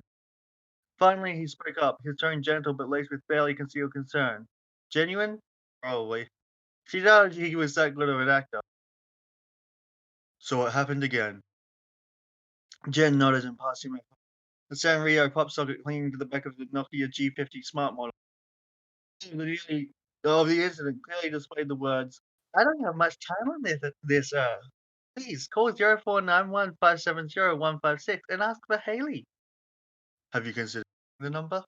Yes, but the old timer held up a hand to silence her. It's like him to interrupt, and Jen couldn't help but let him speak. We often fear the unknown. We can feel anger and resentment towards those that try to pull us from the prison we've built for ourselves. We may be trapped, but safe is safe. He reached across his desk and let out a grunt, stretching to reach the poorly positioned handset of the old-style corded phone. The weathered fossil retrieved the handset with an emphatic sigh, and once more referenced the newer device in front of him. He squinted to get a good look at the blurry photo and punched some numbers into the handset. It was a mercy that the keypad wasn't on the base. He hit the speaker button and the dial tone started up, but he continued to monologue. Of course, this could be a prankster, or it could be the victim of a prank. On the other hand, it could be feminine voice of a receptionist chimed out in a practicing song cadence, almost disguised their aging. Hello, Quiet Valley Animal Shelter, how may I help you? The therapist remained calm. Hello, is there a Haley there? I'm sorry, sir. I'll go get her right away. There was an audible clunk as the phone was dumped against wood, and the echoing crescendo of heels pushed to maximum speed could be heard growing more and more distant. Stop! The voice was almost inaudible, but it rang with panic. Bring that beautiful beast right back here this instant. We have a taker. That is the end of That's Call Me On My... I just love that story so much. I love the way you do so much in your stories tend to be on the shorter side. They tend to be flash fiction or, very Yeah. short stories, but you say so much and it's just so beautiful. I'm like, "Oh my god." It's yeah, I well done. Well done. You're an amazing writer. That's great. You have lots of time left. Did you want to do what you were saying, which is read an earlier story to show how Yeah, far you so the have story I'm come? going to read now, exactly, yeah, sorry, I should have not interrupted. The story I'm going to read now is a year old now, I believe, from memory. Oh, I think it's actually, so I should be able to see exactly how old it is. But it's about a year old. I absolutely loved it at the time and have grown to hate it. Uh, yeah, so because it's not up to my current standards, and yet people loved it at the time. So like this is not only a benchmark for how far I've come, but also a reminder to some people out there that you're gonna hate what you used to write, even if other people didn't, and it doesn't mean it was bad, and it does mean you're always growing. It's very wise. What's it called? It's called Guardian Demon, you may recall. Oh yeah, okay. Now some quick trigger warnings on this one. We've got domestic violence, transphobic content, and some violence, non-graphic, resulting in death. Okay. I'm just going to give time for people to clock out if they need to. All Yeah, right. you bet, guys. This is probably going to be the last one today. So, if you are clocking out because you don't want to hear that, thank you very much for joining us today. And I'll let you guys know. Actually, I'll take the time to do that now. Okay, we'll be back tonight at 6 o'clock p.m. So in about 2 hours and 20 minutes for our regular Toy Soldiers old school game. I will be doing some kind of raffle. I still don't know what I'm giving away, but it's going to be a Hobbit birthday thing. I'll figure it out between them and now. And we, of course, are not streaming on Mondays. We will be back on Tuesday. In place of Ask an Old GM, we will have a special live episode of If This Goes On, Don't Panic again. We're starting those up again. And we will be featuring some of the Conduit team who will be joining us to talk about that, including, let me find the guest list here. We will have Author Goddess, aka Sarah Berman, the Lady Writes, aka Katrina Taylor, at Coffee Quills, and me. And we're also going to have, I need his name here. There will be a second guest. Just a second. Sorry for the scrolling here because I've forgotten. But okay, so Alan is also bringing a guest. I believe he is an author. His first name is John. I don't know what his last name is. And I'm trying to scroll through I'll try to have it before we're done. But those will be our guests on Tuesday. So come join us for that. And thank you for letting me interrupt. And you have the floor, Coral. Yeah, that was just me moving to the couch and then remembering why I wasn't on the couch, which is that the story is on my computer. Yeah. Anyway, here it is, Guardian Demon. Sophie's heart pounded against her chest, almost in rhythm with the heavy-handed banging against the door to her room. There was no facing Fiona when she was in one of her. I know you're in there, rat. Open up and I won't have to bust down this goddamn door. Sophie closed her eyes, hot tears dripping down her face and into her mouth. They tasted like salt, but felt like an emotionally young woman had come to know well since she moved in with Fiona. Feared. Complete and abject terror at the hands of the one she once loved and trusted. If someone is listening, anyone, please. The thought had barely come into her head when she was thrown backwards onto the wooden floor by a wave of overwhelming heat. Hell? From a cloud of searing ash and dark, shadowy smoke rose an equally dark, shadowy figure. It was tall enough that it had to bend to fit into the room, and yet Sophie couldn't quite make it out without reflexively looking away. The figure swung one arm down and bent low. Was it bowing? Hell indeed. Ash, at your service. His voice was surprisingly smooth, with the strangest mix of an Australian and a southern North American accent. Oh, I'm not. What's going on?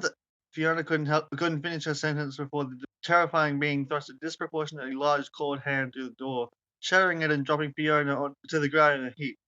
She appeared unhurt, or at least unmarked. The angle of her head was unnatural. She was just too still to be. What are you? Why are you here? In absolute shock, Sophie had to fight to get the words past the lump in her throat. The creature, it had said its name was Husk, dropped its head to the side. Were you expecting a ray of light and feathery wings? Heaven is out of guardian. Hell deals in monsters, kinda what we do. Girly? Are you not a woman? Sorry, the gender thing gets so hard when all you can see is someone's soul. No, I mean, yes, I am a woman. Most don't bother to acknowledge it. Sirens sounded in the distance, drawing ever nearer, and Husk started to shift from foot to foot. We'll have to talk about that later. The old Stygian grand entrance tends to draw negative attention, and we don't want the cops to see you next to a dead body with no other witness. Sophie slowly climbed to her feet, walking cautiously towards the door when she noticed Husk wasn't following. What are you doing? The front door? I mean, I know you're in shock, but Christ, we need to take the window. Sophie looked at what she assumed by now was a demon, confused. That's 3-story drop. Ah, yes, the whole mortals dying if they fall a long way thing. Don't worry, I'll make it safe. Not that you have any real reason to trust it. That said, if you're desperate enough that the big guy upstairs sent me, what have I got to lose? Sophie shrugged, starting to adjust to the presence of the infernal creature. Walking over to the window and opening it, she stepped out. Solid pavement. Looking up to see her apartment window with its empty planters 3 stories above her, she watched his Husk's legs stretch down the side of the building like a shadow, followed by the rest of it. The first few raindrops fell into the alleyway, and it dawned on Sophie exactly what she had gotten herself into. She was homeless, possessionless, and alone, with everything left behind except the clothes on her back. Reaching into her back pocket, she fished out her wallet, a faded fold of leather with the embossed logo barely visible after. Her credit card and a few notes were still inside. Sophie had all but forgotten about Husk, but wasn't startled when she heard his soft, low voice. I know how you feel. You do? I do. What you're going through, falling a really long way, you have with no safe place to call your own. Sound familiar? I hadn't thought about it. Sophie sat down next to an overflowing dumpster and huddled against the cold. To her surprise, everything went dark and she felt a strange, forbidden warmth. This husk covered her like a safety blanket. Flying overhead, a lone messenger angel looked into the alleyway outside that one girl's house on his way to report back. All he could make out next to the dumpster was a strange, shadowy blob of infernal obfuscation. And the angel thought to himself, I'll never understand Dee, but at least now I know she's.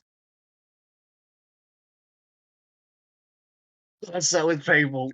And I know how much someone probably enjoyed that. God, that was painful to read. That was wonderful. What are you talking about? But of course, you know that, I right? know. That's the point you're I making, know. right? Exactly. But I noticed all my mistakes. I noticed all the edits that I needed to make. I noticed that. Y'all didn't. Yeah, And that's the exactly. message I'm trying to get across. Exactly the point I'm trying to. And I think that's a wonderful point to get across. I mean, the fact is, we're all in this together, right? And we're all in the same soup. We know our mistakes, but we're our own worst critics. I thought everything that I heard today was fantastic. I admire all of you so much for your work. It makes me question my own, of course, right? Mm-hmm. Like everybody does. I find myself Yeah. going, oh, yeah, you know what? I need to go back over for, more or less info dumps, for example, right? Thinking about Safa's work right today, and for your work, I'm like, oh, I really could say things more succinctly.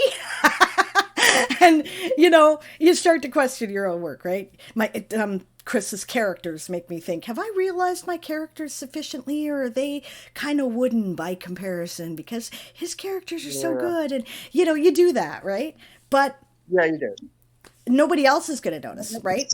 Everybody else You're is going to. reminding me. Oh no, go ahead. Sorry. You're reminding me I need to read some of your work. Do you have any short stories that I can possibly get my hands on somehow, even if I need to buy one? You know what? The entire Yeah. first part of the Weird West Chronicles Showdown it's a complete story, is available to read publicly on my World Anvil site. I will grab the link for you here. One moment here. Good thought. And my website, did you link that? I don't know if I got the links. Just a second here. I will double check. But if definitely you want to go ahead, feel free, because I definitely want to share your work. There it is. There it is. I am actually a commissioned writer. So specifically, like I write custom flash fiction and short stories, and even ghostwriting, although that's more complicated, for those who have a story in their mind and don't know how to write it, basically. Or even if they just want to read something that's not their own work. Like, I completely get that feel. And I am a pacer. Feel free to share all the links, right? Because that's part of what we're doing here today is I want to promote you guys, right? I want people to find your work. But yeah. Coral actually seems to do pretty well with the commissions, so. I mean, I wouldn't look back on any of the commissions I've done and say they were good, but I know I tend to have satisfied clients though. And that's what counts, right? You know it's good because people keep paying you. So yeah. Author says me writing. Oh, me writing grasps desperately at plot threads and attempts to stitch them into a tapestry that makes any kind of sense. Isn't that how it works? Yeah. I thought that was how writing worked. That's what I do. And I don't want to come across as a sorry case or anything like that, but unfortunately, I have been trying to get paid for my work for just over a year, maybe 2 years now, and I've been haggled, I've been ghosted, and I'm getting sick of people's shit. And I think I'm definitely not the only person who has to deal with this. Have respect for the people you commission. I know most of you are probably good at that, but I just want to put that out there because I didn't used to have respect for the people I commissioned, and it takes a lot sometimes for us to remember or realize exactly what people are doing and the prices they're doing it for, and having respect for that. Yeah. I think we all fall. Absolutely. Because it's so easy to commission something, it's not so easy to actually make it. The ease of online transactions and everything these days just kind of makes us forget how tangible the process actually is for the person who's doing the commission. Yeah. And this is coming from my own appreciation for the people I commission art from than actually even thinking about myself. I'm just aware of that right now. But yeah. Yeah. That's what I have to say. If you want it, my link's in the chat. That's awesome. Thank you so much. And thank you for encouraging me to share some of my stuff that's publicly available for people to check out too. I've got a couple of things that I am sharing in the chat. They're, like I said, the first story of Once Upon a Time in the Weird West is called Showdown. It's available at the link that I shared there as a manuscript on World Anvil. You can read the rest as a patron, or you can get the book. It's available at, I think, bookstoread.com/weirdwest. And I have a couple of Toy Soldier Saga stories that are posted as prose articles on my World Anvil site for the Toy Soldier Saga. One is called The Queen's Dirk. It's kind of a piece of the novel there. A Few Good Elves, and I've also got a story called As Only a Soldier Can, which might be a little bit of a spoiler if you're reading the Toy Soldier Saga because it takes place sometime in the middle of book 4. So, but it's there if you would like to read it. And thanks for asking. If I may, I'm sorry for jumping in and speaking up, Sable, but you kept saying about posting links and stuff. I'm I'm like Forrest Gump when it comes to tech stuff. What chat channel did you post those in? You said something about nano something earlier, and I looked and looked throughout the time that everyone was reading and streaming here, but I, Oh, I didn't yeah. find it. I don't think anybody actually did post in the chat, and if they did, I forgot to check because or in that channel because I'm a moron. But, and I said I would too, and I totally forgot because I was trying to, okay, so whose turn is it, and do I have their book up, and, you know. But I did post all those in the Twitch channel, right, which is twitch.tv/Sable Aradia. I will post those in the Nano and Writing channel too, and if I can get the people who read today to do the same, if they get a chance, then that would be really awesome. I'm sorry to have needed any hand holding or directions. Oh Hey, no. dude, chill, it's Congrats fine. though. Those were both really good though, Coral. Like those were. I play a demon-esque style character in one of the campaigns I play with friends. A tiefling type character, funnily and punnily named UC DeVille.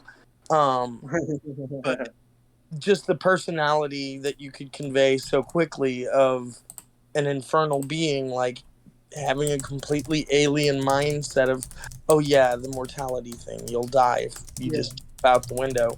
Forgot about that. Like yeah. it points I out. was actually very proud of the subtle references that she's trans. Not sure if you got that, but she's transgender, so her soul, as mentioned in the story, her soul is that of a woman, but she appears to most as a man, or at least as a transgender woman. Well, just the fact that the demon was like, oh, the gender thing. I don't really see your outsides, like your husk and stuff. Yeah, I just whole. So like I yeah, didn't get the reference completely. I'm glad you explained it because it gives more fullness. But it was when yeah. people hear the word peculiar, they take it the wrong way often, but it was unique, peculiar, like individual, new.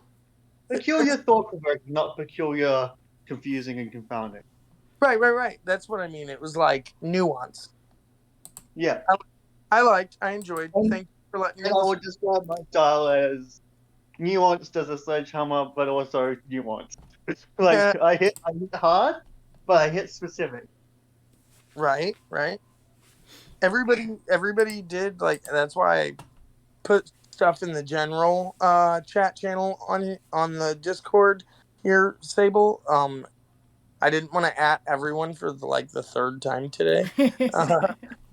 But everybody who joined in and read, I really enjoyed, and thank you for letting me be the fly on the wall through all this. I Yeah, that kept was great. quiet. I kept quiet during all of it. I didn't want to like break in. You said this was the last Well, one. So I I believe figured I have a Yes. reward, don't I? So, yes, and I will discuss that with you personally because I, not quite demon, but I do have a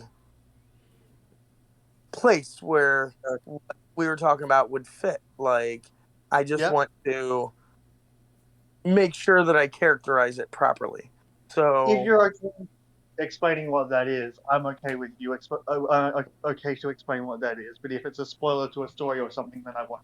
oh, no, I'm working out some of my story stuff. Like, I'm literally, if you think of a timeline from the moment that the creator kind of sang itself into existence Yeah, until the moment that the entire multiverse winked out of existence via its own destruction, then yeah. I've multiple benchmark bullet points throughout that timeline, and I'm creating from all those benchmarks.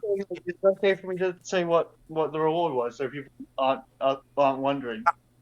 It's well in my cosmology, like at the beginning of time, some shit happens. It gets to a certain point before mortal races are born, or even many of the gods have come to be. But the primordial gods notice a crystalline portal at the Yeah. edge of creation, and pretty much as a group they're like, what the fuck is that? Like, did you Dude, create we have that? 1 minute. Huh? Nice. What? I was saying We nice. have That's cool. Well, they go to explore and investigate this situation, and as they approach it, there's lights within the crystalline structure, and it begins to throb as if with a heartbeat or a hum, a note of creation within it. And they notice that this edifice itself is a god. It's the living gate, and it I features like that. throughout the rest of my timeline. But they open the door and look beyond it, and beyond the living gate there is naught but void, like the remnant floating detritus of destroyed worlds. But the thing that draws their attention when they open the door and see what Specifically, I was thinking if I could explain the thing that, and if the Sable's got talk.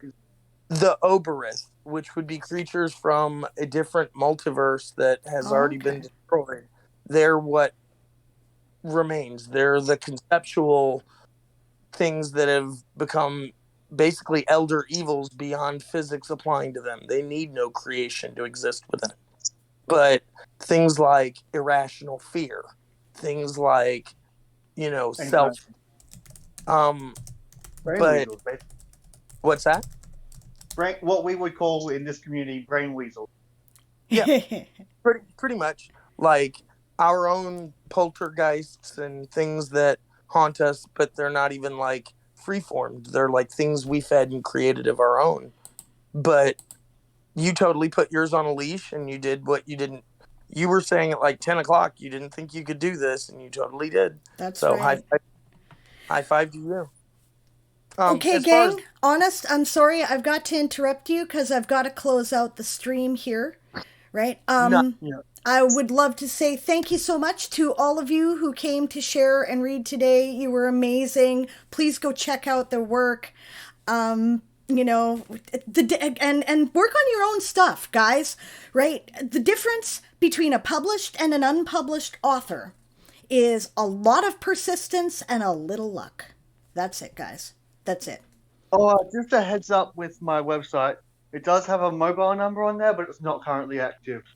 Okay. So use the email if you want to contact. Okay, and who shall we raid, everyone? So who is up, who is doing writing or reading or whatnot today? I should probably fire up my own Twitch and find out, right? I'll turn off the volume of the stream because it's running on my phone, or at least I think it is. Yeah, okay. On my phone. Yeah, there it is. I think it is. Turn that off, and who have I got? I've got... Oh, Haley H. Creates is up. Travis Tavern is up. Those are people that I know who are currently up and writing. QWordy Q. I have never yet rated QWordy. I think I'm going to do that just because I never have. All right, so thanks everyone. I will see those of you who like to join us for a game tonight. Coral might go live, so check her out. And we're off to go raid QWordy Q. When you get there, don't forget to shout "Prepare to be boarded," because we are the Sable's privateers. And I hope everyone had as much fun as I did today. I'll see you later tonight, or I'll see you on Tuesday.